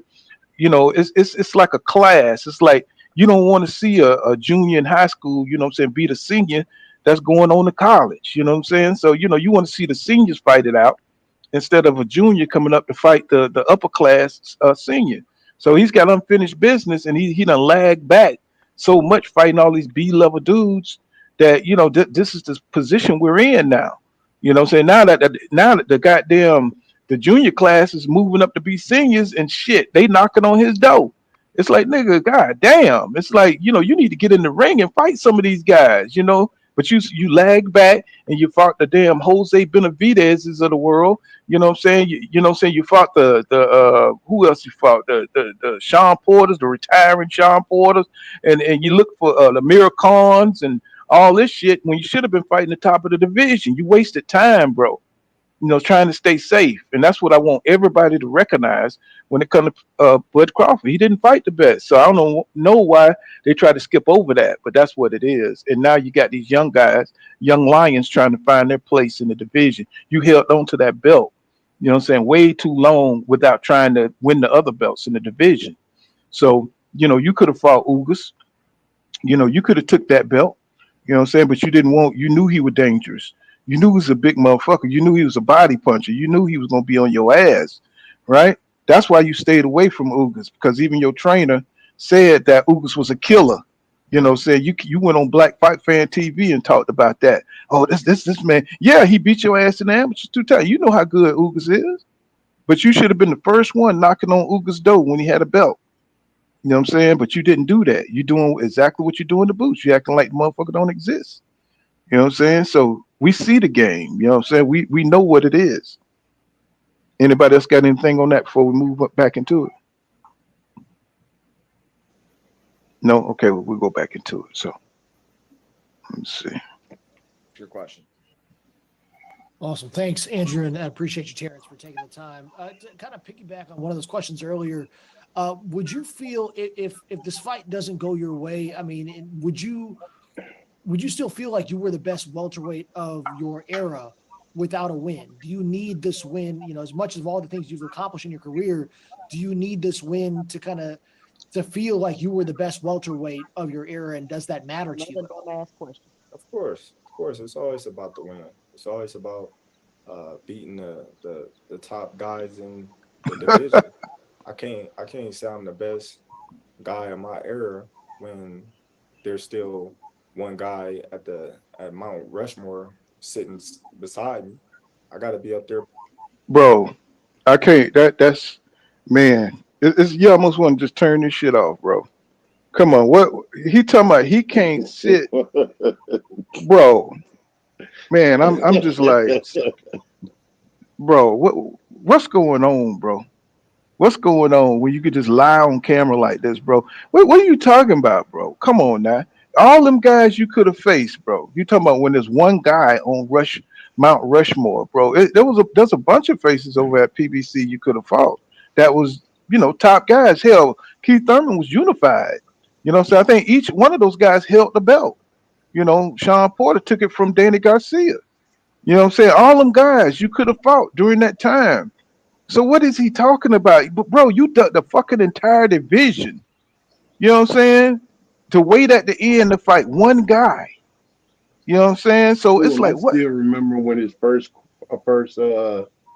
contract was over with Top Rank, and everybody was talking about, oh shoot, Bud coming to PBC now. We gonna find out because we had already been talking about who's the best. Everybody was already talking about Terrence Crawford could beat EJ, and all the EJ fans were like, yeah, come on over here. We can't wait till he get here. And he took like leverage the possibility of a Spence fight because Black Fight Fan that went all the way up to Omaha, went to their gym and talked to them dudes trying to get this fight going. And he agreed and talked to Errol Spence to get Errol Spence to call his name out. This was a play. This was manufactured. You know what I'm saying? And he went all the way to Omaha, and they tried to, you know what I mean? They come back, talk to Errol, get Errol to say his name on TV and all that, trying to build this fight. And it's this dude used that leverage of a possibility of an Earl Spence fight once Earl called his name to re-sign with ESPN and Bob Arum and get more money. That's all he did. The same way he used his name again and leveraged that Avanesian fight. You know what I mean? He never And wanted that, to fight Earl. You know what I mean? yeah, And that's that's Mm-hmm. the what I mean truth. when I was saying he's a better businessman than we think. Mm-hmm. And he ran that whole play, and that's when Terrence Crawford lost a lot of fans once he Mm-hmm. re-signed back to Top Rank, because that's when Oh yeah. he was Mm-hmm. really kind of like, okay, like, all right, Terrence, now we know you BS now. Like, why in the world would you sign back with Top Rank after all of that? And that's kind of the same play he ran with the first negotiation contract when he got the fight with Evanesia. He ran the same play. The Mm-hmm. same play. And then he tried to do it with De La Hoya. But De La Hoya wasn't offering him the money that he wanted. That's why he came back to EJ. He went over to De La Hoya, thought he could do what he did with Bob Arum and fight those bombs and cash those big checks. And De La Hoya like, hey man, we're gonna get you that Earl fight. We're gonna let you fight Ortiz. What's that guy you got over there? That big Mexican. He was like, oh shit, I don't want to do all that now. So let me ask y'all a question. Why do y'all think he accepted the fight? Because I was afraid that he was gonna weasel out. You know what I'm saying? The He second had nowhere to time. go. He had already tried to get away from him when he went to Golden Boy, and he found out that they wasn't offering him nothing. No, This it's was because he got everything he wanted. Mm-hmm. Took this fight because he got everything he wanted. he Like the got look everything he and the wanted. rap. Basically, I wondered what the split is. I wanted that EJ give him 50%. Well, He just from what I hear, that's probably what it is. Mm-hmm. That's Yeah, probably what it is. but I think at the end of the day, even if EJ gave up that, I think that it's gonna at the end of the day, it's gonna pay off more. It's gonna raise EJ's value, especially if he get a big pay-per-view like that. If the pay-per-view get big, it's gonna raise his value and it's gonna raise his well, he gonna make a lot of money and it's just gonna raise his stature up. You know what I mean? He gonna be Mm-hmm. up there with Canelo. You know what I mean? but he played Bob Arum too. Because I think the reason why he left Top Rank is because Bob Arum was about to make the Spence fight. You and Rick Williams, but y'all on that. Yeah, y'all on some next level shit. Rick came here and broke that down. He said, yeah, he was about to make that damn Terrence Crawford. He was about to make that Spence fight. That's why he hauled ass. Uh huh. So Yep. he let Bob Arum build him up, and then Bob Arum already said he was losing money on Crawford. So once it was time for him to make the big fight so he could get his money back, Crawford ran off on the plug. Mm mm mm mm mm. Mm. That's so true, bro. That's so true. And I do believe because they didn't have nothing else they could do with Crawford to squeeze any money out of him. You know what I'm saying? Yeah. So I do believe that's what it was. You know. And I think it's And it, more so ESPN than Bob Arum. ESPN, like, look, man, we're not gonna keep cutting this dude checks and he fighting subpar fighters, man. You're gonna have to, make a deal with Al Heyman or whatever. so it's And I kind of like that think, Canelo. It's kind of like that Canelo with the zone. You know, they And got let me tired of paying Canelo for that bullshit. and Mm. he tried to play Spence again by having that Avanesian fight. And you heard what Spence said in the press conference. He didn't take a fight because basically he said, I'm not about to be playing with Terrence Crawford. He's not about to play me because he would have took a fight. I would have took a fight that would have pushed everything out even longer. Hmm. mhm. You got anything on it, Kareem? Let's see. He said he took the fight because Spence out the ring for over a year. He said that's the main thing he wanted. He said that's supposed to happen in November. And I don't like living in an era of boxing where people, I mean, I know Sugar Ray Leonard.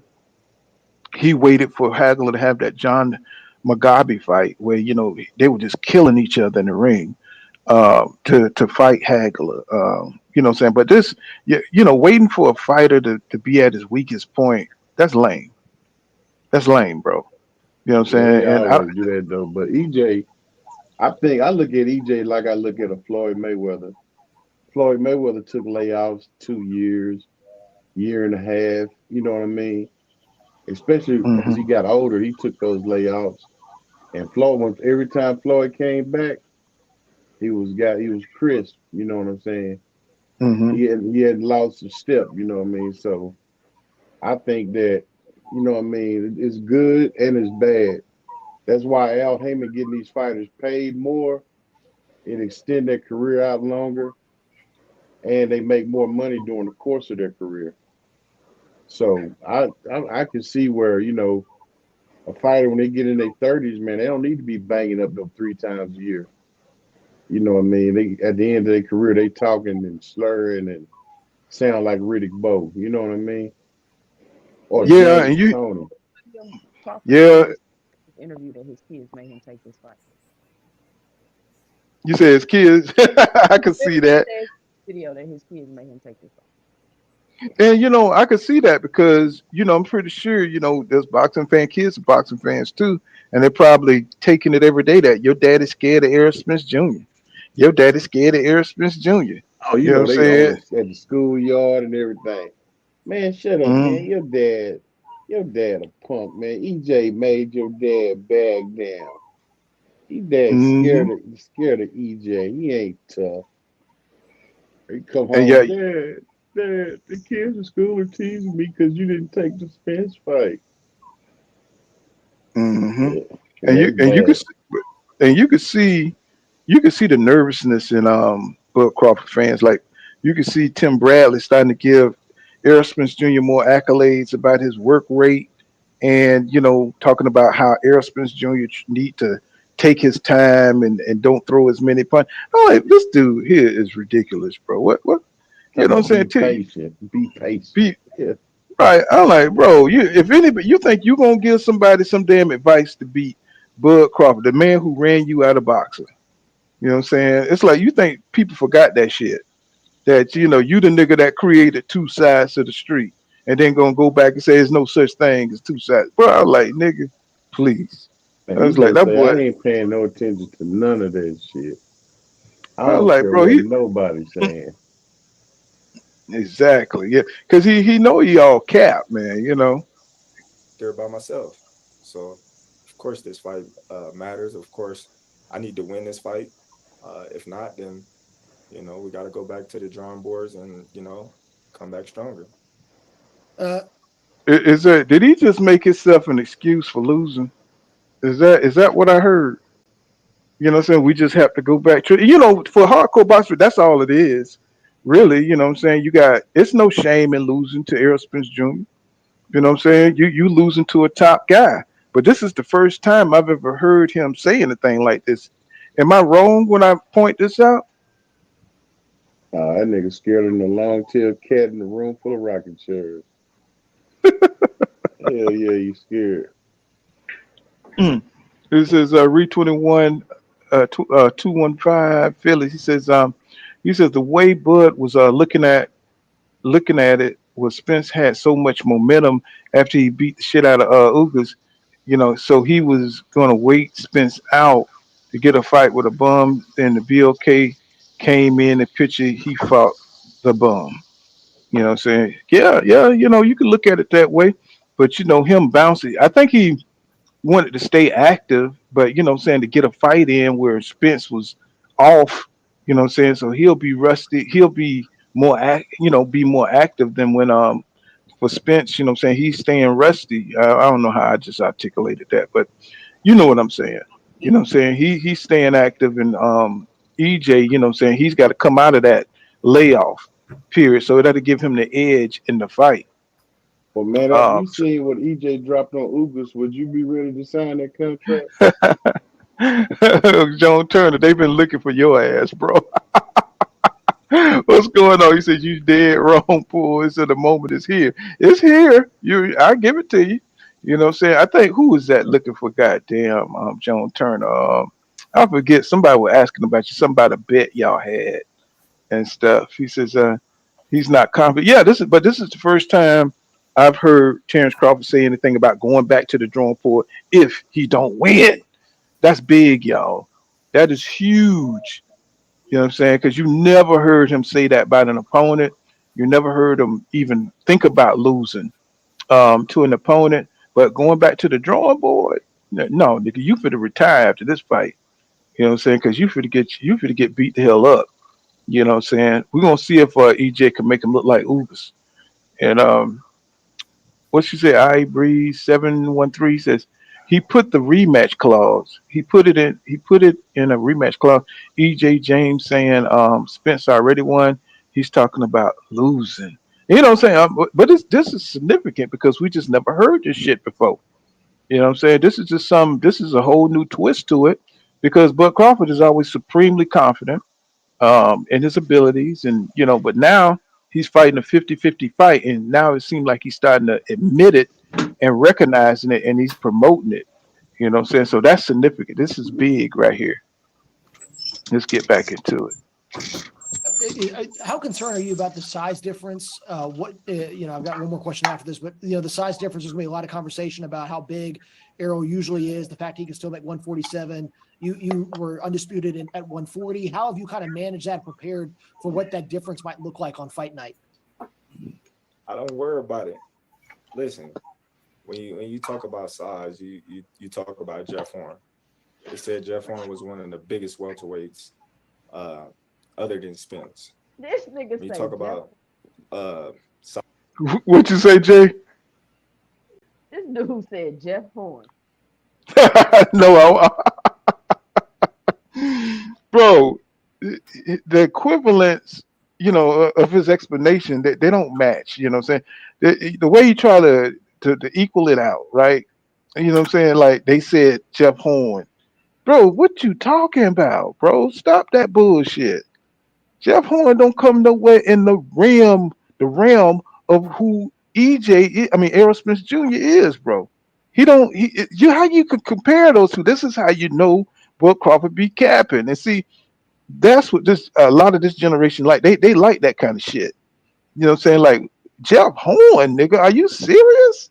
You know, so the man who really shouldn't have had a belt, the man who really, you got knocked down by Manny Pacquiao. You really talking about that nigga, right? That don't get me the goddamn testifying up in here, bro. It's just some of the shit this dude be saying, be dumb as hell, bro. Shit be dumb as hell. I heard somebody say that basically. Now I don't know if it's true or not. But I heard somebody say it, that basically all of Crawford's championships, the people came off of questionable wins. Say that again, Jay. They were saying all of Crawford's championships, I guess, came off of people that had controversial wins to get the championship. Yeah, I mean, we know this. That's what I'm saying. That's why I love being in a hardcore boxing fan, because we know we don't have to add the context because everybody know the history. You know what I'm saying? Everybody knows that shit is cap. You fought dudes coming off wins, that fights they barely won. You know what I'm saying? People who really shouldn't be there. You know what I'm saying? So, the higher you go up, you know what I'm saying, in quality opponents, the harder it is going to be for you to win, right? So, it's just kind of interesting how he tried to give himself all this credit for motherfuckers we don't even talk about today. You know what I'm saying? He tried to give himself all this credit for Amir Khan. He tried to give himself credit. Those are the best fights he had, bro, at the 147 division. Kell Brook, that they haven't made the weight in 3 years. A Sean Porter, that's right. These are his biggest fights, y'all. These are his best fights. What are y'all talking about out there? You know what I'm saying? Don't bring that shit to hardcore boxing channels. That shit is not worth it. It's not worthy. If you don't know the history of this dude, then don't be talking about we hating on him, because you don't know what you're talking about. And for him to give up these talking points, like Jeff Horn was somebody that was of size to give him trouble, bro. You another class of fighter than him. You're a way better boxer than than Jeff Horn. That's why you get the criticism because you stayed away from the Danny Garcias. Could you do Keith Thurman the way you did Jeff Horn? Could you do that to Keith Thurman? We'll never know. We'll never know because you slid right by them guys. Saying them guys were afraid of you. That's why people look at you. Go ahead, Jay. That took the Pacquiao route and fought everybody that Spence already beat up. Hmm. Exactly. What you said, King. King said. He says, Bud got dropped by Mean Machine. Yeah. You know what I'm saying? Yeah, you got cracked. And the wobbly legs doing the stanky leg, and these dudes are not supposed to be in the ring with you. You Hey, know? hey, hey! After the David Ebenezer fight, Bomac said, "Ain't nobody calling Terrence Crawford, Dave. Ain't nobody calling for Crawford." Man, I'm like, what? The nigga that just ran from a Spence fight, ain't nobody calling for him? You Hmm. got a nigga out here in Texas screaming for you. You mean, man? I'm like, them niggas got cognitive dissonance. They got retard Dissidents. syndrome. I mean, maybe they got corn poisoning from up there in Nebraska. I don't know what it is, man. Is it lead in the water up there? I don't know, man. It's like he stayed. It's almost like he worked for Fox News in boxing. So he just keep repeating the same bullshit, and it's like, bro, come on, nobody ain't believing that shit except for his fans. You know what I'm saying? Except for people who want him to win just because they hate the PBC. You ever notice that people that dislike Jamel Charlo and people that dislike Errol Spence, they hate the PBC. They like the zone, they love the zone, they love Golden Boy, they love Top Rank, but they hate the PBC. Y'all ever notice that? I mean, is that just me or do anybody else notice that? They hate the whole entire. They hate Al Heyman. They hate the whole stable. Anybody else notice that? I Hey, did. I I tell actually you did what's a funny, video about Paul. that, about why is the boxing world so bitter about Earl Spence. Man, And I tell y'all what's funny. PBC's number one hater, the millionaire from California, Fred Hawthorne. I figured out. oh Lord, I barbershop finally figured. conversation. Yeah, I finally figured out why he was so bad. Why? 'Cause he done had to Because it's give a Kelly damn. Swanson. Kelly Swanson kicked his Hold ass on, up out of there. hold on, Paul. No, that ain't it. He done had to go back and get a real job. That nigga, he teaching. He back to school teaching, man. Wow. That took Well, I his thought he life. said he was a I thought he said he was a millionaire. I thought he owned properties. Man, that nigga ain't man. Come on, man. Come I mean, on, man. I ain't gonna hate on Fred, man. Let Fred. Fred, he's a councilman, he's a lawyer, he's a goddamn doctor. You know what I'm saying? Fred is an Fred. interesting guy. He's an interesting guy. Look here, he's married to an Asian. Every time he get on the camera, he's downing black people, talking about black women terribly, talking about black men. Oh, black people need to do this. Black people need to do that. And I'm like, I'm thinking this dude real, pro black, real black, and come to find out, nigga, you married to a motherfucking banana eater. You married I to a wonder what his audience is. I watch Fred videos every now and then. Sometimes he has some, a different perspective, but it's very man, controversial. Fred. He used to be okay until Kelly Swanson kicked his ass out of there Yeah, and yeah, took that's his what happened. He credentials. lost his he lost. Yeah, I was just about to say he lost his credentials. I don't know what the hell he said. Credentials. And Yeah, I don't then know what the then hell he he did. went to Al Heyman and tell Al Heyman, tried to get Al Heyman to fire Kelly. Now, like, man, I'm not firing Kelly Swanson. She do a good job. Man, everybody else talk about how nice Kelly treat him and how she roll out the red carpet for independent, for people that do stuff like you, Paul, for independent YouTubers. She let them come in and ask the boxers questions. She doesn't just let the mainstream media in. But he want to get in there. He want to run the show. Mhm. He get in there cross action line, asking people controversial questions.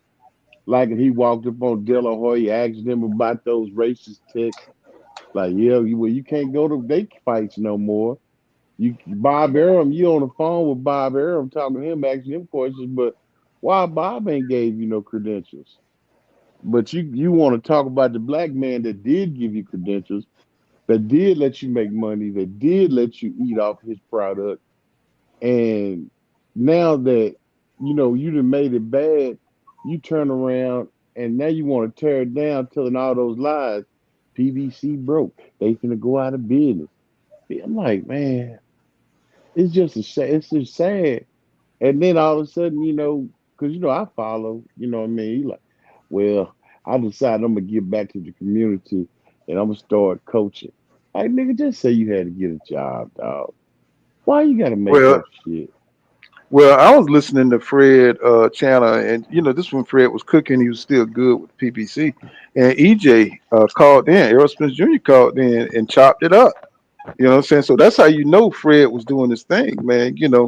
Fred is a good content creator. It's just that right now he's just not feeling good about PBC because of him not having the same access, I believe. But he's a great content creator. He just fell out with whoever was over the PBC.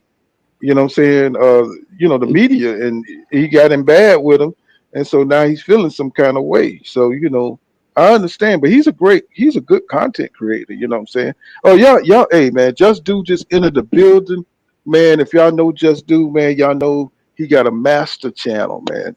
He's got a master channel. I mean, I love if you want to go deeper, what I'm saying, into some of the up and coming prospects and everybody who's fighting now, man. Check out Just Do Boxing, and he goes deeper with it. You know what I'm saying, with the content behind where these fighters come from. People like Medulla Mason, probably people you never heard of. You know what I'm saying, that the up and coming guys. You know what I'm saying. Just Do Boxing covers all of it, bro. You know what I'm saying. People, what I'm saying, Shoo. I found out about Shoo through Just Do Boxing. So if you want to get educated on even more boxing, Just Do will break it down for you. So y'all subscribe to Just Do Boxing, man. I mean, the dude channel is phenomenal, bro.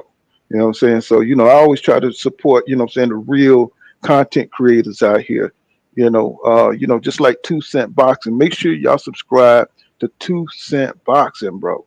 And Inside Square Circle with King Judah, what I'm saying, he be getting down. I love his breakdowns. Say all these guys on this panel really know their boxing. So, so anybody else got anything on it before I do get back into the interview? Going once, going twice.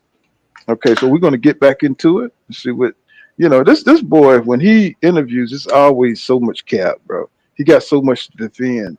Size, you talk about Sean Porter. Me and Sean Porter was in the amateurs together. I was at 132, he was at 165. Benavidez, he was a big welterweight.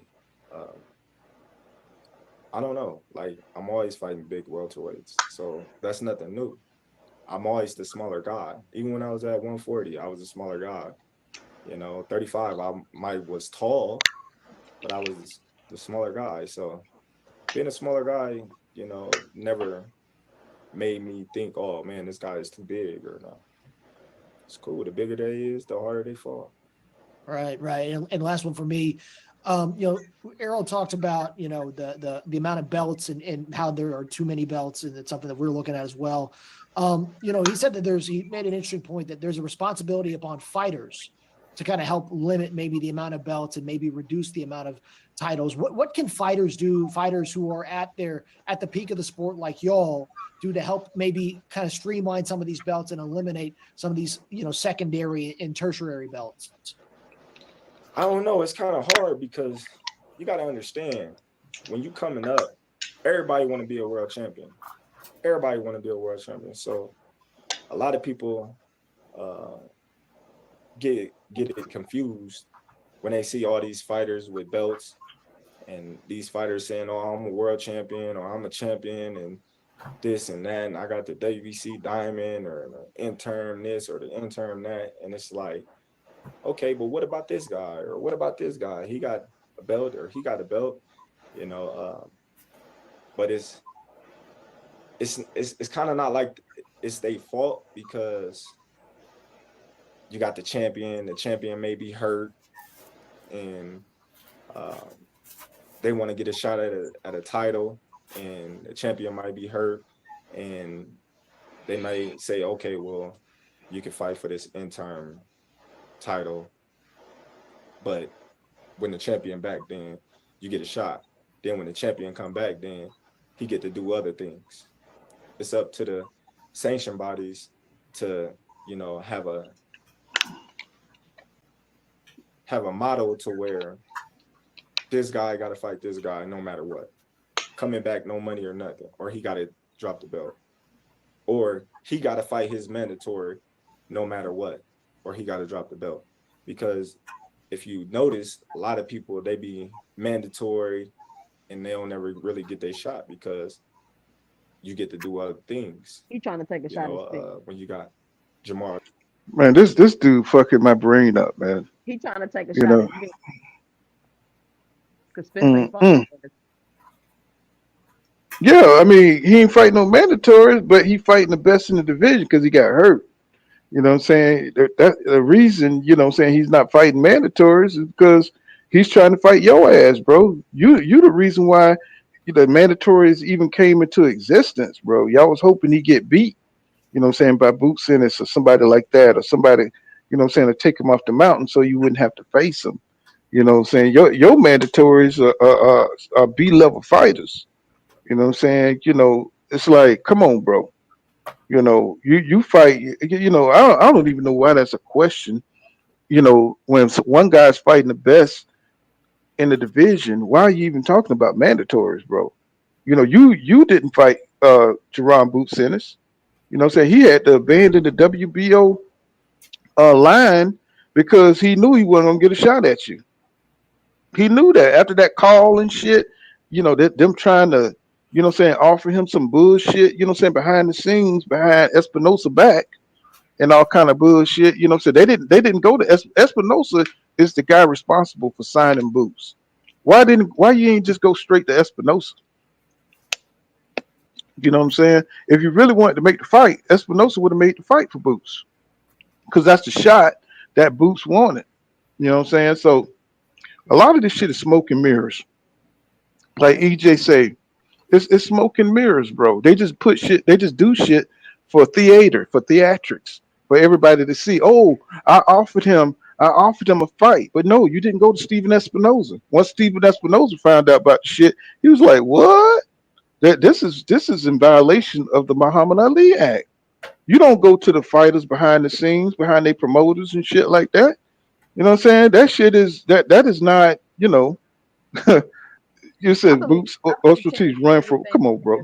I don't think Terrence. Just to give my 2 cents. I don't think Hmm. Terrence Crawford really been on the up and up for his business and throughout his career. Yeah, I think that too. You know what I'm saying? It's like you talking about Boots ramp. Come on, man. Did you see that boy's skill in the ring against Villa? Do you really think he ran from Terrence Crawford? That boy hungry as shit. You know what I'm saying? He is not gonna run from a fight from Spence or Crawford, and he think Crawford is the weaker one. Hey, You see what I'm Pooh, saying? Hmm. I'm not gonna lie, bro. I'm not hating or nothing, bro. Terrence Crawford couldn't beat Jerron Ennis if his life depended on it. If Man, his pure life depended on it, he would not beat Jerron Ennis. and see, you know, it's just weird how they cap for Crawford, bro. You know, seeing how Crawford has moved since he was undisputed. Come on, bro. You can't look at the way he moved in his career, bro, and say people are running from him. They running towards Terrence Crawford. You know what I'm saying? He's just saying people are running from him. You know what I'm saying? So I don't understand. he you know, if he never fought the top guys, how are you saying that people are running from him? You know what I'm saying? It's like, come on, bro. That's all been debunked. You know what I'm saying? Many times. People tried to make the fight with Crawford. You know what I'm saying? But for some reason, you know what I'm saying, they were asking for too much money. You know what I'm saying? But Terrence Crawford didn't ask for too much money when he came to the table. He wasn't pricing himself out. You know what I'm saying? So, you know, it's just one of them things. Charlo, he's still a champion. He ain't fought in over what 2 years.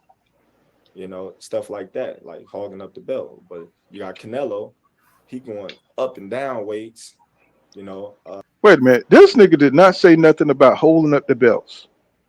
You know what I'm saying? He had that one goddamn belt all this time.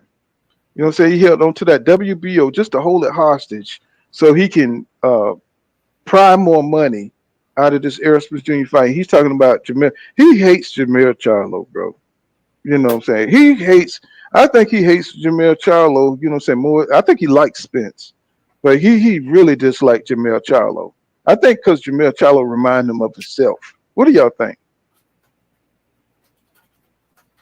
What do you guys think? You know, he really got this thing about Jamel Charlo. I think he's just a hater. Bud. You talking about Bud? Say that. Mm-hmm. Well, yeah, I think it is like you said. He hates Shamil Charlo more because see, Terrence Crawford like to operate in that gray area of ambiguity. That's why he like to, you know what I'm saying? That's why he like to kind of like he like to fool people, tell truth, mix truth with lies, because he like to operate in the gray area. If you pay attention, bro, Jamal Charlo don't give you an opportunity to operate in the gray area. Or Jamil or Jamal, they gonna come straight at you. They gonna always speak on what it is. They not gonna let you beat around the bush. They not gonna let you operate in the gray area. That's why he don't like Charlo, because Charlo gets straight to the point. Well, I was thinking more of when I say they're the same, like, saying that same kind of I'm undisputed, saying come beat me type thing, and they got that same kind of brashness, saying, and he don't like that Jamel, like you say, he's more upfront about, saying, who's the best. And he sided with EJ, of course, them being stablemates, when he came out at one point when he was saying, what you gotta do is be humble. You know what I'm saying? Do like Errol Spence Jr. say, learn how to be a challenger sometime. Y'all remember that? You know what I'm saying? And I think that really got up on his skin and shit when he said that. Because all he hear on the interviews, he talk about more about that shit about Jamel than he talk about EJ. You know what I'm saying? Trying to call him a groupie and all this other kind of shit, and instead of just saying, hey, I got to get by EJ first. You know what I'm saying? Because I don't think that fight ever was going to come to fruition. Between him and Mel, because I think Mel will be up at 168, and I don't think he's going to come back down for those belts at 154 unless he's thinking about fighting EJ. So you know what I'm saying. So that's a far fetched thing. You know what I'm saying. That's a far fetched thing. You know what I'm saying. What y'all think about that? You could tell that it's like even at the first press conference, you could tell they felt some type of way about EJ, because they felt some type of way about, or I guess we ain't the A side. That's what Bomac said. Like they feel like they should be the A side in this fight. How? Man, I don't know where they get that shit from. It was weird. Delusions. What'd you say, El? Delusions. They're delusional. Like, bro, you can't, ever since they've been calling him pound for pound number one, he's been on this delusional shit. You haven't fought the dudes to be pound for pound number one at 147. There's nothing in his resume up at 147. Everything they basing pound for pound on is what he did at 140. Because I mean, if you compare the quality of competition, he shouldn't be pound for pound number one. That's why Errol Spence Jr. was saying they're gonna move the goalposts on him because of his time out in the ring. That's the only thing they could use against him, because everything else shows that he's pound for pound number one. In a way, hasn't done shit to be pound for pound number one over anybody. You know what I'm saying? So it's like, I don't even look at the pound for pound rankings because it's such political popularity bullshit. Hey, but when's the heavyweight fight? Is that this weekend or next weekend? I don't know. I gotta look. But I don't think it's That's a this top ranked weekend. fight. Yeah, I don't think it's. What somebody said. Yo, man, I'm pretty sure he was in a room when they was plotting his career over at Top Rank, and he ain't doing nothing but following through with the same shit that they was doing. He was in that room when they was talking about how they was going to move him around. He's got the same talking points that you would expect out of a meeting like that. He's talking about The same bullshit. Like, he's not getting no fight with no Jermell Charlo. He ain't never was getting no fight with no Jermell Charlo. He only brought that name up because of that video with him coming out there saying what he said. So he played on that, and that basically goes to show you that he's been playing on Errol Spencer all this time, because it started way back then in a board meeting that he probably was involved with, that they was going to chase after Errol. Think about this. Remember what Manny Pacquiao and Bob Brown was doing when it came down to Floyd Mayweather? They started fighting the same opponents and all that shit, and comparing their fights. Oh, Manny Pacquiao beat him way better than Floyd did, and Manny Pacquiao knocked him out. Now they doing the same damn shit with him. Now he's on his own, at the end of his line. That's all. That's all it is. He's following over the same stuff that they showed him over at Top Rank, how to go about doing. The propaganda of boxing, I guess. Yep. Let's get back into it. And there's people at 168 want to fight for titles. So I think it needs to be more structure with these sanction bodies to where other people can get opportunities to fight for these titles, because that's what it's all about. Or they need to cancel all of them and just make it one champion and one division, kind of like the UFC. All right. Thank you, Terrence. Thank you for those questions, Ben. Our next question is going to come from Dan Rayfield with Big Fight Weekend. Dan, please unmute yourself and you can ask your question. Thanks a lot, Andrew. Hello, Terrence. Good to talk to you today. Appreciate your time very much. You were talking about all of your various accomplishments earlier, as far as that you didn't necessarily have to have this fight with Errol because of, you could go on and have a great legacy and be in the Hall of Fame and all that business. But if you win this fight, you will be the first male boxer, anyway, of the 4-belt era to be undisputed in 2 different weight classes. That's a big deal, it seems to me. And I wonder, when you think about that in relation to all the other accomplishments that you've had, and you mentioned Fighter of the Year and, multiple division champion, lineal champions, all that business, where do you think being the first ever guy to do that, meaning win all 4 belts, be undisputed in 2 weight classes, where would you rank that on your list of, many, many accomplishments in your career? Man, it'll be up there. It'll be top 3 for sure. Like I said, I don't think nothing is going to outdo the accomplishment that I accomplished by winning my first title in Scotland against Ricky Burns. I think that's... Boy. Which... You keep bringing up Ricky Burns. Nigga, please stop bringing up Ricky Burns. That thing on top. Burns, that bro. shit But looks so bad, dog. Did y'all hear him talk about? Did y'all hear him try to talk about? So what he said? He said the sanctioning bodies got to do better at making people fight. The same sanctioning body that you go to 147, hold on to 1 belt, not try to unify and only fight a mandatory at the last second when you was forced to. Yeah, right. Yo, look, I was gonna point that out, but I stepped aside and let it go. I was definitely going to point it out. If anything, they've been protecting him for the longest. He ain't got no right. This nigga called Ricky Burns' name out one more time. If I hear him say Ricky Burns he don't give or up. Indongo or that other guy that almost knocked his ass out at 135. And I've always been the smallest fighter. He looked like a fucking giant at 135. And at 140, man, that dude delusional. He fucking, man, goodness gracious, man. And he do it with a straight face. Man, I ain't gonna even lie, dude. I do not like that dude. I swear, yesterday I listened at the Errol Spence part of the interview. When he came on, the first question, some bullshit came out of his mouth. I went somewhere else. I'm like, man, this nigga here, man. I can't even listen to it. I couldn't even listen at the interview yesterday, dude. Man, y'all know what? I just thought about something, bro. You know how we were talking about belts earlier, bro? They got too many belts. Another thing they should do, like I said, bringing up Crawford, thinking about Crawford, If you got a belt in any division, if you got one belt in any division, you should not be able to hold on to that belt without attempting to unify it. Just like you got mandatories that come around ever so often, I think it should be mandatory for you to have to try to attempt to unify with another champion. I think that shit should be routine. Like, you done had your belt for this long, now it's time to unify. That's what I think. You shouldn't be able to hold on to one belt, bro, to hold up undisputed.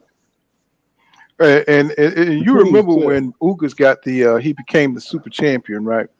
And everybody was like, "Well, Bud can fight for that belt." You know what I'm saying? He never opened it up for that belt, man. He never went for that belt. Ugas was right there. He challenged both of them, and saying, and EJ had already unified. You know what I'm saying, with Sean Porter, and it's like everybody was waiting for Bud to unify with Ugas, but he never did, and his fans never held him accountable for that. Imagine what kind of respect Bud Crawford would have got if he would have went in there and he would have KO'd Udanis Ugas. He would have gained the respect that he's looking for right now with Errol Spence Jr. He would have gained it right there if he would have got that WBA scrap, right? But we know he's staying safe. He stayed safe. He held on to the all this shit he's saying about mandatories. You ain't fight your nigga. You ain't fight. You ain't try to unify. It's like, bro, stop the cap. Go ahead. Hey, I'm not going. I ain't getting off this Ricky Burns shit. I'm back in that shit again. Okay. What happened? We gonna take Ricky Burns and put him William in the ring Wallace. Call that nigga William Wallace. We're gonna put William Wallace. We're gonna take him and put him in the ring with Sean Porter. What happens? Obliteration. We put him in the ring with Danny Garcia. What happens? Obliteration. Annihilation. You put him in with Keith Thurman. Third-degree murder. You put him in with EJ. We might not even find all the body parts. Why are you calling this little white guy, this little 5'5" white guy name up every chance you get Ricky? I fought Ricky Burns. Nobody gives a shit about Ricky Burns. Well, I'd rather hear you say you fought Gamboa. Nobody want to hear. Say Hank Lundy. Say anybody. Don't tell us about some Euro bum you beat on when you first, started fighting. Man, God Crazy damn. thing is, y'all know Terrence Crawford, bro, back at his when he was at the one, them lower divisions. Most people ain't know about Terrence Crawford. They ain't know who Terrence Crawford was when he had them Predator dreads. Niggas don't know that Terrence Crawford. So most of your so-called fans don't even know who Ricky Burns is. You keep hollering Ricky Burns. Most of your fan base don't even know who that is. They just started watching. And I'm sorry, go ahead. I'm sorry, King Judah. No, Go ahead. I was just saying most of his fan base is casuals. They just started watching him when he got the 147 and tied his name to Errol Spence. They only know you because they wanted you to fight Errol Spence. That's the only reason they know you. I have never in my life ever saw a Ricky Burns fight. I didn't see him when he fought Crawford. I have never seen or heard of Ricky goddamn Burns. Only time I ever hear about this guy is when Terrence, I fought Ricky Burns. But the thing is, Ricky Burns gave him a hell of a fight. He didn't knock out Ricky Burns. You know what I'm saying? He didn't stagger Ricky Burns, you know what I'm saying, like he did everybody else. Ricky Burns gave him a hell of a fight, bro. You know what I'm saying? So that's probably why, you know what I'm saying, he mentions Ricky Burns, because he gave him all he can handle in the ring. And it's just that he holds on. Maybe that's just something that's special to him. That's what really made him believe in himself. You know what I'm saying? So that's why he keep mentioning it. That's the only thing I could think of, because Ricky Burns, when it stack up, somebody mute yourself. You got a lot of background. Please mute yourself. So let me see. Yeah, let's get back into it though. Ricky Burns ain't shit. That still is going to hold a big spot, a big number one spot in my heart. Yeah, but this is going to be a great fight, and it's going to be He lost his train of thought, y'all. Go ahead. a great feeling walking away with all those belts and becoming the first male boxer in the 4-belt era. to actually win all 4 titles in 2 different divisions back to back. I feel like I started this trend of these fighters want to become undisputed. If you look, before I became undisputed, look what Bernard Hopkins, Jermaine Taylor, that was way back then, so that was a great. Well, on that level, what he's talking about, it's like it's never, the setup. It was a weak division, bro. The division was weak. That's why you were able to achieve that. You know what I'm saying? If you would have had some killers in there, you know what I'm saying? If you would have had like a Sweet Pea Whitaker, you would have had like a Buddy McGirt. If you would have had, you know what I'm saying, the Roger Mayweather. If you had to go through a gauntlet like that, you wouldn't have been undisputed. You see what I'm saying? You had to go fight in Dongo, and you know what I'm saying. What's that guy name that he fought that he beat? Damn, I can't remember. Prescott. He had to beat Prescott. These guys wasn't no legends, bro. You know, say you didn't fight no legends. You didn't fight no killers to get undisputed. You talking about you started a trend, bro. The time you just came during the right time. You know what I'm saying? So they didn't even fight no Mexicans. Did he fight any Mexicans? Bro, it's just ridiculous, man. It's ridiculous. I think he did fight some Mexicans, but they were the lower tier. See, he didn't fight no Durans down there at 135. You know what I'm saying? He didn't fight no killers like that, bro. It's like you reaching when you saying that you started these trends, and you know what I'm saying, that's the reason why nobody know who you fought. You didn't fight no Diego Corraleses. You didn't fight no Robert Guerreros. You know what I'm saying? You didn't fight nobody like that had skill like that. You know what I'm saying? You didn't go through what Floyd Mayweather went, the talent he had to walk through to get the accolades that he got. He didn't even do undisputed because the divisions were just too loaded. Even the average fighters back then was better than Ndongo, bro. You know what I'm saying? It's like Ndongo, he was all right. He was a solid dude, but he wasn't no killer. He wasn't no special fighter. You know what I'm saying? Diego Corrales had to go through Castile. You ain't had no Castilles to fight, bro. You know what I'm saying? So all this stuff, special, treatment that you want, you're not gonna get the credit for it because nobody don't know them names. They're not going down in history.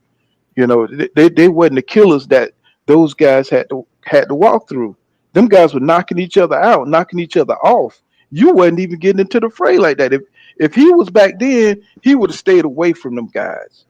If this was Terrence Crawford back then fighting the Castilles, fighting the Robert Guerreros, fighting the Diego Corraleses, you know what I'm saying? He wouldn't have fought Man, them he guys. wasn't fighting no damn Corrales. Ain't no way in the world he Right. fought I'm just saying, I'm just trying to give you like, you know what I'm saying? If you look at what he did, you know what I'm saying, he would have stayed out until them guys got on the other side of their career and then came in and tried to fight them when they were looking at worse.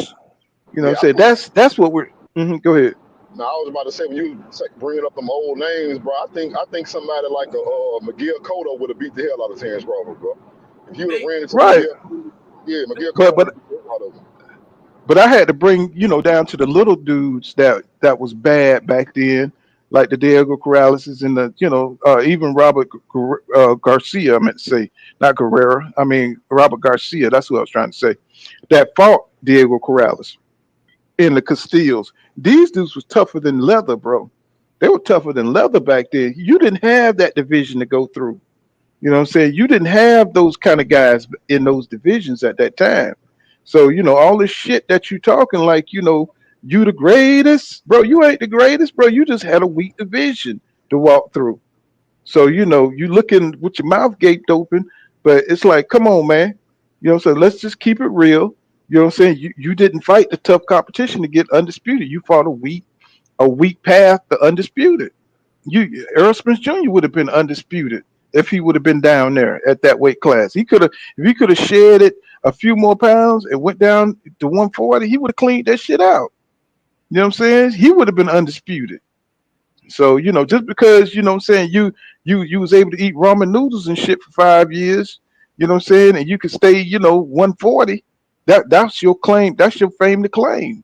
You know, that's all I'm getting at. Let's see. That's all I'm getting at. So, you just fought a weak division, bro. So let's get back into it. Accomplishment, but now you see it more frequently. You see it happening more often, and that's a great thing. And I think it's going to lead to a lot of fights being made and a lot of fighters challenging themselves and daring themselves to be great. Now, see, it's crazy. He just wanted to mention that one little part where he started the trend of undisputed. Now he's just reaching and trying to clean it up. You know what I'm saying? Because he done already bragged that, you know what I'm saying, he was undisputed. You know what I'm saying? The shit is crazy. To try to accomplish the same thing. When this fight was being negotiated, and we all know what happened last fall, people thought maybe he was on. It didn't happen. You ended up taking your fight with David Evanesian. You all came back to the table, and it was a difficult negotiation. And obviously, everybody is very happy that the fight is now going to happen. But I wonder, at the time it was taking place, and you were going back and forth with Errol, you mentioned about the phone calls and that sort of thing. Can you, from your perspective of making the deal, what was the one thing that finally sort of put you over the top and said, at least in your mind, we're good to go and I'm satisfied and this fight's going to happen? Because, it seemed touch and go, at least from those of us watching the thing unfold on the outside. What was it that put it over the edge for you that said, you know what, this is going to happen? It's me calling Errol. That's it. What do you say? Me calling him and going directly to him instead of going through other people. It just took me calling him and us, talking as men and coming to the agreement. And that's really how the fight got made and how I was sure that the fight was going to get made and how I was comfortable that the fight was about to happen. All right. So, do y'all agree with that, or it just is what it is? I mean, what do y'all think? Hey, what I think is he just debunked all the Crawford fans who said Errol Spence was scared of him and Errol Spence was ducking him. This man just told you that this fight wouldn't have got made if it wasn't for Errol Spence. He just told y'all this.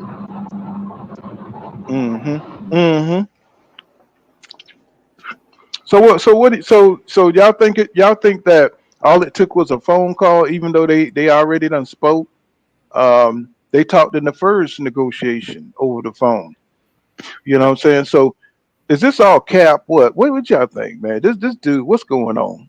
It's cap. It's his way of saying in his own little perverted language, I needed to talk to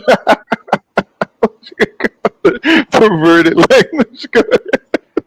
I needed to talk to Errol so I can try to see if I can get him to get me some more money, because the promotionals, they already told me they wasn't having that shit. I think somebody said that recently. Either that came out of Errol or that came out in an interview where the promotional company was stern on what they was thinking that he was worth, and that's the reason why he needed to get around them and talk to Errol. That's all he did. He ain't telling people that's basically what he's saying when he say that, because he didn't said that once before. Oh yeah, me and Errol, we talked on the phone. Yeah. And Errol is alluding now that I gave you some more money, nigga, and we ain't making that $1 million bet. So that's what it took him to convince Errol I need a couple more dollars in my pocket. Yeah, I mean, he tries to, what I'm saying, like King Judah said, he tried to mix the truth with lies, and he think people are stupid out here, or he just one of them pathological liars where you don't care if you catch him in it or not, it don't matter to him. But your character matters, man. You know what I'm saying? When you following a fighter and you want to believe in a fighter, and you want to believe what they stand for. You know what I'm saying? You care about their character. That's why so many people love the truth, Errol Spence Jr., because of his character, bro. You know what I'm saying? He, even though, like a young man, he went out there and partied and stuff, but you expect that when you see these fighters. They are not they're not role models, so to speak, when it comes to, their personal lives and everything. But when you're talking about the fight, when you're talking about what you stand on and your principles, you want to believe in the fighter. You want to believe that they're a good person. Even if it's just a perception. But with Crawford, he just come off like he flaky as fuck. You know what I'm saying? He's just always coming off with, like King Judah. You can sense the deception in the hesitation and how he talks and how he's always trying to be careful and calculating and shit. You know what I'm saying? What he says. And it just comes off like he lying, nigga. It's like before he even opened his mouth. It's like your little boy, saying, did you go into the cookie jar? Well, the cookie jar was open and the cookie fell out. And you like, this nigga lying. This nigga lying like a motherfucker. You know what I'm saying? You went in there, you got them damn cookies, nigga. You know what I'm saying? Just say it. We'll respect you more for it. You know what I'm saying? I love his boxing skills. Don't get me wrong, but him as a person is he just coming up a little short, but he's, I'm pretty sure, I'm not talking about him as a father or anything like that or what he does for his community. I'm just talking about, as a nigga that drink beer, you know what I'm saying? If I was, he was a nigga that's drinking beer with me or something, you know what I'm saying? It'll be something off about that nigga. It'll be something off. You know what I'm saying? Be like, you like that nigga be lying like a motherfucker. That nigga didn't hit that over there. You know what I'm saying? That nigga lying like shit. You know what I'm saying? He telling lies. He just can't keep it 100. You know what I'm saying? With the fans. He just, a deceptive ass nigga. And it's like you sense it, because in the way he speaks, he's just too careful. It don't flow. He's fluid in the ring with his combination, but when it comes to his goddamn conversation, that shit muddy as shit, bro. And you just can't get down with that. You know what I'm saying? It's like, come on, man. Let's be authentic. So let's be real. If it ain't nothing wrong with wanting more money, you know what I'm saying, but don't lie about shit. You know what I'm saying? Hey man, I'm going against Errol Spence Jr. I just saw him break Uga's face. I mean, I just saw him break Uga's ribs. I'm not going in this ring at 36 years old against this motherfucker that hit like that. I mean, people would respect it. You know what I'm saying? That ain't giving EJ no clout. That's just what it is. You know what I'm saying? Everybody's seen what Ugas looked like in that fight. You know what I'm saying? So I understand that you would want more money. Don't go all over the place and act like EJ is ducking you and they could clearly see you took another fight. You know what I'm saying? And put out all this propaganda and you know what I'm saying? So it's just he goes about it the wrong way, in my opinion, to what he's trying to convey. You know what I'm saying? Good fighter, but he just he's socially awkward. You know what I'm saying? The man is socially awkward. I don't know what he think he's fooling people, and he's not fooling nobody. What's going on, Tremaine? What's happening, bro? What's going down, Pooh? How you living? Oh, you know how we do, bro. We're just chopping it up. You know what I'm saying? Going over this interview. Yes, man. I think this is the most. This is the best interview he had, where he kind of stayed close to the truth in reality. I mean, I clapped my hands when I watched it yesterday. He's trying. And so I gotta give I give him kudos. If you would go back and look at them previous interviews that he's had, and you compare it to what he did, what he's doing now, this last interview, I think he did an excellent job for comparing him to himself. And so yeah, and I see what you're saying. I think he is basically saying it now that he's sharing with us, he recognized that he ain't fought nobody. He been matched up. So he's verified that. That's what he's literally saying. So he's doing that. And by him doing that, even though he's trying to go around about it, he's telling you that Errol Spence made the fight.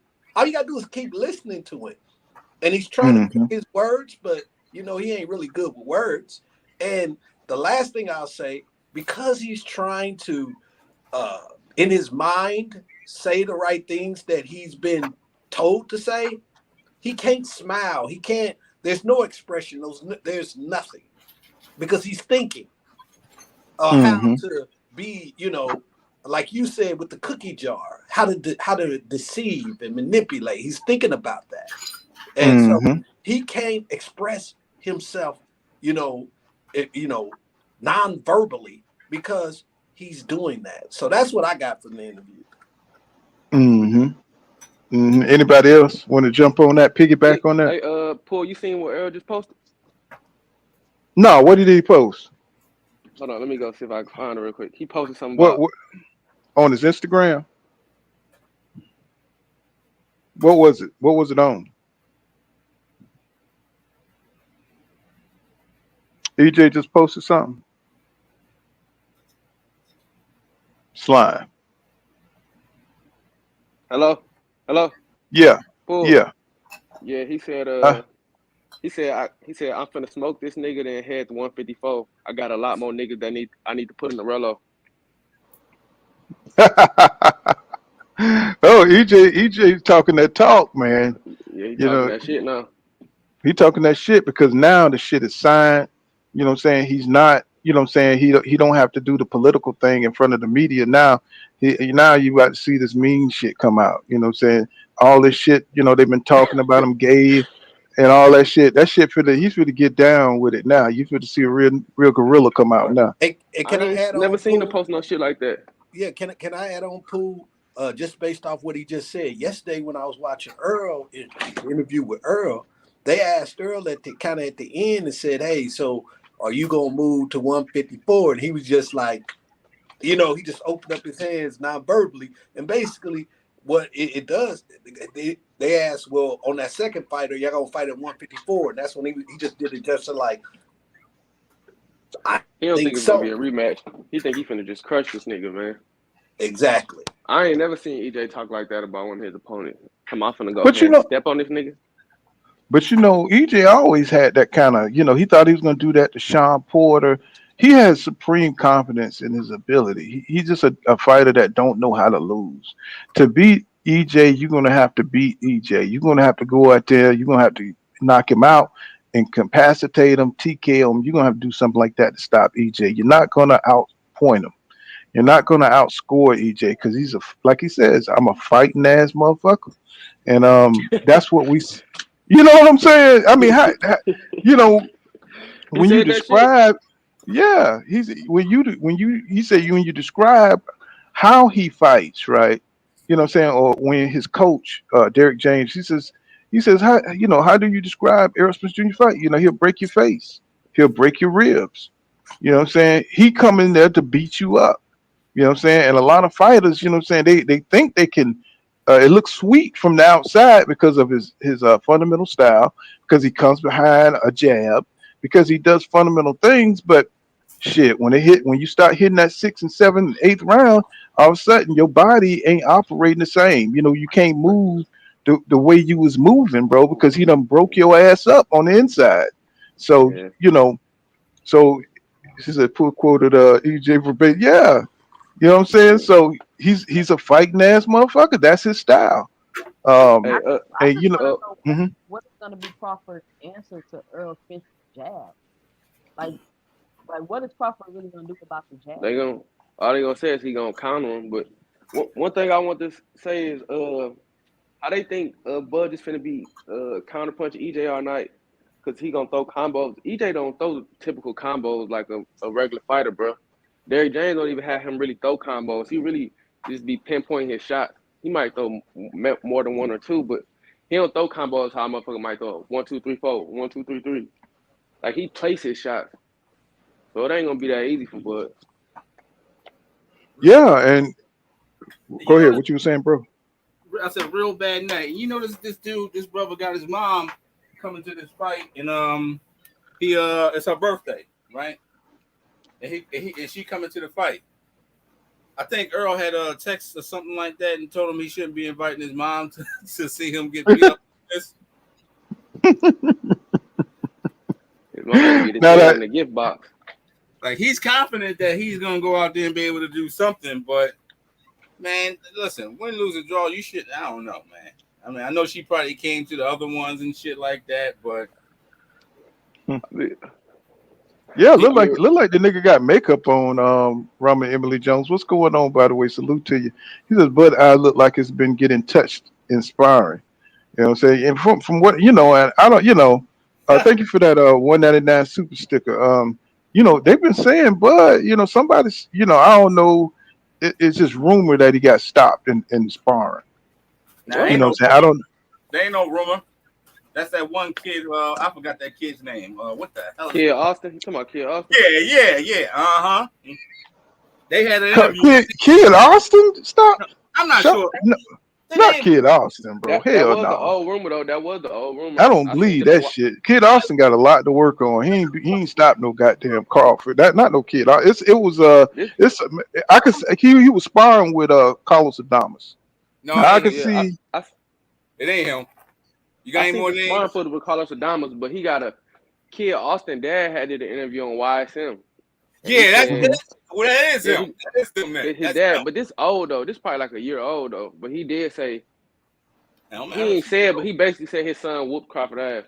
Yeah. And he said Bud invited No him back. way, He didn't go. bro. Are you serious? Well, Yeah, the interview they did with the son. No, I know Brian Norman. I'm talking about recently. I heard somebody stopped him in sparring. Like I heard recently, but I don't know. Go ahead. Now I was saying maybe that is the name Brian Norman. Maybe it ain't Brian Norman. I just know it's oh. I Okay, know yeah, no you was damn right there. Kid Austin, because Kid Austin almost got fucked up by some journeyman. He had to It's say that again. It's the Norman dude. It has to be. You know what I'm saying? Yeah, that was a while back. You know what I'm saying? So, but yeah, I heard recently somebody gave him, had stopped him in. I mean, maybe that's just stuff to circle around. Like I said, I don't have no particulars on it, no sources on that. So don't hold me to that bullshit. He said, no, that's Brian Norman's dad.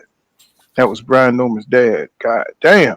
So if he's having trouble inspiring, what I'm saying, this, it's going to be hard for him. I think him sparring Carlos Adames, we give him some kind of power, some kind of sense to deal with the power shots coming from Errol Spence Jr. But I mean, I don't know how much that's going to help his ass though. Y'all check out 2 Cents Boxing, man. You know what I'm saying? Snapping on here, man. That's more than with me. I appreciate everybody that's up here with me. Let's get back into the interview. Yo, hold on a second. Thank you for those questions, Dan. Say what? No, I was about to say, the media is praising him yesterday for having Shakur Stevenson in the ring sparring with him. These people they are out of their minds.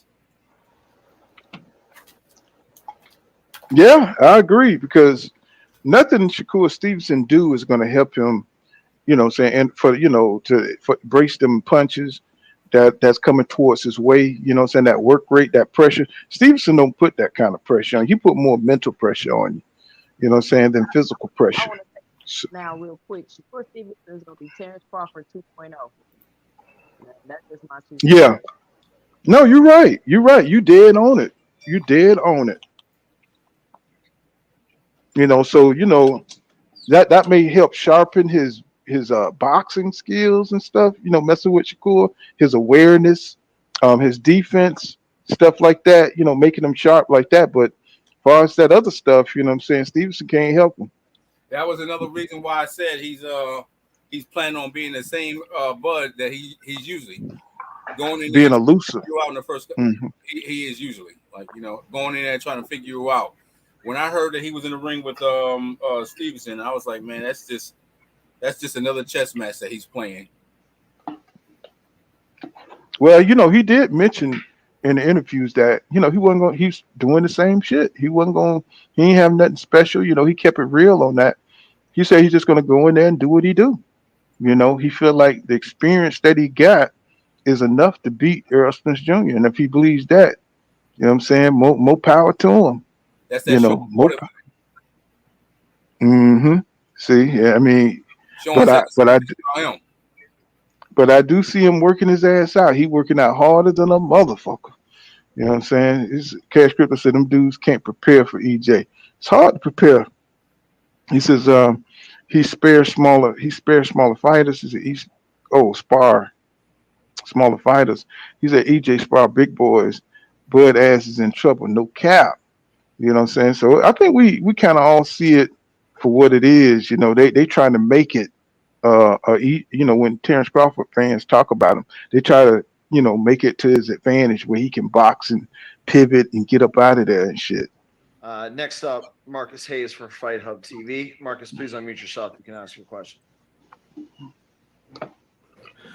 Hey, what's up, TC? Thank you for your time, man. Marcus Hayes with Fight Hub. So, Terrence, with all that's been said and assumed by the fans and the pundits alike about you potentially having ducked Errol Spence Jr., what part of this are you looking forward to the most, if you had to pick? I'm just looking for the fight, looking towards the fight. Like, I pretty much don't entertain the people that say foolishness, things like that. Crawford ducking Spence or Spence ducking Crawford and things like that. I don't pay attention to things like that because So he don't pay attention to Bernie the boxer. I mean, he said he don't pay attention to fools that say things like that. But ain't that's what Bernie the boxer be saying? And doesn't he spread that kind of propaganda and rumors and stuff? You know what I'm saying? I mean, come on, y'all. Is it just me? Nah, Bud a walking contradiction, man. I don't even try to make sense out of that shit no more. Didn't he say the PBC fighters were ducking him and he was putting all that out there, you know what I'm saying? That no, they made two sides of the street because of me. Like, bro, nobody don't know who the fuck you are. You know what I'm saying? Him, It's like, come on. Hmm. him and his team always saying contradicting shit though, man. Like he'll be saying, yeah, Errol ain't ducking me. Errol's a great fighter. Then guess what? Bo Mac gonna come out. He ain't shit. Bud gonna beat his ass. Bernie will come out. Oh, he gay. He doing this. Like he just a lying ass motherfucker, man. That's what it is. It's part of their marketing strategy. Yeah. Yeah. I agree. I agree with the queen, man. It's like, oh man, this is hard to listen to this stuff.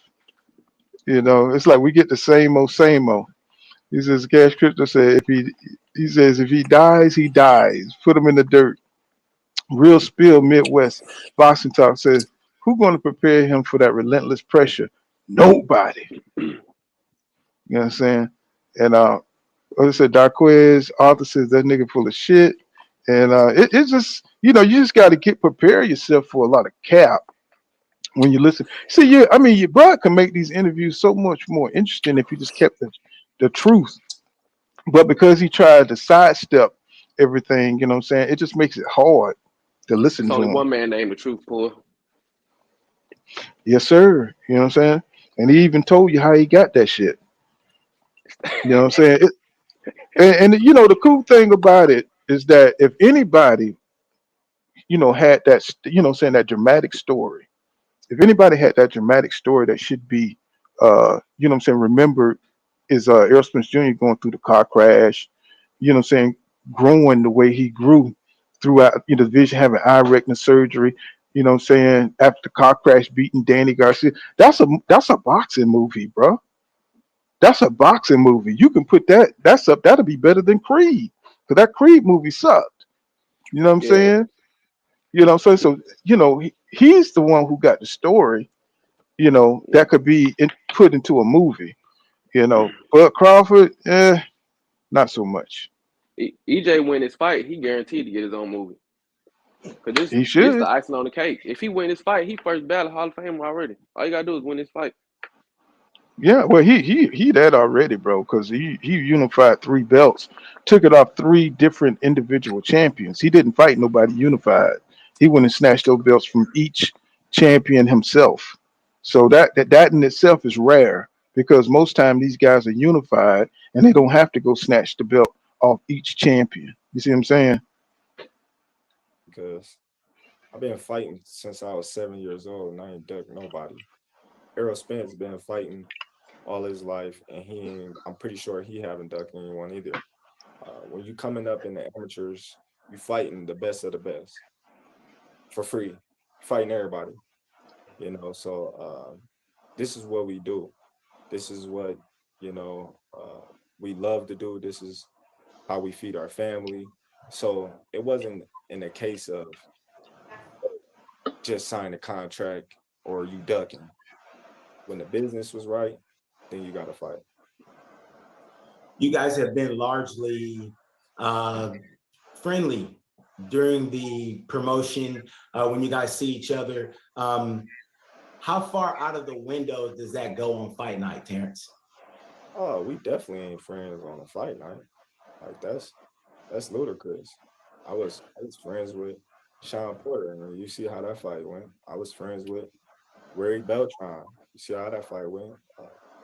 I was cool with a lot of fighters, you know, respectful to the fighters that's respectful to me, but at the same time, when the bell ring, ain't no friends in the ring. You trying to knock me out, I'm trying to knock you out. You know, one small blow in the wrong spot can end my life. That's how I look at it. So you trying to end my life, we're not friends. All right, thank you, Terrence. That was a dumb question. You know what I'm saying? Some of these questions is like ridiculous, bro. It's like Terrence, they just asking questions to ask questions, bro. Mm. It's like, Hey, come on, bro.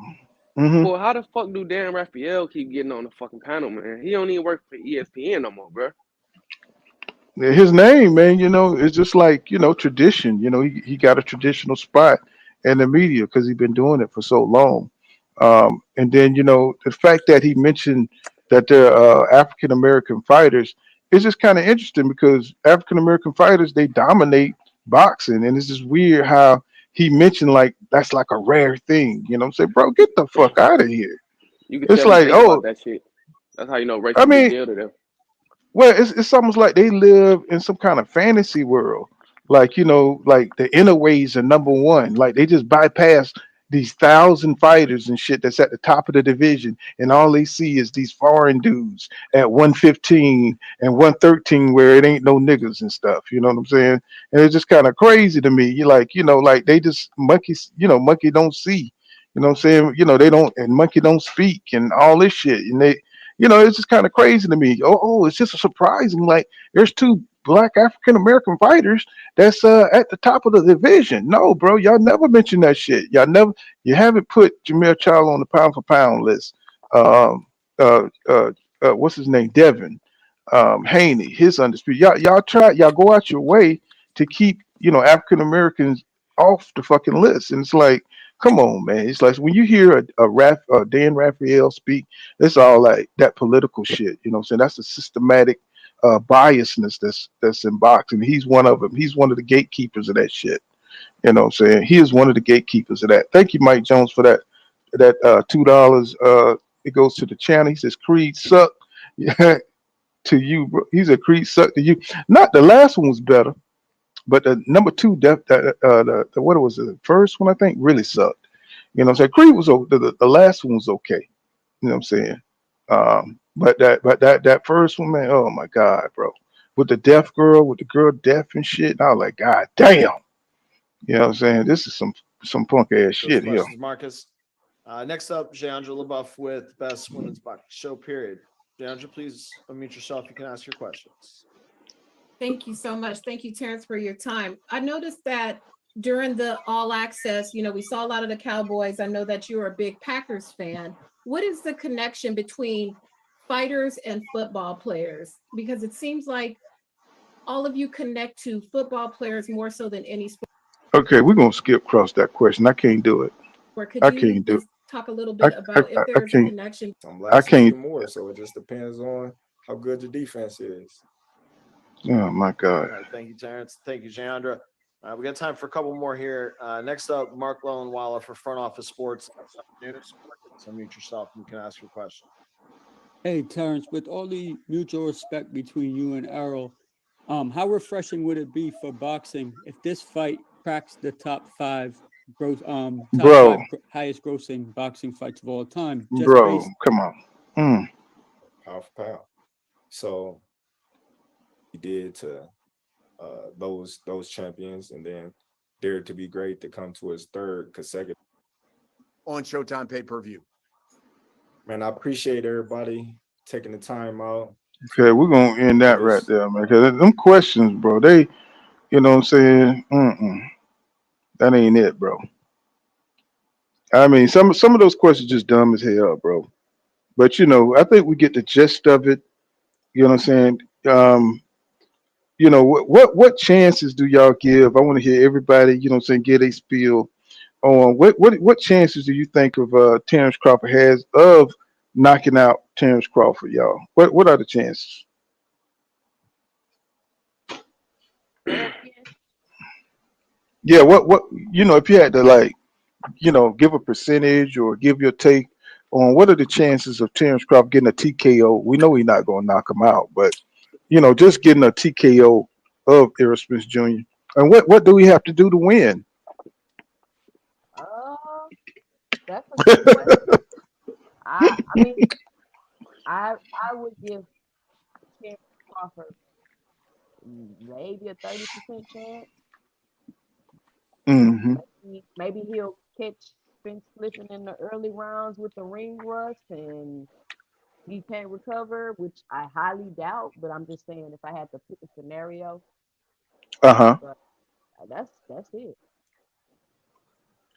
Tremaine, what I mean, we like really need to dig into this because we know what EJ brings. What Terrence Crawford got to do to win? Like really, saying beat EJ, saying in the ring. What he got to do? You there, Tremaine? Slime, one of y'all. Shit, I Guys, don't y'all there? know. I don't. Honestly, man, I have no idea. I think it's more on what Earl do. As long as Earl don't come in there lunging, you know what I'm saying. But I will say this though, on behalf of Terrence, everybody need to. We gotta chill saying that. Just like Terrence ain't shit, bro. Because when EJ win, ain't nobody gonna give him credit, bro. So Terrence is just a great fighter. He just ain't fought no great competition. Because it take a great fighter to be a great fighter. So EJ get all his proper credit and his proper respect. This is the number one pound for pound fighter. That's what ESPN and them been pushing for the past 3-4 years. So if Errol come in here and step on that nigga, he get credit. I don't want to hear he was the bigger man. I don't want to hear none of that other shit either. I want to hear he aged him out. It's just EJ was just better man. I don't think nobody's saying that Terrence Crawford ain't shit. We're just saying his resume ain't shit. You know what I'm saying? I think there's a difference. I mean, I think you could be a great fighter in a weak fighting weak competition. That's all. Uh, so I don't think nobody's saying he's shitty or anything like that. We're just saying that he's not the way he pumps up his resume. It don't balance out to what he's talking about. You know what I'm You saying? saying he So got one of them Mike Tyson resumes?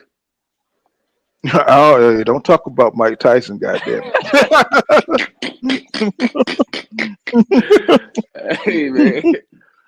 nah, I just got dang.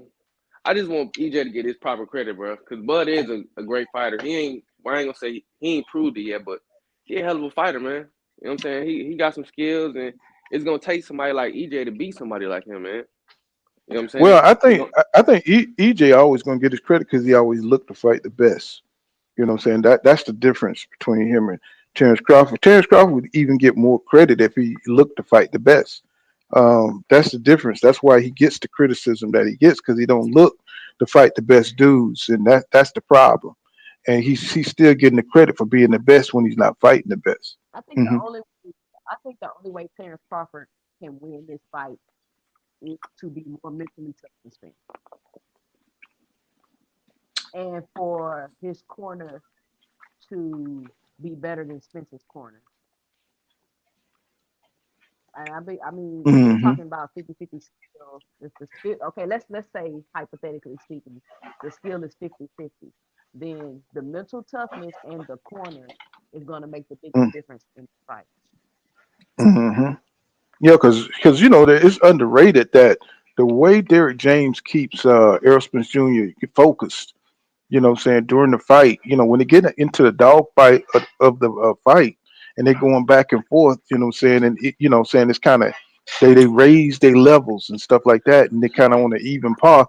Whatever, I think Derek James in those kind of scenarios, having the kind of mind that he's got, saying he's going to be able to outthink, saying anything that Bomac can come up with because Bud Crawford, he depends on his improvisation, being able to improvise in the fight.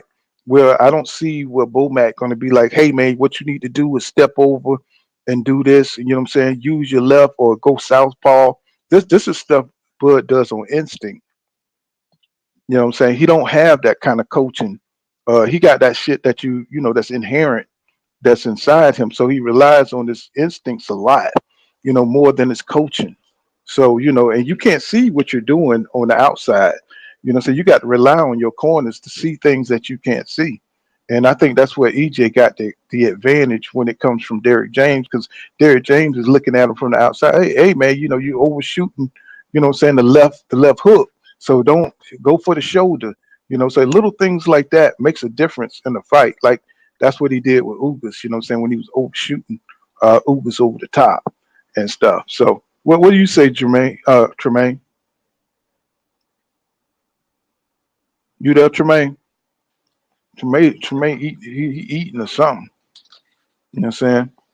So let me read some of the comments and then we'll wrap it on up. We done been here for a minute. Let's see.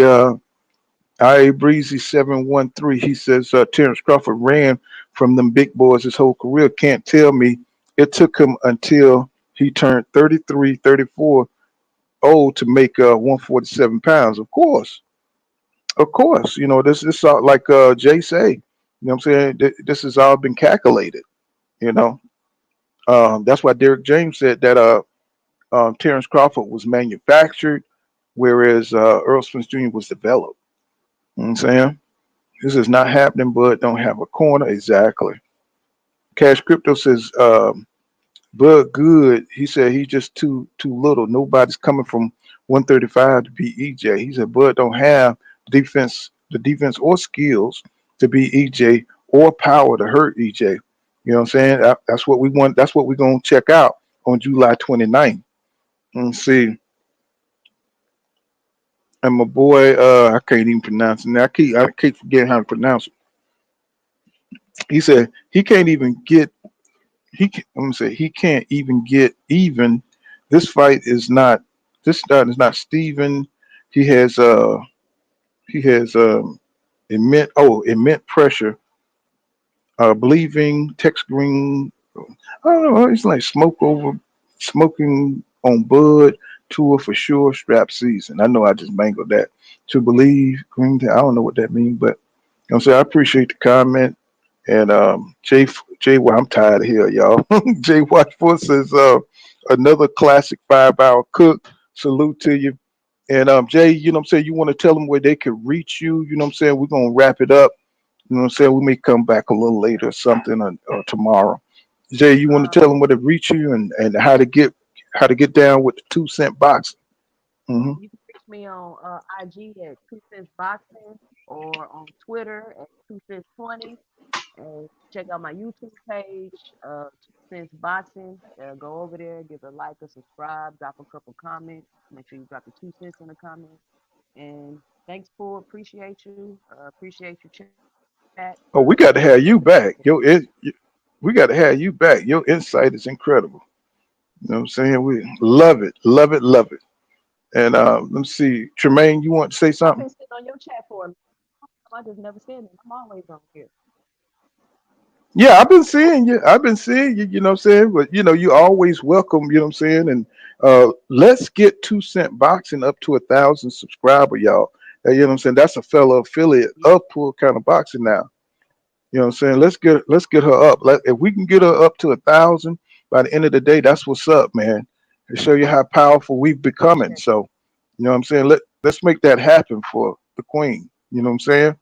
Slime season is over. My part of my 300 up in here. You know what I'm saying? I appreciate everybody. You know what I'm saying? We're gonna come back, you know what I'm saying, cook tomorrow if I don't have a load. You know what I'm saying? Just depends, you know what I'm saying? So, but I'll let y'all know on the community page though. So this is Pool Kind of Boxing. I appreciate everybody stopping through.